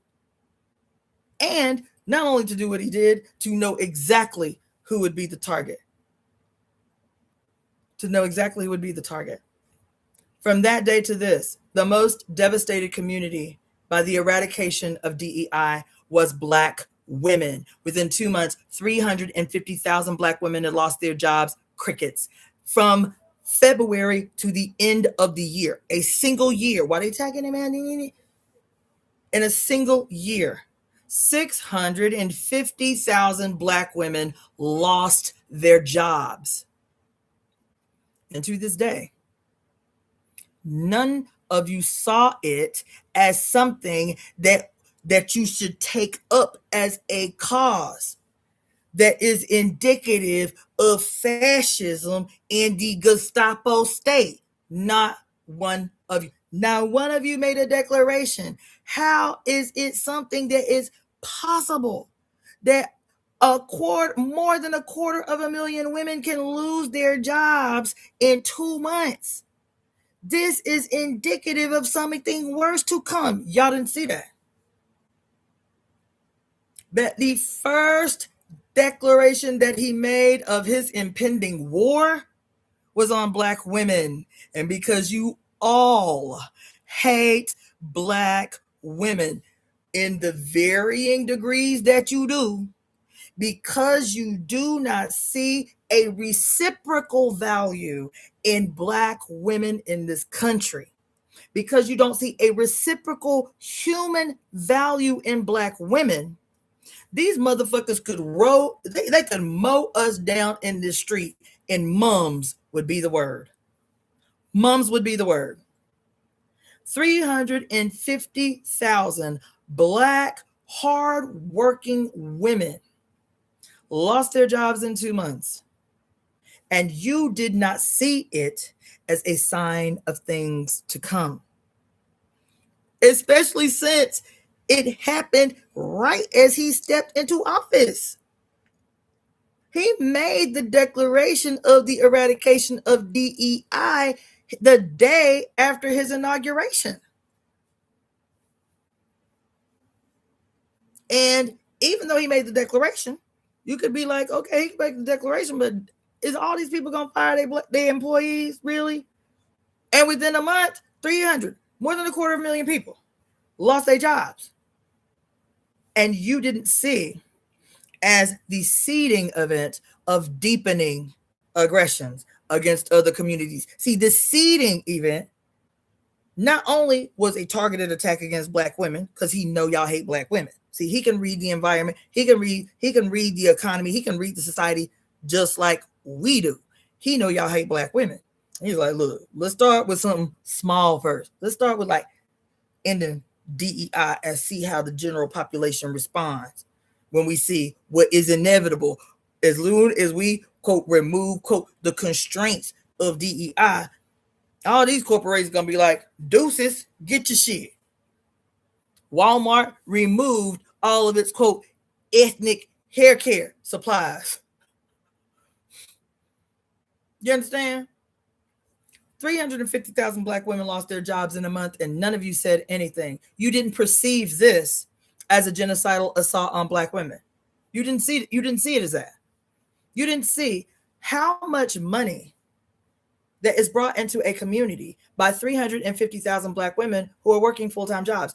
This amount of money, which I'm sure is gargantuan, 350,000 women, that this loss of this source of income that allows for these communities to thrive because of the influx of resources through these 350,000 people who are working, you didn't equate that with a genocidal assault that was indicative of a deepening assault. You didn't see it that way because you've never seen the aggressions, the attacks upon, the imprisoning of, the enslaving of, the raping of, the silencing of, the castrating of. Remember I was just telling y'all last week that 600 Black women are filing a class action lawsuit to the tune of $6 billion against a hospital in Virginia for allowing a white nationalist Indian man who they knew was deliberately, that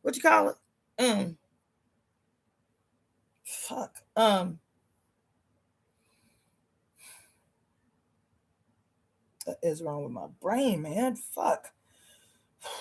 Who was deliberately, and for lack of a better word, castrating Black women. He was performing so many unnecessary surgeries with the same objective. 30 years ago, 50 years ago, you would have called it what it was. An attack on the reproductive ability of Black women. You would have at least called it an attack, a racist attack on the rights of women to have babies, which still would have been fucked up. This has been happening with this one doctor in one hospital since 1988. 600 Black women and young women have been given false pretext for consent.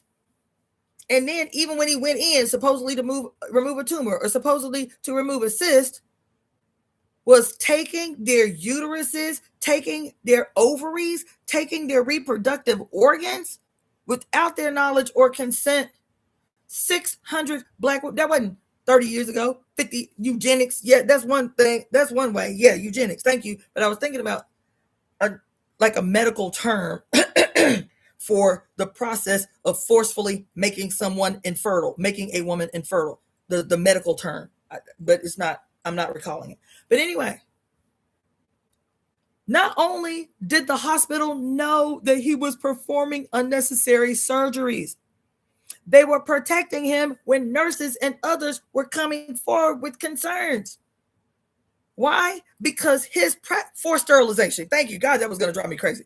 Forced sterilization was going to drive me crazy because not only did they know, not only did they prevent him from doing it for the 30 years that he was doing these deliberately unnecessary surgeries on these women to sterilize them. The reason they didn't say nothing, the reason they didn't intervene, the reason that when he actually went to prison for fraud, his chief of staff, the chief of the hospital, wrote these glowing letters to shorten his prison time and to get him his license back after his license had been taken for fraud. The 600 women, the great majority of them were black. That's why he was able to do it for 30 years. Because the 600 women were black. That's why the hospital was on his side to help him get his license back and to help him get out of jail after 4 months. That's why. Because they was black. And you motherfuckers hate black women. The only thing that has the potential to restore the planet to right. And you hate us the most. And I'm not talking about savior shit either. I'm talking about the evidence that the world is on the right path is that when everybody has finally excised the spirit of hatred to the one who most reminds them of their mother, their old mother, their ancient mother, the one that actually unites us all. This shit is a sickness. And it shows up in every way, and y'all will call it everything but what it is. I was clear. I was like, how the fuck can 350,000 women lose their livelihood overnight, and nobody is saying a word but us? And so we only talking to ourselves because we the only ones that give a fuck about us. So we talking among us about this genocidal assault on our right to live. That's what it meant when 350,000 women lost their jobs in fucking 2 months. That's what it meant. Because you only see that genocide applies to one period in human history, one group of people who you can most see your sameness in, white skin. That genocide only applies to European descended Jewish people who are being brutalized by other white skinned people. And so the only context with which you can see suffering is within those that you can see sameness in, that is your skin color or closest in proximity to your skin color. And you can call it what you want. You can make every excuse. But when more than 250,000 women can lose their jobs damn near overnight, meaning a cascade of terror that can come after that. Oh my God, what the fuck am I going to do? I've had this job for 20 years, 30 years. I've had this job for 10 years, 5 years. This is what has allowed me to support and sustain my family in some level of comfort in what is the madness of the United States of America. How am I going to pay this mortgage that I have? Oh my God, we might end up homeless. How am I going to keep paying my car payment? We might end up out on the street. Y'all don't see what has been happening to Black people in general and Black women in particular as genocidal. So anything can happen to us and you will remain quiet. You do not see that what is happening to Indigenous people in general and Indigenous people stuck in absolute unimaginable poverty on fucking reservations, and y'all say, well, there is sovereign. What does sovereignty look like without the resources that belong to you to not only sustain your life, but allow you to thrive within the context of sovereignty? Y'all will hear horror stories. So many of you flocked to what was it called? Oh my God. Oh my God, my brain, y'all. Water is life. The big oh my God, the big demonstrations that last for months and months and months and months and months with the indigenous people that were trying to protect their water sources from these people who was trying to do what they do, whether it was fracking or whether it was digging for oil or whatever on treaty lands. Oh my God, I can't even believe I can't remember this.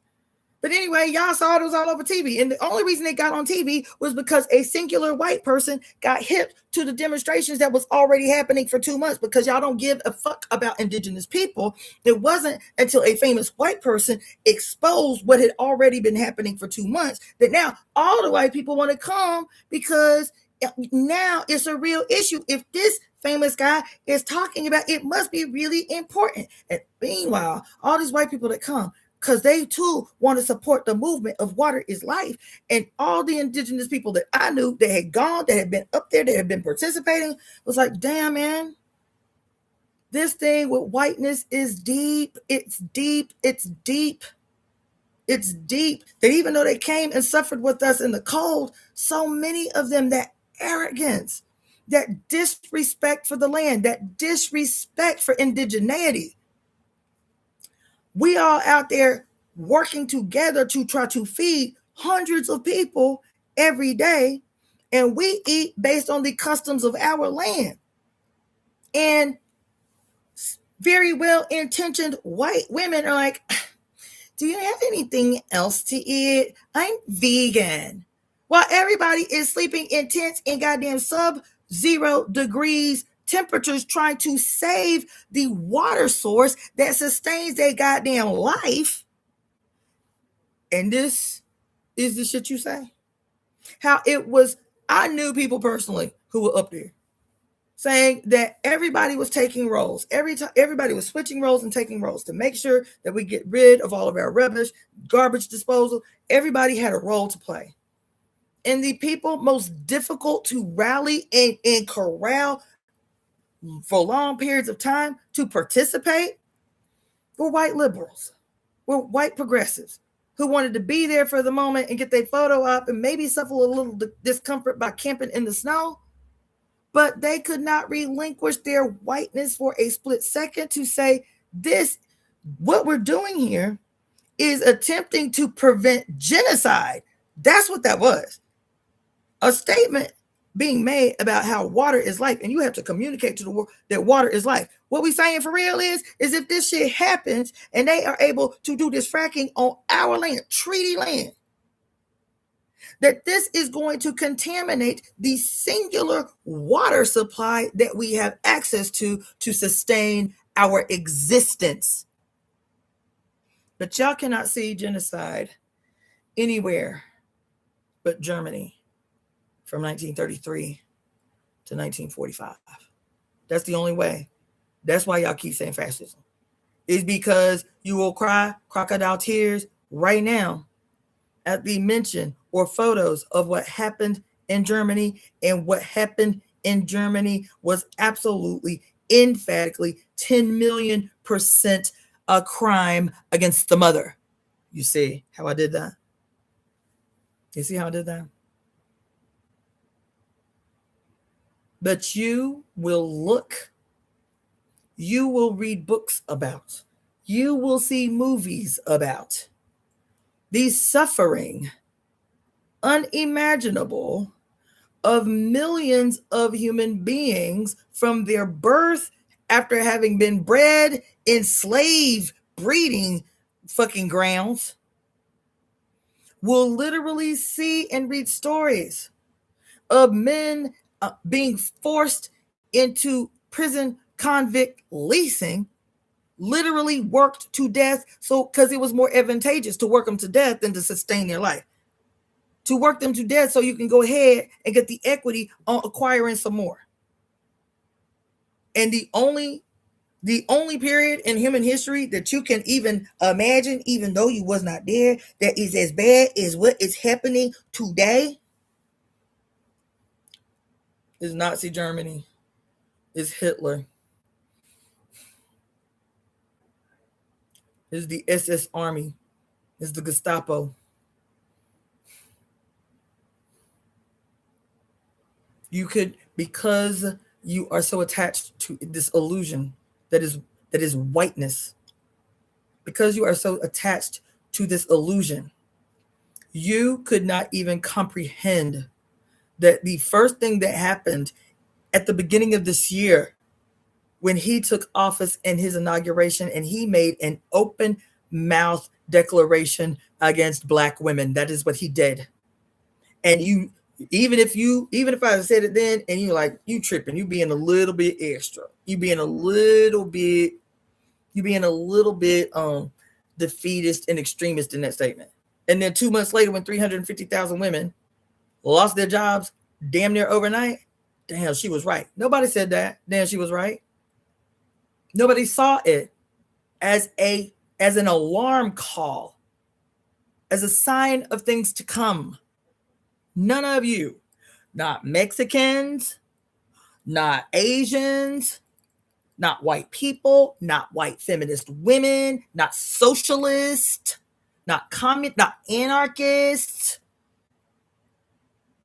None of you saw that it happened so fast. It was fucking damn near overnight. Nobody saw. Nobody internalized what had happened to Black women overnight. 350,000 goddamn Black women as a sign. It didn't cause you to say, whoa, like this bullshit, the Heritage Foundation, and what's that other shit, the Esther, whatever the fuck, and all of this shit.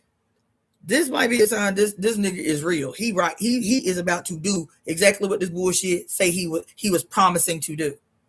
Y'all didn't see it that way.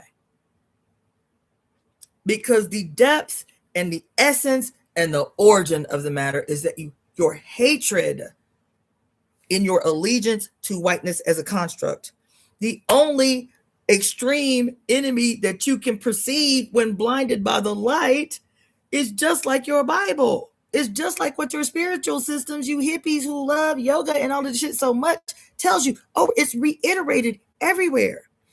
With what being blinded by the light in your consciousness that is supposed to be a vibrant and ever imaginable Black primordial sky, when you're blinded by the light in the daytime that you go outside at noon, all you can see is the sun and in the illusion of a blue sky.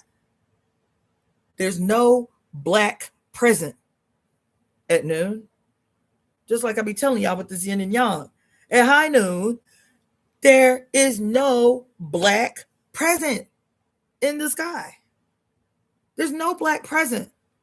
And so when your entire head politically, when your entire head spiritually, when your entire head religiously, when your entire head culturally, when your entire head economically is blinded by the illusion of white, and it's taken up your whole dynamic sky, then in that white, there is no Black present. And if there's no Black present, it means that the absolute antithesis to your whiteness, what you perceive as the safety of light, the safety of white, your arch enemy in this perverted imagination is going to be me. It's always going to be Black and female. Always. Politically, it's the same thing. That's why even no matter how profound you are as a spiritual person, I can't keep yelling it from the top of the mountain. Y'all still keep saying the same thing. In this most darkest hour, in this most darkest time in human history,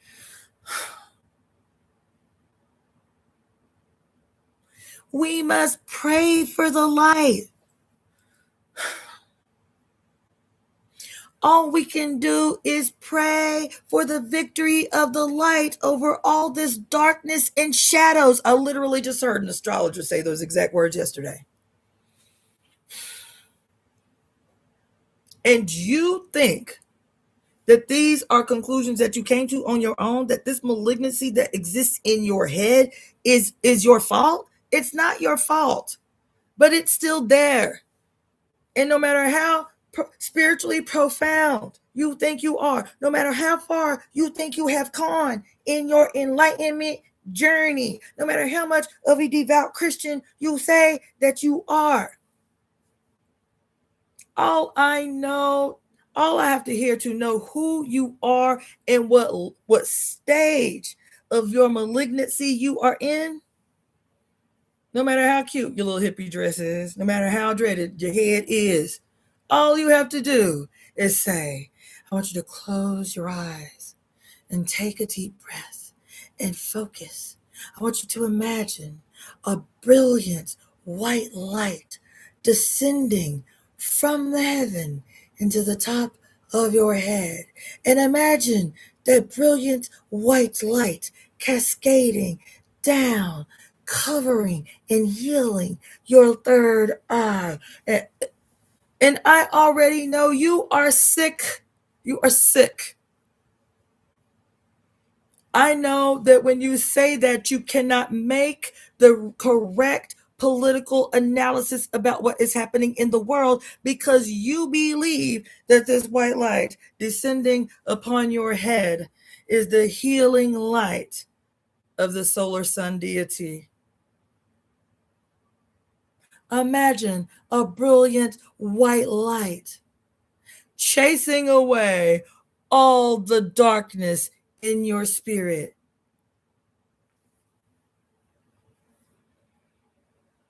You think I'm exaggerating. You think I'm seeing what's not there. But in this movie, The Matrix, they literally tell you that the construct that they say has been bleeding you dry, the construct that they say in that movie itself is responsible for your inability to live a thriving life on your own terms.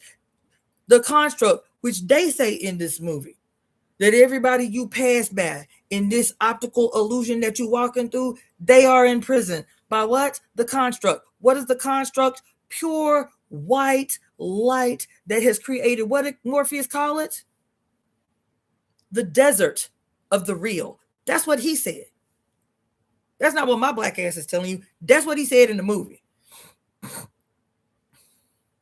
That the brilliant white light created the desert of the real. What is the desert of the real? The illusion created by this bright white light taking up all the space in your deep, dark, bountiful, safe, luscious, effortless. You know what the Garden of Eden was? You know what the last golden age was for each and every one of us? The macro to the micro? It's them 9 months where we had everything that we need and we didn't have to perform a single task to get it. We just had to exist. We didn't even have to have a face or a name for the guarantee that everything that we would need in this heaven that is our mother's uterus was a guarantee. We didn't have to have no beliefs. We didn't have to say no prayers. We didn't have to chant no mantra. We didn't have to we didn't even have to give her no kisses and hugs in return. That this 9 months of absolute dark that is warm and that is you just trust. Stop it. Stop. Now, God damn it. Shit. You ain't gonna keep running in and out of my house yelling at the goddamn door, man. Bullshit. I want to hear it. Now, when you come inside, you staying outside. Stop all yelling out this. It's fucking annoying.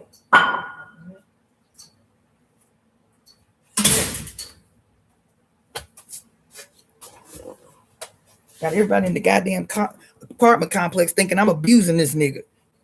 Shit. Anyway. Ugh. They literally tell you in your face. The reason I got on that whole Matrix thing in response to this thing with y'all and y'all fascism and everything, you have a world to change. White-skinned human beings. You have a peculiar role in the changing of the world. White people, human beings born to mothers from uteruses who happen to have white skin. Like, this shit is not rocket science. This shit is not complicated. It is your adversary that is the author of all confusion. And his chosen weapon to construct this confusion is war. What is war? To cause confusion. That's the meaning. That's the etymology of the word war, is to cause confusion. What does your Bible say? That the adversary is the author of all confusion. Simplify. You people born to mothers through uteruses, and these mothers have white skin, who live on this planet. Whiteness is not real. Whiteness is not real. Whiteness, the same day it was scripted in ink in a papal bull by a spiritual warrior called the Pope, a spiritual religious warrior called the Pope, looking to solve a strategic problem that was causing an issue in his ability to lead his troops. They had a conscience. How do I get rid of that shit? So that they can become the efficient weapons that I need them to be. And in a stroke of white-headed malignant brilliance, as a warrior, as a disciple of a war god, as a messenger of a war god, this stroke of deadly brilliance to help purge would-be warriors of the Lord of the affliction of conscience, he scripted a papal bull that generated whiteness out of sheer abstraction. Isn't that something? Created what he literally created with a pen a whole new, never before seen race of human beings. And in this construction that he was engaged in, spiritual general warrior to chief of staff general warrior to the godhead of war that he was, Pope Nicholas V and all of his predecessors, created you. He gave birth to you, the male mother. He gave birth to you with the construction of whiteness. And in his delivering of this new and never before seen construct called whiteness, as the chief messenger general warrior to a war god of a war cult that can do nothing but produce death. And this is the crime that he committed against you, people born through uteruses to women who happen to have white appearing skin. He made monsters of you. He made executors of you. He made vampires of you. He made warlords of you. He made warlords of you. He did it, and you accepted it out of fear, not just out of privilege. It's not privilege. I'm not convinced that it's privilege that was the driving force behind all of these previously antagonistic clans and states and countries saying, oh, okay, now we all one, we all white. We might be French white, but we white. We might be Spanish white, but we white. I'm not convinced. I am convinced that as the representative of a lord of war, of a godhead of brigandage and death, that the Roman Catholic Church prior whatever the fuck, that they had already fertilized the earth of this place that we call Europe. They had already long long saturated and fertilized the earth with the blood of your ancestors, forgotten ancestors. That's why everybody be talking about, yo, I've heard white people say it. And I was like, damn, that's real fucked up. Why y'all say that? Why y'all be saying y'all mutts? I've heard white people say that. And you say, what's your ethnicity? Oh, I'm a mutt. Why y'all say that? Where did that come from? What an extraordinary reduction of an entire history peculiar to you and your lineage. Oh, I'm a mutt. Well, what does that mean? Where your people them from? Well, a little bit of English and a little bit of Spanish and a little bit of, I don't know, Czech Republic or some shit. Why y'all do that? Because you were trained well to sever yourself from your heritage. It made you good soldiers. And that shit was seeded in very damp, moist, well fertilized blood of your ancestors. The first genocidal assault on a singular group of human beings in what we call modern history was Rome against all these other white-skinned people who refused to comply. And this went on for 781 years, the Inquisition. Get off my door. 781 years that went on. This is the experience of Black people that we're always trying to call you back to.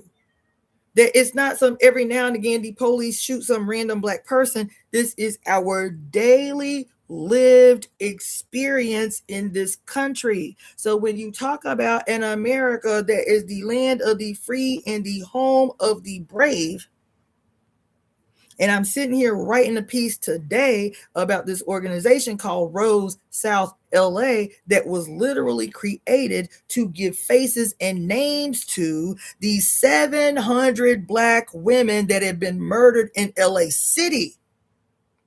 700 Black women disappeared off the face of the planet. Murder. From the 1980s to today, the victims of serial killers that the police refuse to acknowledge, that the police refuse to investigate, because every single one of those women or girls were deemed, this is the code that they use to identify these women, non-essential persons. They were homeless, they were drug addicts, or they were prostitutes. This is why serial killers came into this particular community, is because they know y'all hate Black women.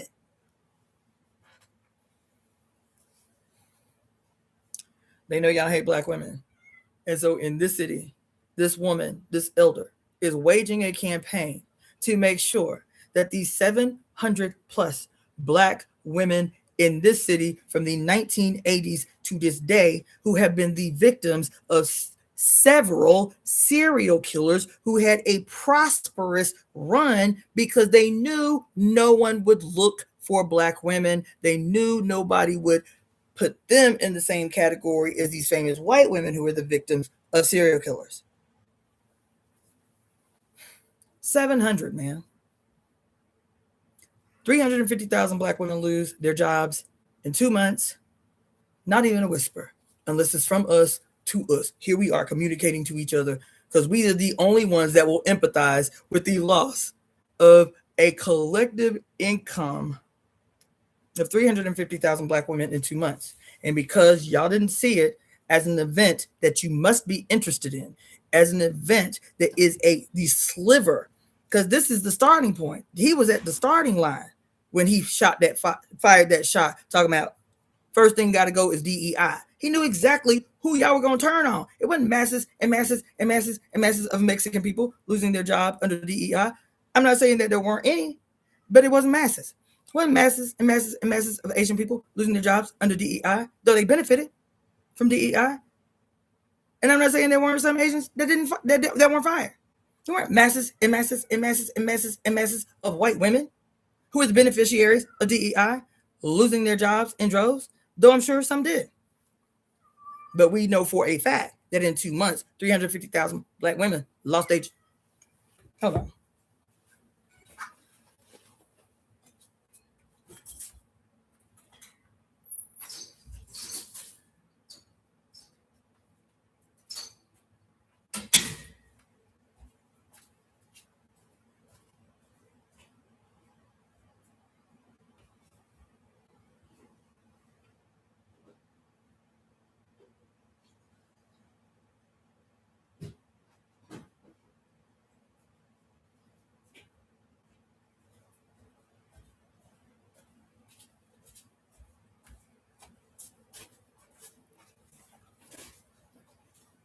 And because this strategy that they have developed, and I'll tell you this, there were moments in human history where y'all came close to coming to the right conclusion.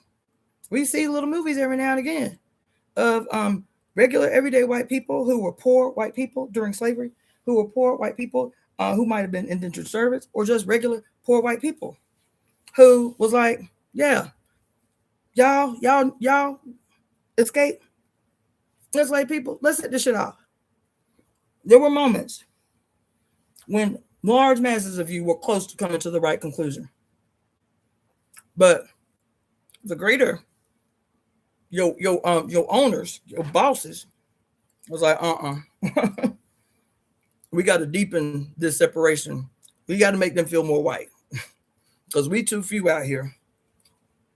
We too few out here for these white people to be seeing some sameness with some natives or with some Black people. We can't, we give y'all a couple of little rebellions, see what y'all talking about. But we too few. We have to expand the concept of whiteness. Okay? It can't just be the white Anglo-Saxon Protestants. We got to expand the definition of whiteness. And we ain't got to give them a lot. When you ain't got shit, a little bit seems like a lot. Well, your ass ain't got shit. White people. When your ass ain't got shit, a little bit seem like a lot. Especially when we ain't gonna give these Black people nothing, and you now have an incentive to get this little bit that you think is a lot. We got to expand the definition of whiteness out this bitch. And it has worked all the way up into this day. All the way up into this day. Because not only was there a material incentive to lean into the severance, but what the severance did, this incentive that was given to you to identify more with your white bourgeoisie who is still kicking your ass. But what it did is the further away from what you in your deep spirit knew was the right thing, the further away you got from that because of dependence of incentive to go the other way, the direction of death, to go the other way, the direction of exploitation, to go the other way, that is always contributing to the suffering of others to enrich it, to experience peace for itself. The further those of you who were being brutalized yourselves, the further away you got from source and the truth and those that would have embraced you, that did embrace you, the more insane you became. Because that's all blindness can do, is make you insane. It make you imagine the worst that you can imagine, the guarantee of absolution that whiteness grants you in this perversion. This perversion tells you that white-skinnedness grants you absolution, and then the state makes moves to solidify this religious weapon that had been posed on your skull. It is the state that solidifies the religious dogma political weapon that keeps you tied to that which is drowning you. And it's everywhere. This movie, The Matrix, is a ritual. And I'm not talking figuratively. It occurred to me when I was watching, what's that bullshit? Suicide Squad. I said, oh my God, this shit is a ritual. Because I had been in enough rituals to know these steps. Just like I was talking about the play. We've got the what you call it? The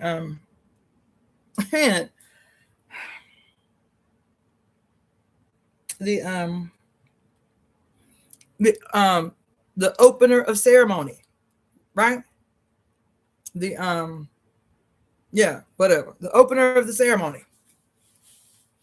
In a ritual in Ifa, it doesn't matter what the ceremony is. It could be an ancestral ceremony. It could be a ceremony to Oshun. It could be a ceremony for whatever the hell. Don't matter. Whatever the ceremony. The spiritual practice that is not wavered from in Ifa is that the opener of the road, aka the opener of ceremony, the opener of the crossroads, aka the opener of ceremonies, he that has the ability to communicate, to facilitate the communication between heaven and earth, between the ancestral realm and the terrestrial realm, he who is the owner of the crossroads, Alegba Eshu, is the opener of ceremony. And before you say a prayer, before you make an offering to any motherfucking body, you better be acknowledging the opener of ceremony first. You better be making your offering to Eshu. You close every ritual with Eshu, with an acknowledgement of the opener of the opener of ceremony. Eshu, the two-faced, like Janus. Eshu, Alegba, the two in the one. The gesture in the emperor's court that you see in every movie about the Victorian age, about the age of kings and queens and nobility, where he's like a jokester. Isn't that familiar? Isn't Eshu called a trickster? Huh? And he's got them little things on one side, and the harlequin outfit that's either black and red or white and red and split in half down the middle and looks just like, hold on. Damn it. Where did I, man, motherfucker.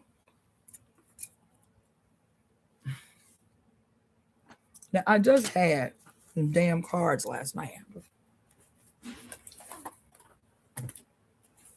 When I want what I want, it ain't where it is. Maybe I need to be, making, what in the, you gotta be kidding. Maybe I need to be making an offering to AC while I'm talking this shit. I literally just had that Orisha deck in my hands last night. So, like, what the fuck? Where could it be? And so that's what they say is when you ain't taking care of baby Alegba, Eshu start playing tricks on you. And the first thing he do is start hiding shit from you. He start hiding shit from you. And there ain't okay, so I guess I don't need it because that don't even make no sense. I always have those cards right there. They are. How in the hell? Anyway, so the Harlequin, this is the card I pulled out last night. The Harlequin really looks just like this card of Olokun. Right? He looked like a mermaid, but with two tails. See? He looked like a mermaid, but with two tails. Turn that motherfucker upside down. See that? See that? The little split tails look just like the little weird Harlequin hats. Got the little bells on the end. And he always doody. And he goes and warms. He go and entertain the king's guests while the main act is getting ready. He is fashioned after every trickster in a lot. And who is Loki? Loki is the trickster spirit. He who exists in two worlds. Isn't that Loki's story? that even though he was raised by Odin Allfather and Thor is his brother and shit, and he lives and wears a mask to live in this place. What is it called? What's Nordic heaven called? Fuck. Man, my brain. What's Nordic heaven called? Asgard. This is where Loki lives. But is he Asgardian? By proximity. He Asgardian. He was raised Asgardian. He got a face that hides his true nature in Asgard. Hides it so well that he does not know it's not his true face. Remember that? Loki does not know that the face that he has in Asgard is not his true face. That's how well hidden his nature is. It is not until they go to, quote, fight the frost giants that he realizes that when he over there, his skin look like their skin. His skin look like their skin. Trickster that he is. He who it can exist in both worlds or multiple worlds. As a matter of fact, what's your old boy name? Namor. Why was Namor different than everybody else that was living under that water like him?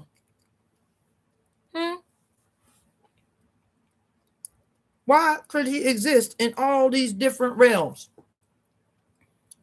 and had wings on his ankles, just like Hermes, just like Mercury? He's a psychopomp, just like Trinity. I digress.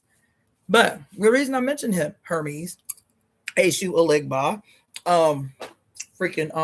Mercury, and whoever else these psychical. I see you, Celote Tasa. I see you. Let me tell you, there's a deeper discussion for a deeper day, but even this connotation that we have accepted, imposed on us from outside in, of this idea of, quote, positive and negative being equal to good and bad. When I say everything is inverted, everything is inverted. And I'm not just talking about metaphysically. When we say positive and negative, short version, when we say positive and negative, and we think that positive is good and negative is bad, that positive is light and negative is dark. And light and dark also is synonymous with good and evil. We still accept that. We all still accept that. That's why your little cute yoga teacher with her dreads be talking about imagining a brilliant white light. It is literally coming into your whole body and shining the light on all shadow and all dark from within. And you be like, yeah, that makes sense. But in science, particularly in biological, biochemical science inside your body, positive ions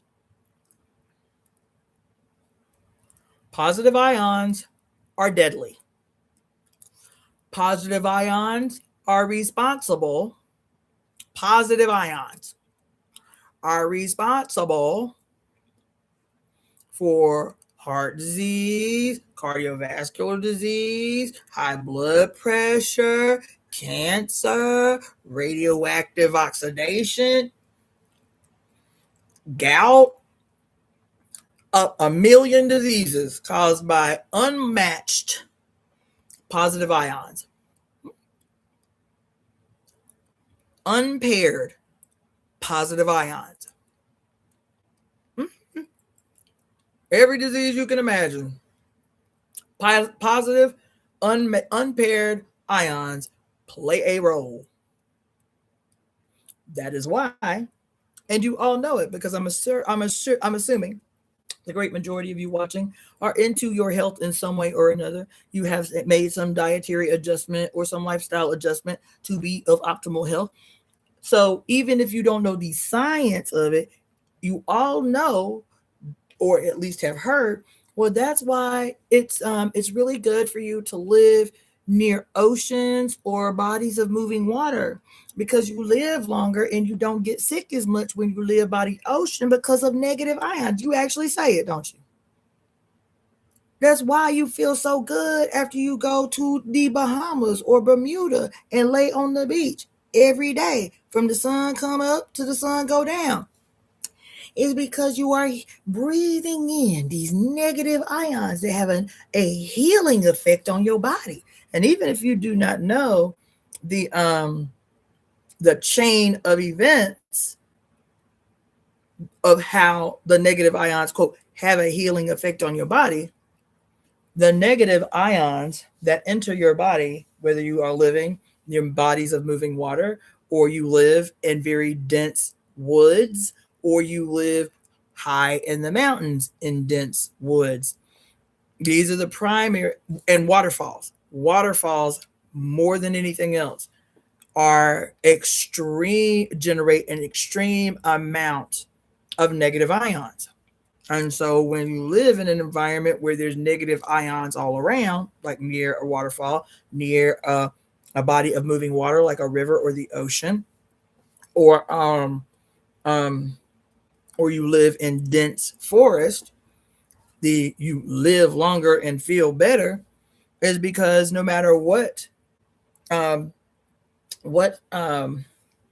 damage you may do in a day's work, right? No matter what, because every time you move, you're burning energy, you're moving your muscles, you're creating oxidative stress, right? No matter what amount of damage you do in a day's activity, there will always be enough negative ions floating through your blood to partner with those floating around unpartnered positive ions, to make it so that their damaging impact is inert. It is when a negative ion pairs with a typically radioactive or oxidative positive ion. It is the negative ion. The reason it has an healing effect is because the first thing that negative ion is doing, it's like a cleanup crew. The negative ion is scouring the blood, looking for agents of death. The black ass negative ion. I'm not being funny.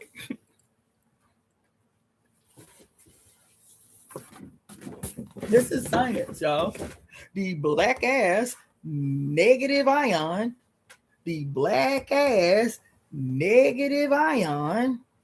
is scouring the entire universe looking for those reckless, unmatched, severed, separate positive ions that are really just mad because they ain't got a boo, they ain't got a friend, they forget their mama. And so this negative ion, if you have access to these negative ions, if you have access to the negative ions, these extra negative ions are scouring the system to find these little baby, reckless, destructive, because what did Lao Tzu say about the yang?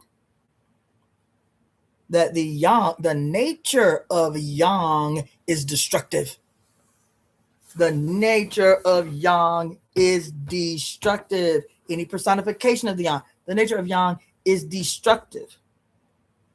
The only thing that transforms the destructive nature of yang is to be partnered and embraced by the yin. So the yin is the negative ion scouring her own universe, her own system, to find the lonely, unpartnered, unwed, unbooed up, I ain't got no sister, I ain't got no friends. I ain't got no friends, I ain't got no brothers, I ain't got no sisters. I'm just out here by myself. This little positive ion that can only be destructive when it does not have a partner of some type that come from down here in his mama universe.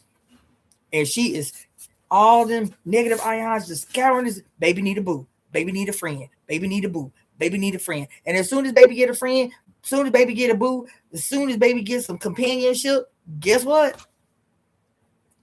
This baby can now do its true purpose within the one, which is what? What is the true purpose of the yang according to yin yang theory? Hold on. What is it? Hold on. Where is it? What they say? What it say? That the yin, the negative ion, that the yin remains inside to act as a guard for the yang. This is how the mother protects her baby. The yin remains inside to act as a guard for yang. And in return, in response, in loving, harmonious union, the baby yang stays outside the body to act as a servant. The skin is a servant to the yin. The hair is a servant to the yin. Your eyes, your nose, the hairs in your nose, the saliva in your mouth, that is the first line of defense against those things that you put in your mouth that may make you sick. The yang remains on the outside to act as a servant, to protect the mother, to protect the yin that nourishes him, that covers him, that grounds him, that anchors him. That's what it's saying. There once the little positive ion floating through the universe by itself and literally causing oxidative damage to every cell it comes into contact when it is by itself, when it's alone in the universe. When the little baby positive ion is alone in the universe, everywhere it goes, looking for his mama. Everywhere he goes, looking for a friend. Everywhere he goes, looking for a boo. Everything he touches, he's destroying it. He's causing mutative damage, mutative stress. I'm talking about your body. I'm talking about how the seed and the origin of cancer is this little lonely baby positive ion. Every time it bumps against some cell or some fiber or something, looking for a friend because it's unmatched, unpartnered, unanchored, unembraced. And so he just wreaking havoc.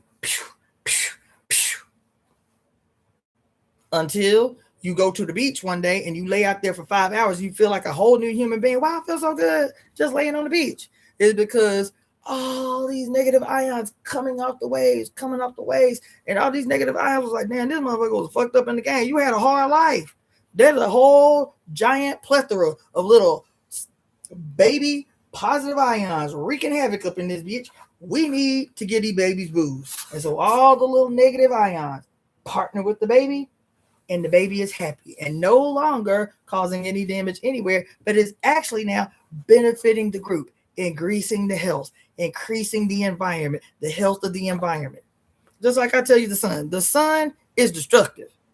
It is only because our mother's breath surrounding the earth that we call the atmosphere, she in her divine wisdom allows just enough of those of her sons, nice warming, causing the flowers to stand up right, this nice life-giving, life-securing, life-affirming boost of rays to make everything pop.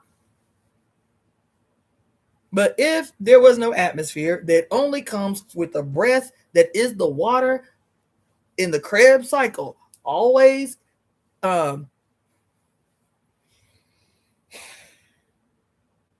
evaporating, always raining. That's the Krebs cycle. But the Krebs cycle is what generates your atmosphere. This is water that you're breathing and oxygen within it. But oxygen by itself that you call air would kill you. It is the negative ions produced by the, quote, hydrogen, the hydrogen atoms, the two hydrogen atoms that are partnered with the oxygen atom that is now making oxygen actually life affirming. Because if you tried to just breathe raw oxygen all the time, you would die prematurely, because oxygen by itself unmatched with those two negative hydrogen bonds would cause internal oxidative stress. You can have it in emergencies, but if you took it long periods of time, unfiltered oxygen in the can that's got the big flames on it, you would die prematurely. Feel what I'm saying? I'm glad you asked that about the, where was that at? Please give your brain a break.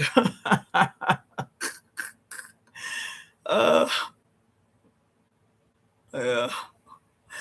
I appreciate the concern. But anyway, yeah, so there you go. All right.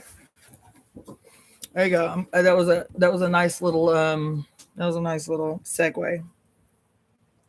But yeah, so even this whole concept of positive and negative, though the science in real time is telling us we played a trick on y'all. Y'all little spiritualists talking about this positive energy, and we just need to be more positive in this positive energy and the light, because we have to get rid of all the darkness.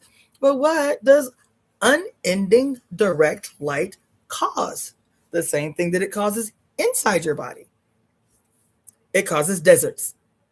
If there was just sun all the time, every day, you would be living in a desert. Hence, why Morpheus said in this big ass white room called the construct, and the white room as the construct, which is the infinite light around your brain. That's why the two chairs functioning as your brain. You feel me?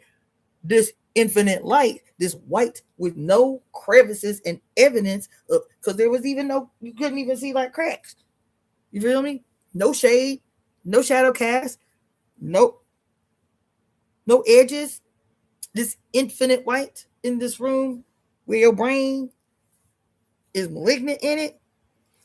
But when he says the construct is now what causes this thing that he calls the desert of the real, it is the reason why all of these rituals, freaking Freemason rituals, and what's the Shriners, and what's the these sororities and these fraternities, and what's all these rituals that have some aspect, one, of you needing to be blindfold to cross the threshold. That's one. And two, there's a portion of the ritual that has something to do with the desert, mimicking the need to survive through the desert.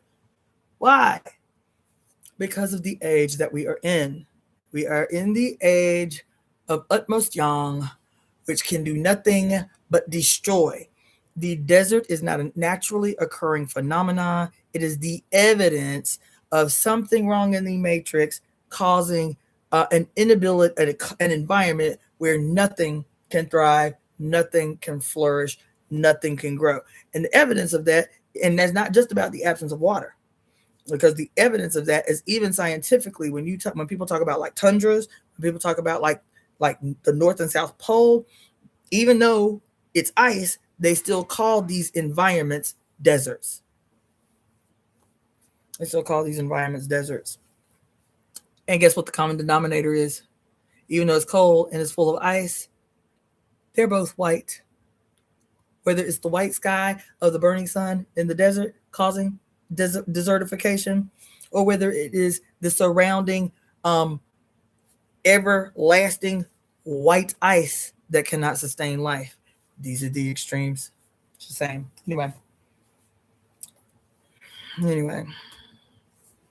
I made so many promises to you guys that I did not fulfill a single one tonight. But que sera, sera. Is that what they say? Anyway. All right. So what I'm gonna do is 5 hours. I'm not 6 hours. Get the fuck out of here. You know what I'm saying? 6 hour introduction. Anyway. Nope. I think I'm. Oh, this is such a good one too.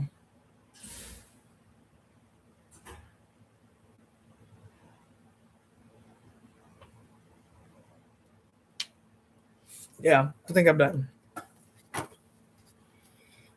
I want you to hear. I know I be crinkling my eyes sometimes, and that be making white people uncomfortable because culturally they think when a person crinkles their eyes that they mad, right? I've gotten that a lot here. I'm not being funny. I've gotten that a lot. Well, like, why are you mad? But I'm like, what do you mean? Why I'm mad? Why your face look like that? Why your eyebrows crinkled like that? I'm like, I ain't mad. Even when I'm laughing, or even when I was smiling, why are you mad? Well, what? It's just a cultural thing, baby. We real expressive, and I get it. You feel me? But everything that I say, everything that I have said, even when I actually am angry, and I will tell you when I'm angry, it still comes from a place not only of love.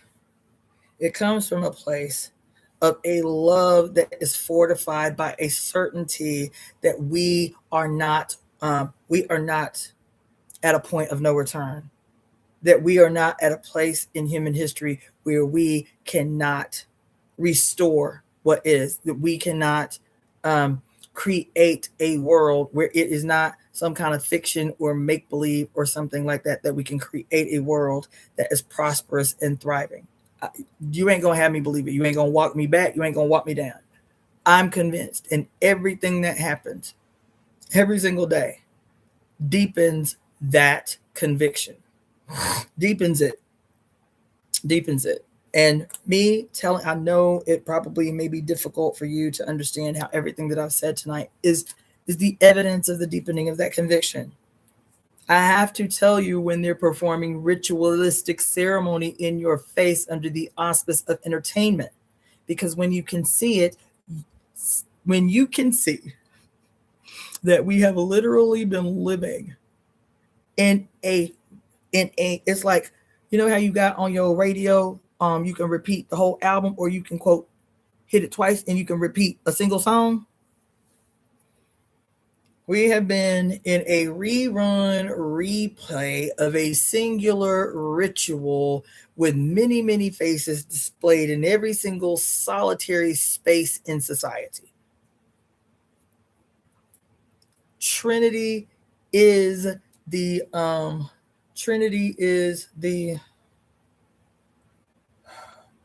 opener of ceremony in this movie.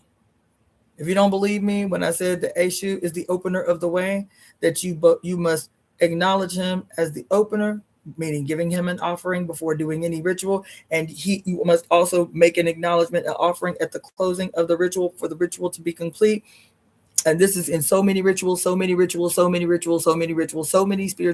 so many places around the world. It's one of the things that they have in common.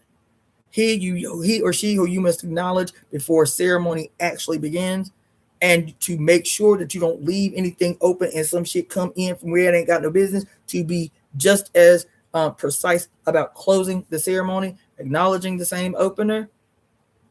The opener and closer of all doors, the key to all doors, the owner of all crossroads, whether that's Hecate, the triple-faced, whether that's the Iami, the triple-faced, whether it's the three fates, the three muses, the three mores, the three furies. It's everywhere. What is the standard prescription and formula for the execution of a religious or spiritual ceremony or ritual? Every religion, every culture, everywhere, a standard formula. And I'm watching a movie one night, Suicide Squad, and it was not even subtle. I'm literally talking to y'all about a shoe as the opener and closer of ceremony, and Will Smith's character is the first character that you are introduced to. Not only is he's the first character you were introduced to, he is literally dressed like a shoe. He is wearing a red and black outfit from head to toe. A red and black, these are Eshu's colors. A red and black outfit. With half his face you are unable to see because his left eye is covered with his scope, but it's on his eye, not on his gun. It's on his eye that has a cross on it, because this is the mask that he wears when he is in his assassin bag Why an assassin? Because he is the one that transforms a person through a contract, transforms a person from from one realm to another, like a psychopomp does. A psychopomp, like the Grim Reaper, is considered a psychopomp. He transfers from people from one state to another, from one realm to another. A shoe, as Will Smith in this movie, is a psychopomp. He is not the only one that has the ability to, quote, travel through different realms. As a psychopomp, he can change, aka transform people from one realm to another. He is an assassin. And the first person you meet in this movie is Will Smith as a shoe, the psychopomp who transitions people from one state to the next or another, or one realm to another. How does he do that? Through the crossroads, aka the scope, that he must look through as the owner of the crossroads, to facilitate this transference from one state, from one realm to the next. And if you thought that you might be tripping and seeing too much into it, to confirm your suspicions, they do an up close shot of him, and on his collar of his assassin outfit that is red and black, like a shoe, it says, "I am the way and the light." Because Jesus is a shoe and a shoe is Jesus. I am the way and the light. If you think that what I was saying earlier, that Jesus is the face who literally came to earth to give you an example of the quality and style of suffering and death he wanted you to take upon yourself as you take up on your cross, this was not the telltale sign that he was actually the face of a death cult, Jesus, of a murder cult, Jesus, as a martyr cult, Jesus, telling you that you needed to suffer, and then eventually die to fulfill the requirements of his religion. And then here is Will Smith as Jesus, face of a murder cult, aka a shoe, which is literally in Jesus, J-S at the end of E-S-U, a shoe. They're in it. And to confirm the connection between Jesus and a shoe as the faces of a murder cult, they said, "Yep, you're right. I am the way and the light." I am the way and the light. That's what his collar said. I am the way and the light. Right there in Suicide Squad. As he is an assassin. He is a facilitator of death. The death necessary to, quote, see the light. The movie opens with a psychopomp, with an opener of the way, with a what do they call it? As an opener of ceremony, as an opener of ceremony, as an opener of ceremony. The very last word said in the movie is by the closer of ceremony, Will Smith's character. That's just the evidence that what you're watching as, quote, entertainment is a ritual, is an actual ritual. This white Jesuit priest who wrote the Suicide Squad movie, the books, he wrote the comic books. Did you know that the author of the Suicide Squad comic books was he quit, but before he decided, he had an epiphany that he wanted to write comic books. He was a Jesuit priest. He was a Jesuit priest. How you make that kind of transition? One day you say, I don't want to serve the Lord no more. I don't want to be a priest no more. I want to write comic books. And that Roman Catholic Church knows more about you than you will ever know about yourself. They do. They study you better than you could ever possibly know yourself.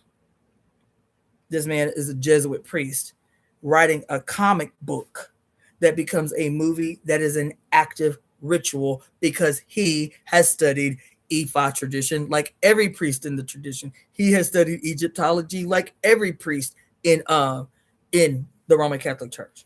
They know you better than they know yourself. That's why they can play with you. They can play with you. I went back, I watched this movie 1,000 times because I thought it was just a funny, dope movie. I just liked the movie. I liked that it was action with some funny in it. And then it wasn't until I got into a specific depth in my study, I was like, holy fuck, this shit is a goddamn ritual. And all the way through it, you can see the evidence that it is a ritual. But the glaring thing was the first person you are introduced to is the psychopomp, the triple-faced, the owner of the crossroads. The last thing said in the movie is by the same character who is literally functioning as the shadow side and light side of the psychopomp. There it is. Trinity as the very first thing that you see in this movie that was released on the spring equinox. Did you know that The Matrix was shown for the first time in theaters on the spring equinox of the last year of the century? The spring equinox of 1999 is when the movie was released. You think that was an accident? You think they wouldn't even think about that? What they know about the equinox? What you think that is? And then the opening scene is Trinity, whose name literally means the triple God, whose name means the triplicity, the God in different forms, she with many faces, the Sophia, the Hecate, the Yami-Aj, you name it, performing an act of apparent magic in the very first scene. You think I'm stretching? You think I'm stretching, right? That Trinity, as the opener of this movie, is literally the indication that what you are about to be engaged in on the spring equinox of the last year of the last millennia, the last year of the 20th century, that she is the opener of ceremony in this movie. And all these years later, the bum ass, whack ass, bunk ass last movie that came out that was The Matrix, right? What was it, 2020, 2023 that came out? I think 2023, 2022. That last Matrix came out and everybody was like, damn, this is it? They basically just told the whole Matrix all the way over again with different characters. Like, this is it? But guess what? Trinity was the last thing that not only was she the last thing that you see, the power focused on Trinity in this last movie. I hated the last movie, but it wasn't until I came back to the very first movie to teach this goddamn workshop 3 weeks ago that I was like, oh my God, man. The evidence that this is not only a ritual, it is a ritual of the Christ figure, of the sun solar deity figure after he dies. Because he died. He died in the first movie. He died in the first 10 minutes of the first movie. And everything after that is all of the shit that happened in this other realm that he went into after he had died. When his head goes from dark because he had his fleshly birth by his fleshly mama, and so his head was all dark. And that it can only be, quote, saved. He can only see the, quote, truth. He can only know that this is the, quote, real world. What the fuck real mean? Once he severs his attachment, relinquishes his attachment to his dark, filthy, dank mama. His brain, dark, rich, red, mysterious, dynamic, right? Everything dynamic. That what did Jesus say, bitch? You can't have a white heaven and a white sky until you die. That's the requirement, is that you must die to experience heaven. And so Neo dies, and all of a sudden, the construct is white. The construct is white. Everything that happened after he swallowed a goddamn fistful of mercury and poisoned himself to death. And poisoned himself to death. And you could literally hear the homies trying to resuscitate him. We gonna lose him. We gonna lose him. Everything after that is his experience as told to us in the story of Persephone. That's why Persephone's in the movie. That's how you know Neo is fucking dead, bitch. That's how you know Neo is dead. All these mythological characters that are evidence that he is in, quote, the underworld. Persephone live where, bitch? Persephone live in the underworld. Persephone live in Hades, bitch. Huh? Persephone live in Hades. So many other indicators that he has. He died in the first movie, in the first 10 minutes. And that everything afterwards is a retelling of mythological stories, of the metamorphosis story in Greek mythology, of the Iliad and the Odyssey. That is all there. Because Morpheus now, who is the shaper of dreams, but also the facilitator of death, M-O-R. M-O-R, you feel me? He can now give shape. And Morpheus is the two-faced two, by the way. Morpheus is the two-faced two. Morpheus is the shadow side, rebel side of God the Architect.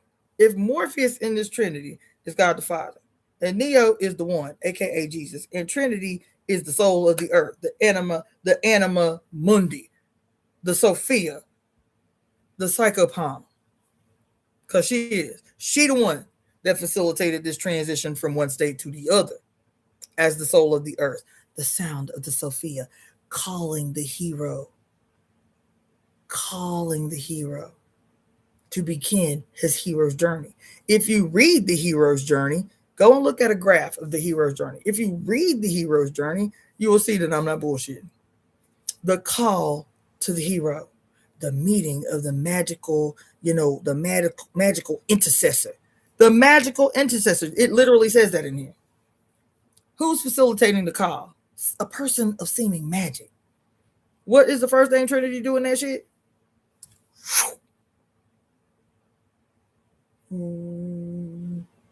What up?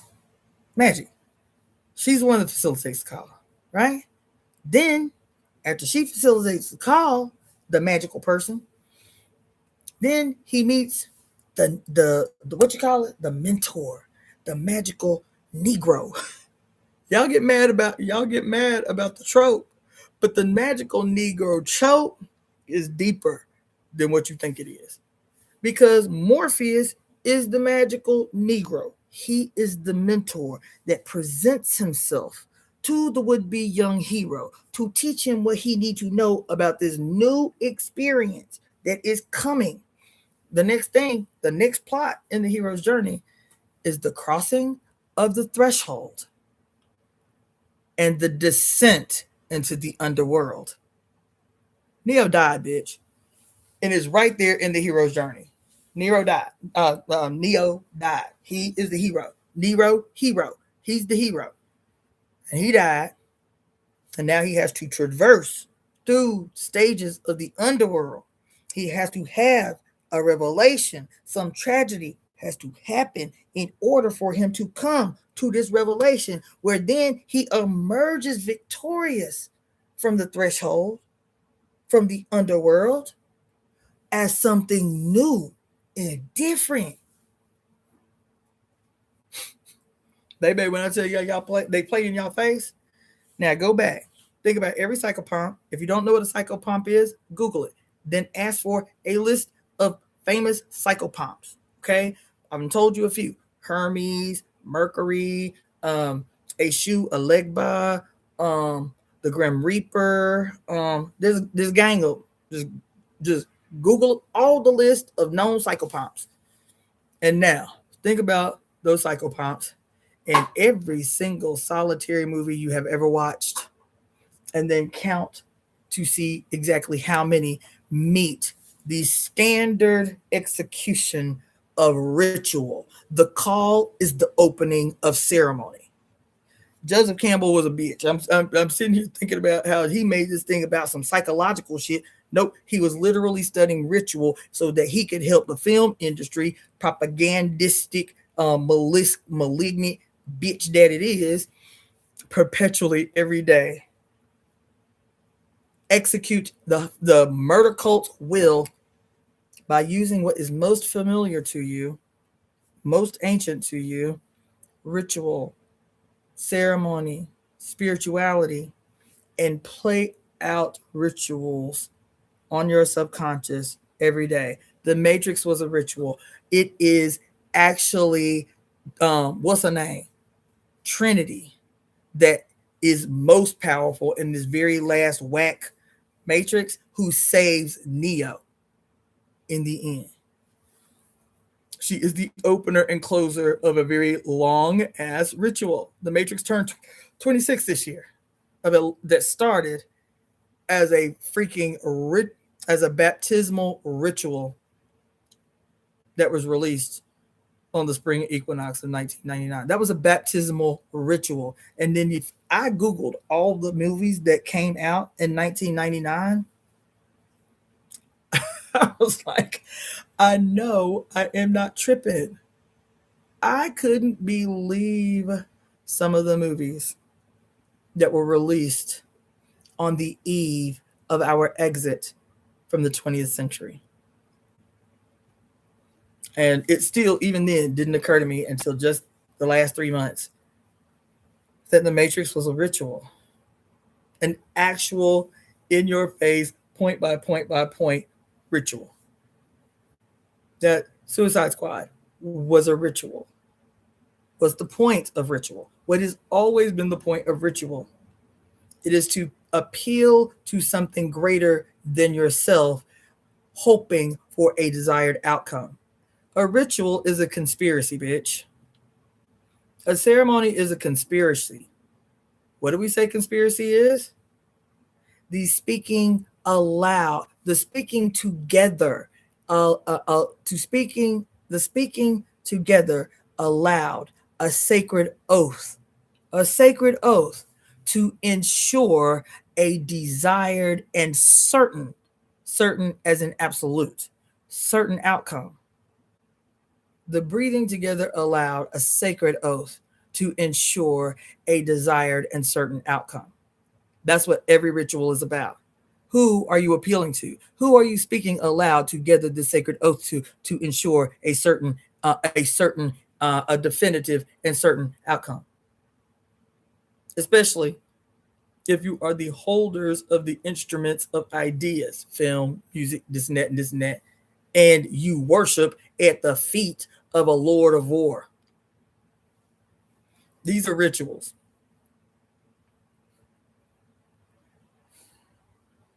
Yep. As a matter of fact, I think I'm gonna rewatch. I was gonna go dancing tonight, but I stayed up on here with y'all for 6 hours, so I guess that's out the question. I haven't been dancing since my birthday. I haven't been dancing since my birthday, and y'all know that's a problem. Y'all know that is totally uncharacteristic of me. But I guess it ain't gonna happen tonight. Anyway, I guess I'm gonna have to rewatch Sinners to see, because even though I did what was it, 18 and a 13-hour live breakdown of the movie Sinners for y'all back in May, I'm sitting here now like, damn, there's some shit I missed. Let me go back and watch this because I only watched it once.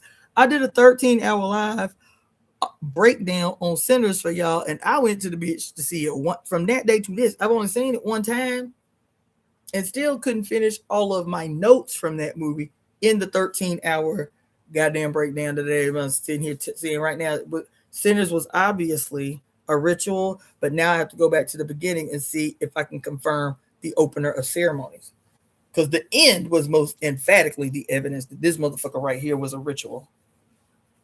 Even that movie that y'all begged me to watch, that bullshit weapons about the evil lady and the kids, that shit was out the gate a ritual. Out the gate and all along the way, a straight up ritual.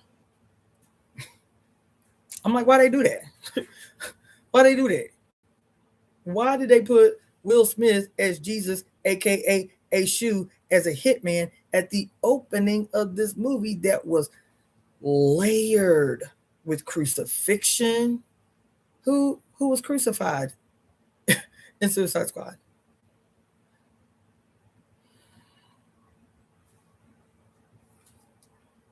Who died and was reborn in Suicide Squad?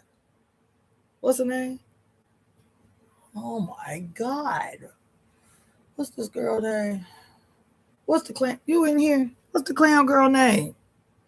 Harley Quinn. Harley Quinn? Y'all think I'm playing. Her name, it just occurred. This girl name is Harley Quinn. The Harlequin, the gesture with the black and white diamond shape or the black and red diamond shape outfit, checkerboard outfit with the little things and the little ding-a-ding-a-ding-a-ding, and it's always cracking jokes, even in the most serious of times. They're called Harlequins. The gestures of the emperor's court, of the king's court, they're called Harlequins. They are the psychopomp. Jesus was a psychopomp. He was a psychopomp because he was dead and then he resurrected. No, he was dead, then he went through the underworld and he was resurrected. Jesus was a psychopomp. Harley Quinn, too, was a psychopomp. Not only was she a psychopomp, see, Will Smith was the shadow side presentation of Jesus the psychopomp. He was a leg by Eshu, aka the devil. That's why everybody always be calling Eshu the devil. And the E5 people be like, Eshu ain't the devil. But actually, Eshu is the devil. He is the shadow side, dark side aspect, Eshu, to the Elegba, the childlike, funny, baby type kid, child type of thing. That's Elegba. Always playing and cracking little jokes and being funny and the comedic relief and shit. You feel me? That's the baby that just like to play games and jokes. But if you don't entertain the baby, it becomes Eshu, who their quote jokes are tricks. Their quote jokes are punishments. It is the shadow side, the two-faced, just like the Janus that we were talking about. Just like, right?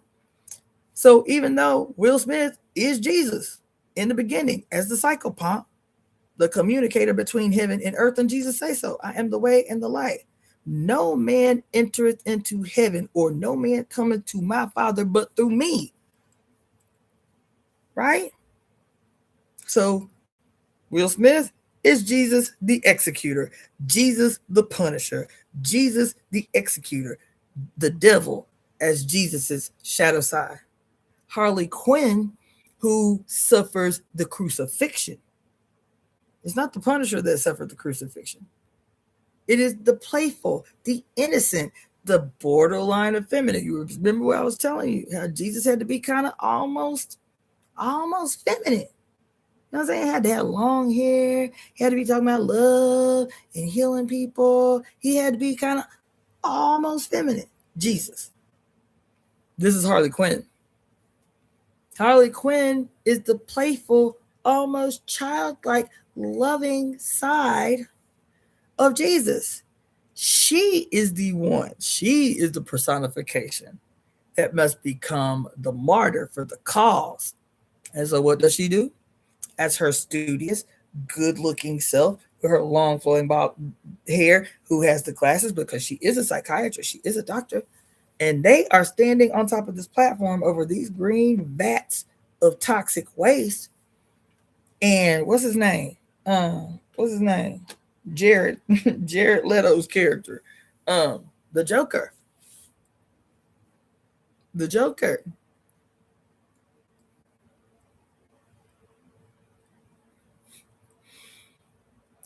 They are standing on top of a damn platform. He is performing a ceremony. He is officiating a ceremony. He's asking her these questions. How much would you really be willing to do for me? I would do anything. I don't believe you. How far are you willing to go for me? Blah, blah, blah, blah, blah. Then say it with your mouth. That's what he said. Say it with your, then say it. Da, da, da, da, da. He said, now jump. And she put her hands in the Jesus Christ pose and fell backwards into the vat of toxic neon green waste. Joyfully. Because that's what Jesus requires, is for you to suffer joyfully. Because you know that once you die, Jesus has promised you that if you make the ultimate sacrifice, that your ass will go to heaven. And so she falls backwards and she sinks to the bottom and she dies. And then he leaps in to rescue her. And when she comes to the surface, her ass is dead. Her ass is dead. And then he gets her mouth to mouth. And she says, as she comes back, as she is reborn, as she is changed from one state to another, as she is transformed from one state to another. And now she is no longer doctor, psychologist, so-and-so, and this and us from that day to the next. She is funny, happy, pigtail wearing, one red, one blue, Harley Quinn. It's in your face everywhere. This fucking ritual as a play in your face all the time. The video that I love so much by your old girl, Doja Cat. Bitch, I said what I said. I'd rather be famous instead. Do. I don't care. It's a ritual. Watch from the beginning how she is and what she looks like and what her behavior is and what she does. And then where she goes from one state to another. What is facilitating the transition from this one state to another? The goddamn Grim Reaper.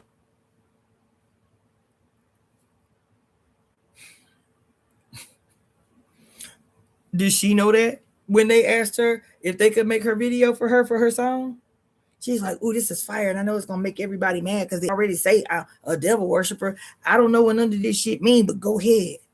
I'm convinced a lot of these young brothers and sisters, it ain't that deep for them. They just excited that they can make some money doing what they want to do, and then they get some slick talking ass a director, a producer, and they be like, "I really love your music. I'd really love to make your next video. Give me a general sense of what you're thinking about conceptually, or pitch a concept." And they're like, "Oh, that's real dope. I like that. What it mean?" "Oh, it's just some ideas I had." Well, they use your song to facilitate ceremony. That's my jam. I love the video. But it wasn't until I started really getting deep. I was like, this motherfucking video is a ritual. I could just run down the list. Ritual, ceremony. Oh my God, what the fuck? Yep. I just rewatched the Michael Jackson video the other day. I said, God damn, like, is there nothing sacred? No, there's not. Not when the state that is the instrument. The state is the rock hard penis of the head of a war god that hates vagina, but needs to use this rock solid penis to slay some shit. This what gets him off is death and murder, brigandage and torture, this and this and this and this and this. Yep.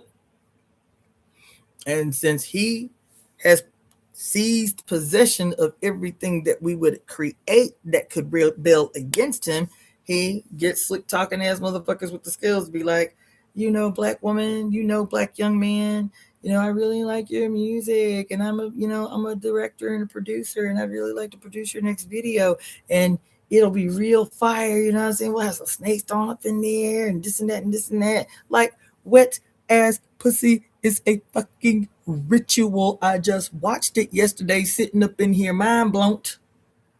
Wet ass pussy is a ritual of grand proportion. Whoo! I said they really did this shit. Anyway, let me get up off of here before I descended to another 8-hour goddamn live.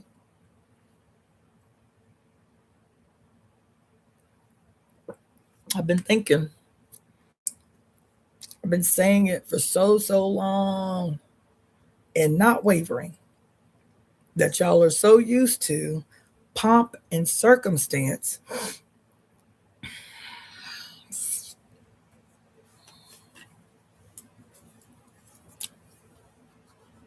God damn.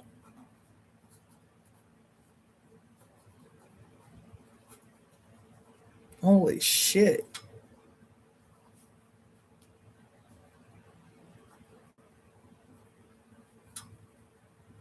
Holy goddamn. Y'all are so used to pomp and circumstance that that's damn. That y'all are so used to pomp and circumstance that's what gets you caught up. Right? Remember me saying that all the time. That what gets you caught up, whether it's in these churches, whether it's in Islam, whether it's in any of these things, it's like you love the ritualistic aspects of religion, the pomp and the circumstance. You love that's why you love him. It's not just what he said out his mouth. What's he saying? And I don't know if I'm ever gonna make it to the mountaintop. That kind of rhythmic way that these Negroes in particular, not exclusively, these Negroes in particular learn how to deliver a sermon. It's all rhythmic and it's like it's like music. It's like a poetry. It's like some slam poetry. You know what I'm saying? When your preacher start preaching and he get up in his bag and this iambic pentameter, what does they call it? Iambic pentameter. This iambic pentameter of the do. I still have a problem with it. I ain't gonna front. I'm like, why they do that? Can you just read the goddamn scripture and say what it is that you need to say about the scripture in your own interpretative words? But I think I might be wrong. All these times that I've been saying that I'm not doing that shit. That I need you to be able to see the real me all the time so that you cannot say that you got caught up on the pomp and circumstances and was confused. Because a lot of y'all say that shit. You know what I'm saying? That shit makes you feel good. I get it. Even when I was in E5, the thing that really moved me the most was like the clothes and the ceremonial aspect of getting yourself prepared to go into a temple service and to do ballet, to the orisha, and to sing the songs and do the dances. And everybody had the most beautiful African clothes and attires, and the gala days was just like awesome. The pomp and circumstance. That's everywhere. It's what you call regalia if you are in indigenous culture. You feel me? The pomp and the what some people might call the circuitry, the circusry, right? It is the extra. It is the yesness. It is. That's why we love plays. It's like an exaggerated reflection of real life. You don't really talk like that. You don't really behave like that. But when you're being entertained, you want the exaggerated version of real. You want the mere image, but that is the mere opposite reflection of real life, which is exaggeration, which is mask, which is excessive. It's extremes, right? And so I was like, y'all never catch. I was saying that shit damn near on repeat. Y'all never catch me doing no bullshit like that. Y'all never had me out here on some goddamn pomp and circumstance. Doesn't mean that I don't have dynamics where I might dress one way or present one way, but that is all me. It's not the extra and exaggerated. It's not the mythological version of me. But I might be wrong. I might need to engage y'all. Since I'm waging the contest, I might need to engage y'all in some pomp and circumstance. Maybe y'all will feel me more. Instead of me just sitting up in here with my undid hair, my little t-shirt on, yelling at my cat. Maybe I need to be the still me, but maybe I need to be the caricaturized, exaggerated version of me. Maybe that will help. Because I'm sitting here asking, why would they do that? Why would they make every song? Why would they make every freaking video for a song, for a 2 to 5 minute song? Why would they make every movie a ritual, an actual identifiable ceremonial ritual? This exaggerated mere image of real life that your ancient mind remembers. Why would they do that? I'm sitting here having a whole ass epiphany. I might need to walk back my position on the necessity of pomp and circumstance.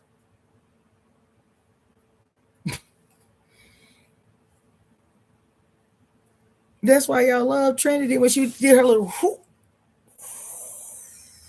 Because we are children. We are children. We love patterns and shapes and familiarity. Like playing a little memory game.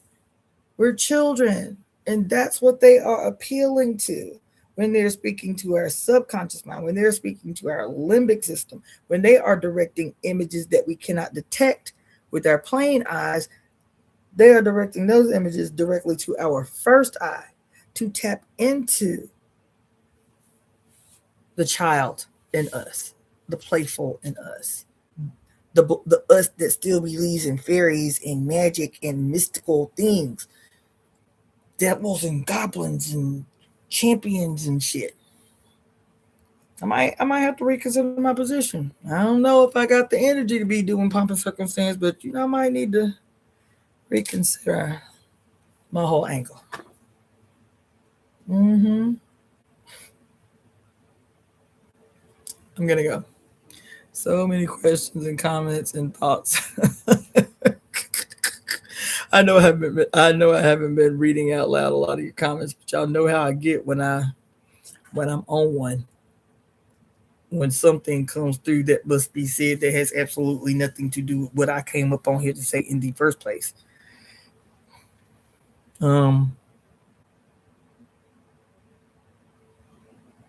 Yeah.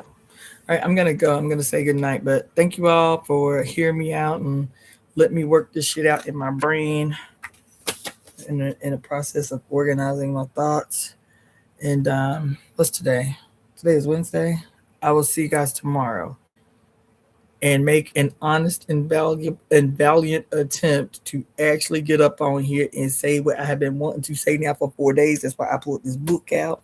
Then read again a single word from this book.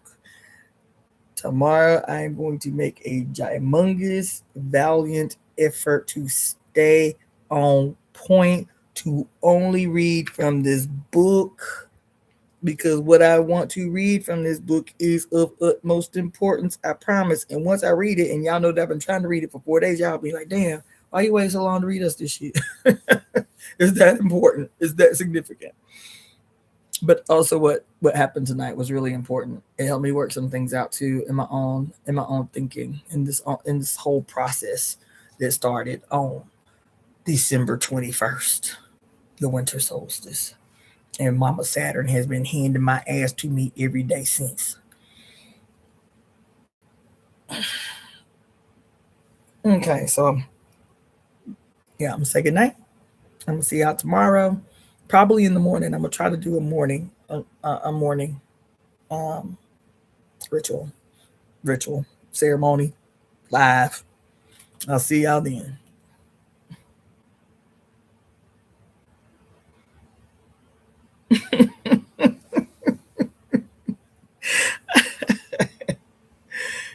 Oh, y'all are funny.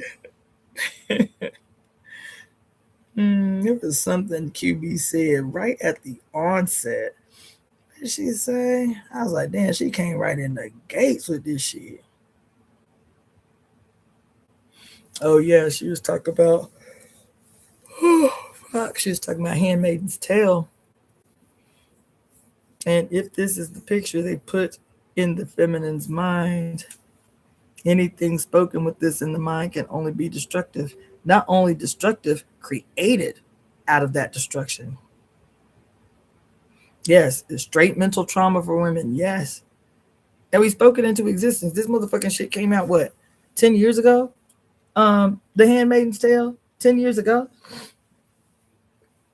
And here we are looking in real time at the little things that happened right before the clamp down on society. This motherfucker talking about married couples, only the man in the family can vote. Didn't that sound like that scene where they just froze every female who had a checking account, just froze their account, couldn't give them no access to their money. The only people that could access their money was their nearest male next of kin. That's what I do want to conclude. Y'all couldn't hear it. Y'all couldn't see it when it was us. When it went from 350,000 black women that became the target of this campaign. You couldn't see yourself in any way how you would be affected by his starting shot.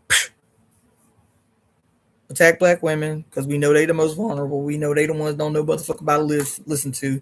And based on how the rest of the community responds will let us know how much deeper we can go, how much more we can get away with. And y'all did exactly what they expected that you was going to do. Say nothing, do nothing, rally behind no one that had been impacted by this aggression. So not only did they deepen that aggression against us, leading to the 650,000 black women that lost their jobs in a single year last year, and y'all to this day still collectively have not said a word, recognizing that what you are seeing is real-time genocide, also known as what we did a whole live about, democide. Nobody.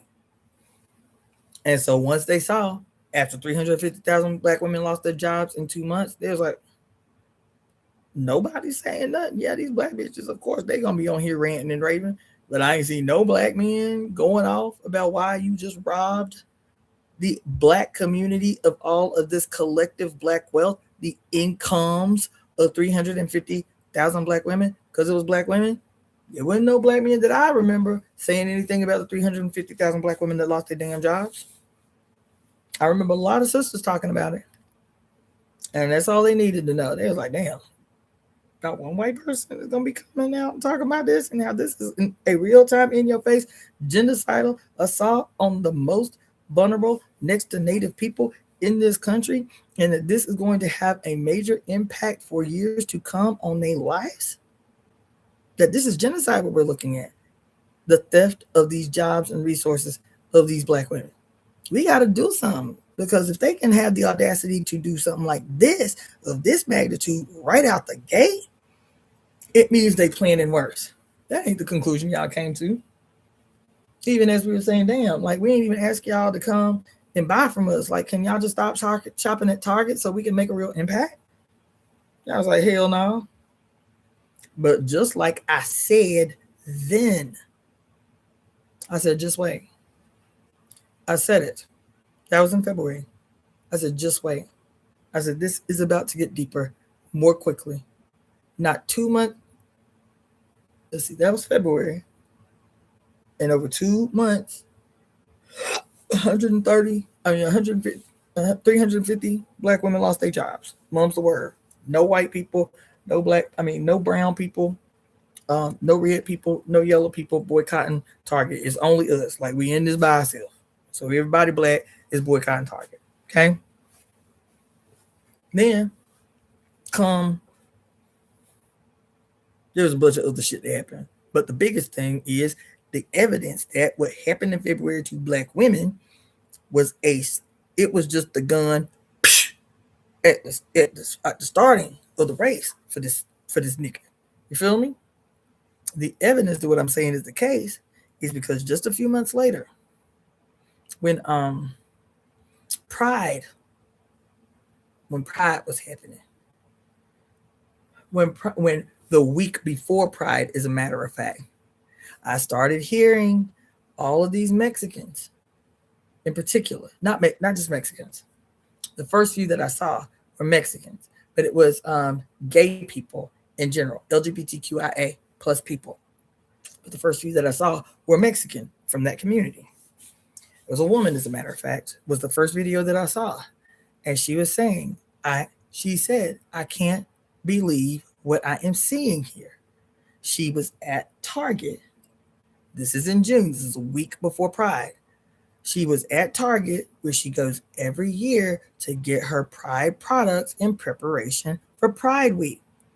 And she said, every year, that's always a thing that's always brought me here, is Target always has the most dynamic seasonal setup for Pride. They always have a really great display and local LGBTQIA plus artists, and all the clothes are always so cute, and they have the barrettes and the earrings. And I'm in Target today, and it is a week before Pride, and they have nothing. And I asked the manager, this is in LA, by the way, where they do Pride huge. And she says, I asked the manager, when is the display going up? It usually is up almost a month before Pride. And the manager looked at her with a straight face and said, oh, well, since the president did away with DEI, we don't put no Pride display up no more. We don't put no Pride display. We ain't putting that up this year. And she was like, what? He was like, no, we ain't putting no Pride up this year because President Trump said we need to do away with DEI. And they said we just did it. And this is what we did. And she is genuinely shocked. I can't believe this. We need to boycott Target. That's what she said. Meanwhile, Black people went ham. We had been participating in that boycott. I still ain't bought nothing from Target. Participating in that boycott of Target from February when he made the declaration, or January when he made the declaration, all the way until that day. That woman said, I cannot believe that they are not doing their dynamic Pride display this year under the auspice of complying to the end of DEI and anything associated with it. We need to boycott Target. Not to be honest and say, well, goddamn, there have been a couple million people through this country saying boycott Target, and we acted like we did not hear them. And maybe if we had supported the original boycott of Target, this would have been avoided. The need to call for, quote, a separate boycott of Target by the LGBTQIA plus community. Maybe if we had seen this attack on Black-skinned people, particularly under the auspice of getting rid of DEI, and the immediate outcome was Target saying we find everybody Black, and ain't no more Black people shit up in here. As a matter of fact, let's get rid of these ethnic hair supplies too. That shit too expensive for us to buy anyway. What up? I was like, man, people's level of disconnect is sobering. That girl got right on that damn thing, along with many others that week before Pride Week, shouting from the rooftops and every TikTok that they could about how Target is being, homophobic and all the things, and how dare they do that, and how dare they capitulate to the madman that Trump is. And never once in all the TikTok videos I saw about why Target did not put up its annual display did I see one person say, damn. You know what I'm saying? I want to take responsibility for that shit, because I'm going to participate in the boycott, but damn, I wish I would have done it when the Black people were saying everybody need to boycott Target. Everybody need to boycott Target. I wish I would have did that, because maybe this could have been avoided if we had one voice and one will and one goal. was to have a steady, consolidated clapback to this bullshit that we knew was the dog whistle speaking to the racist in each and every one of us. We ain't do that. Oh, that's some black people shit. Oh, that's just impacting black women. They ain't got shit to do with us. The 350,000 goddamn black women that lost their jobs. And in the response, the black people saying boycott Target. And it was like we was talking to ourselves behind closed doors in secret spaces. Y'all didn't see it as a sign of things to come, and that you were the test subject. You were the test subject, not us. We know y'all hate us. I get it. There are varying degrees of your hatred for us, but we know y'all hate us. And especially when we continuously ask you in a state of genuine and true human reciprocity to treat us and to empathize with us and to feel us with the same gravity and level of empathy that you would grant one who looks like you. That is an impossibility in your mind. So you didn't hear a fucking word when they said overnight 350,000 black women lost their jobs, lost the security that allowed them to be good mothers. Y'all didn't hear that. Y'all didn't hear when all the people in our community was like, listen, I don't care what you believe in. If your ass is black, boycott Target. As a matter of fact, everybody should boycott Target because there's some bullshit, and more than likely it's going to impact you too. Nobody. And that week before Pride Week, all y'all screaming from the rooftops, this DEI, blah, blah, blah. I can't believe they did this against this community, the LGBTQIA community. This is a disgrace. We should boycott Target. Nobody said. We owe the black, collectively, we owe the black community a goddamn, we got to eat crow, bitch. We owe the black community a goddamn collective apology because it was going to get worse with this motherfucker up in us, that he had plans for all of us, and that y'all always being isolated, black women, because we all feel the way we do about you and your existence. We should have known. And first, before we call on anybody to join the boycott, we must out loud with integrity eat the crow, bitch. Eat the crow. We need to take responsibility for our silence, which equals complicity in the loss of 650,000 jobs to one of the most vulnerable and exposed and unprotected communities in this country. That is black women. Because if we would have stood by them in the very beginning, we could have gotten in front of the DEI thing and the impact that it had on the Mexican community and the impact that it had on the LGBTQIA plus community. And we didn't do that. And the outcome of that is the very next week, literally the very next week, the first of what would be a continuous, brutal, and unbridled campaign against the vulnerable was launched in this city during Pride Week. Yeah. Was launched this year in this city during Pride Week. And they had one target alone in a city where there is literally massive amounts of damn near every group and nationality of people on earth in this city. And the quote target of ICE as a psychopath were Mexicans. Not all Mexicans, the most vulnerable Mexicans. Not all Mexicans, the ones they knew would not shoot back. Not all Mexicans, the ones that they knew were the most weak, could not fight back. Not all Mexicans, babies. Not all Mexicans, toddlers. Not all Mexicans, 89-year-old ladies sitting on the side of the road selling tamales out of a cooler. Not all Mexicans. The most vulnerable. The least likely to rebel, to engage, to fight back, to talk back.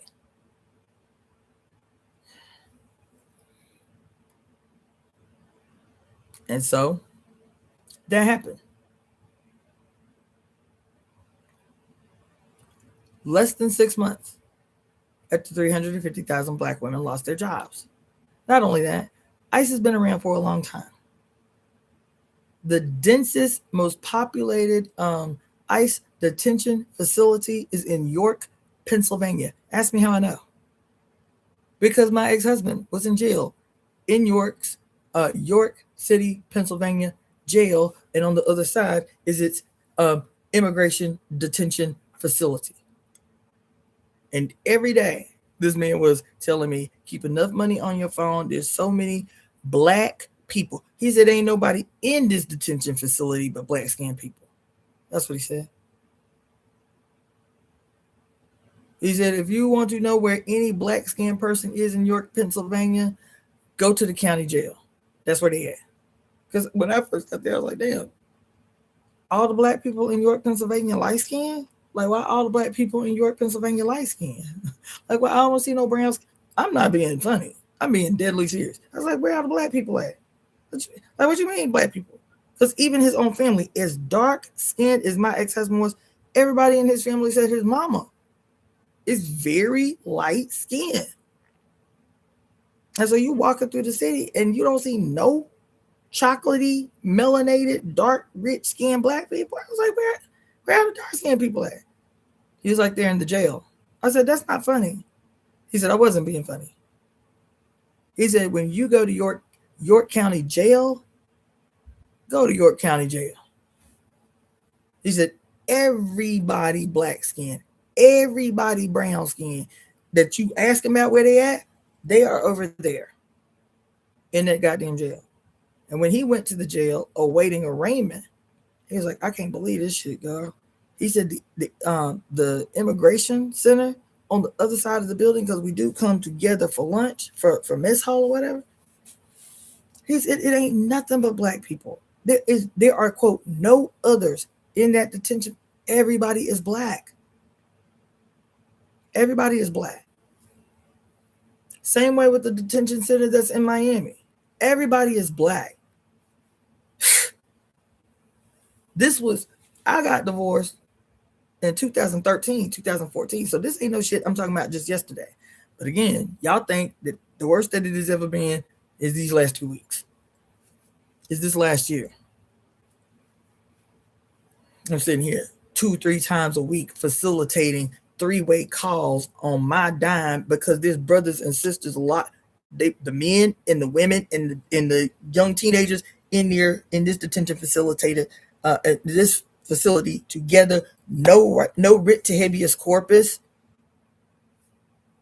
No rights. Saying that they got pulled over supposedly for a headlight and got bamped, got disappeared off the fucking face of the planet. No calls. One guy, he had me 3-way call his wife, man. That from the day that he got there to the day that we facilitated this call, it had been 3 months. I'm sitting here listening on this call because I have to. This woman sobbing hysterically because the police would not tell her anything.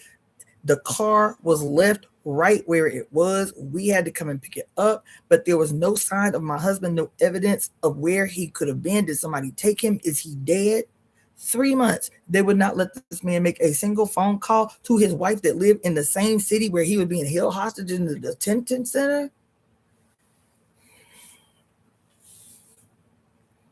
I can't even count how many times I had to facilitate phone calls that way for people who have been locked away, literally disappeared right down the goddamn street. And the cops and all these people refused to tell the family anything about the damn detention center that is the local jail on the other side.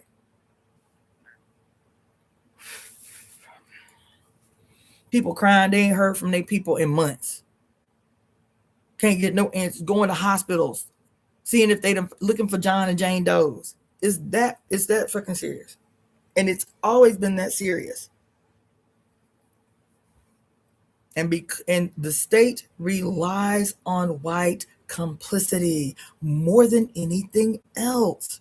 The state relies on those of you whose proximity to whiteness is more adjacent and advantageous to complying to that proximity, so they rely on your silent complicity. When you see harm happening to Black people, when you see harm happening to women, the state relies on you so much. You are the greatest weapon. They rely on your silent complicity. And so y'all were silent when this aggression, dog whistle that it was, and not that quiet of a dog whistle that it was, y'all were in every goddamn community completely silent when this aggression happened against Black women, because you do not see the loss of a giant chunk of resources from a single community as an act of genocide. You've always refused to see it. That's why there's so many cities in this country that no longer exist, and there's no longer any evidence that they ever existed, that were primarily Black and thriving, and you can't stand to see it. And so when the government says, we know how white people gonna be, we can levy this goddamn town to the ground, bury it under a lake, and they'll act like it never existed. We won't ever have to face that shit. And so you do not see the robbing of these women's livelihood and security and sanity and sense of safety and happiness as an act of genocide. And they could count on it and bank on it, but let us test the theory. DEI is done. And then you behaved collectively exactly how they knew that you would. And just a few months later, this radical attack on all of these Mexican, not just Mexican, ganking everybody that can some way possibly maybe look like Mexican if they squint real hard like. And that's enough. Outlandishly white nationalist and bodaciously racist in your face. And every last one of these communities, Asian, all the Asian communities, every last one of these communities, it's like, man, ain't got shit to do with me. They should have did it the right way. Though you don't even know what their circumstances are, they should have did it the right way. And so, since June, when they upped the aggression of immigration and made a public spectacle of it, that's why they did it during Pride Week. Because they knew none of them LGBTQIA people was going to leave the parade or all these little events that they was going to go downtown and demonstrate with no Mexicans about ICE. That's why they did it during that week, to see if they could cause a big of enough scene and disruption with the people down here who also have been victimized by this country. Say, look, this is our jam, but we're going to have to go down here and show support for what is happening, this craziness that's happening downtown. That didn't happen. It was like, damn, they ain't even gonna show up for the LGBTQIA that they love so much. Well, let's see what else we can get away with. You tell your adversary all the time how he can handle you with your silent complicity. Yes, you do. Because then a few months later, that 350,000 went to 650,000. Crickets. Mum's the word. He's like, a word? Well, shoot, there was a lot of people who were real outspoken early on about how much they love me and how committed they all were to my shit. Fuck it. Let's just get everybody. These Somalis that was making their declaration of their allegiance to America and how they ain't us because, Black people in America, they ain't shit. And he's like, you know what? I don't really like Black people either. And they were the most outspoken. We can make a spectacle of them. Plus, we'll add a little ceremonial touch to it since it is the twin city and I'm a twin.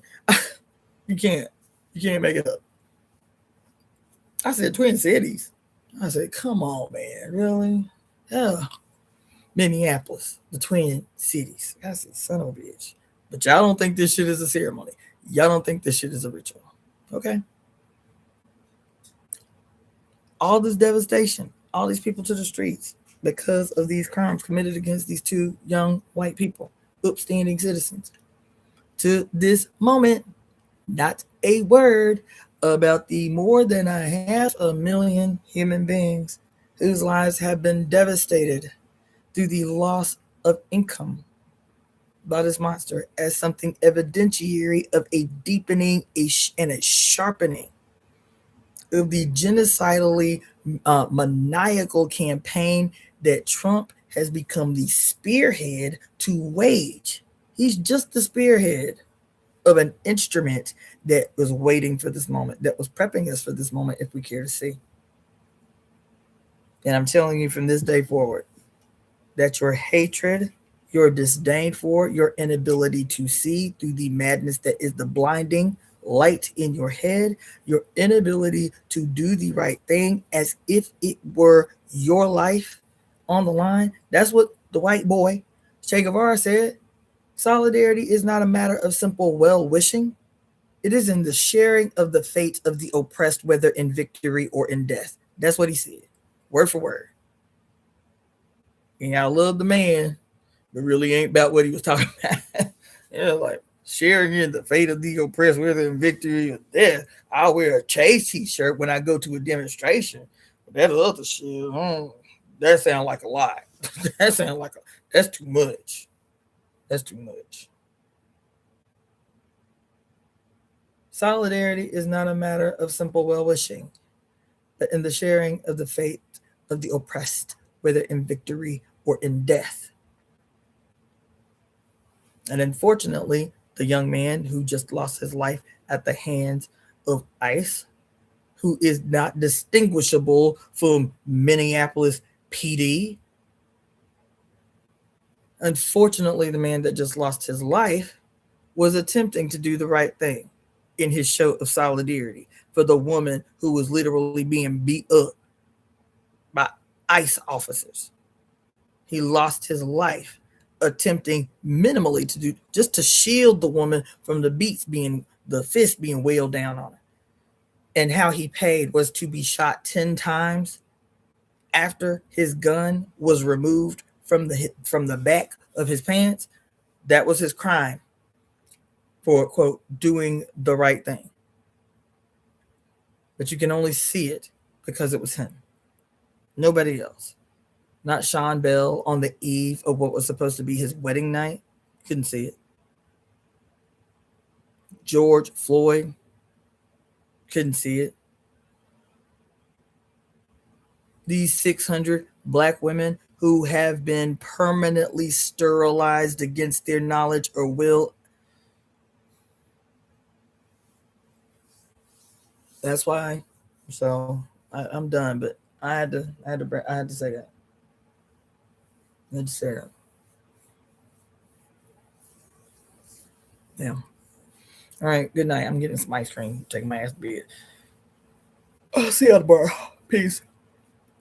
Oh my God.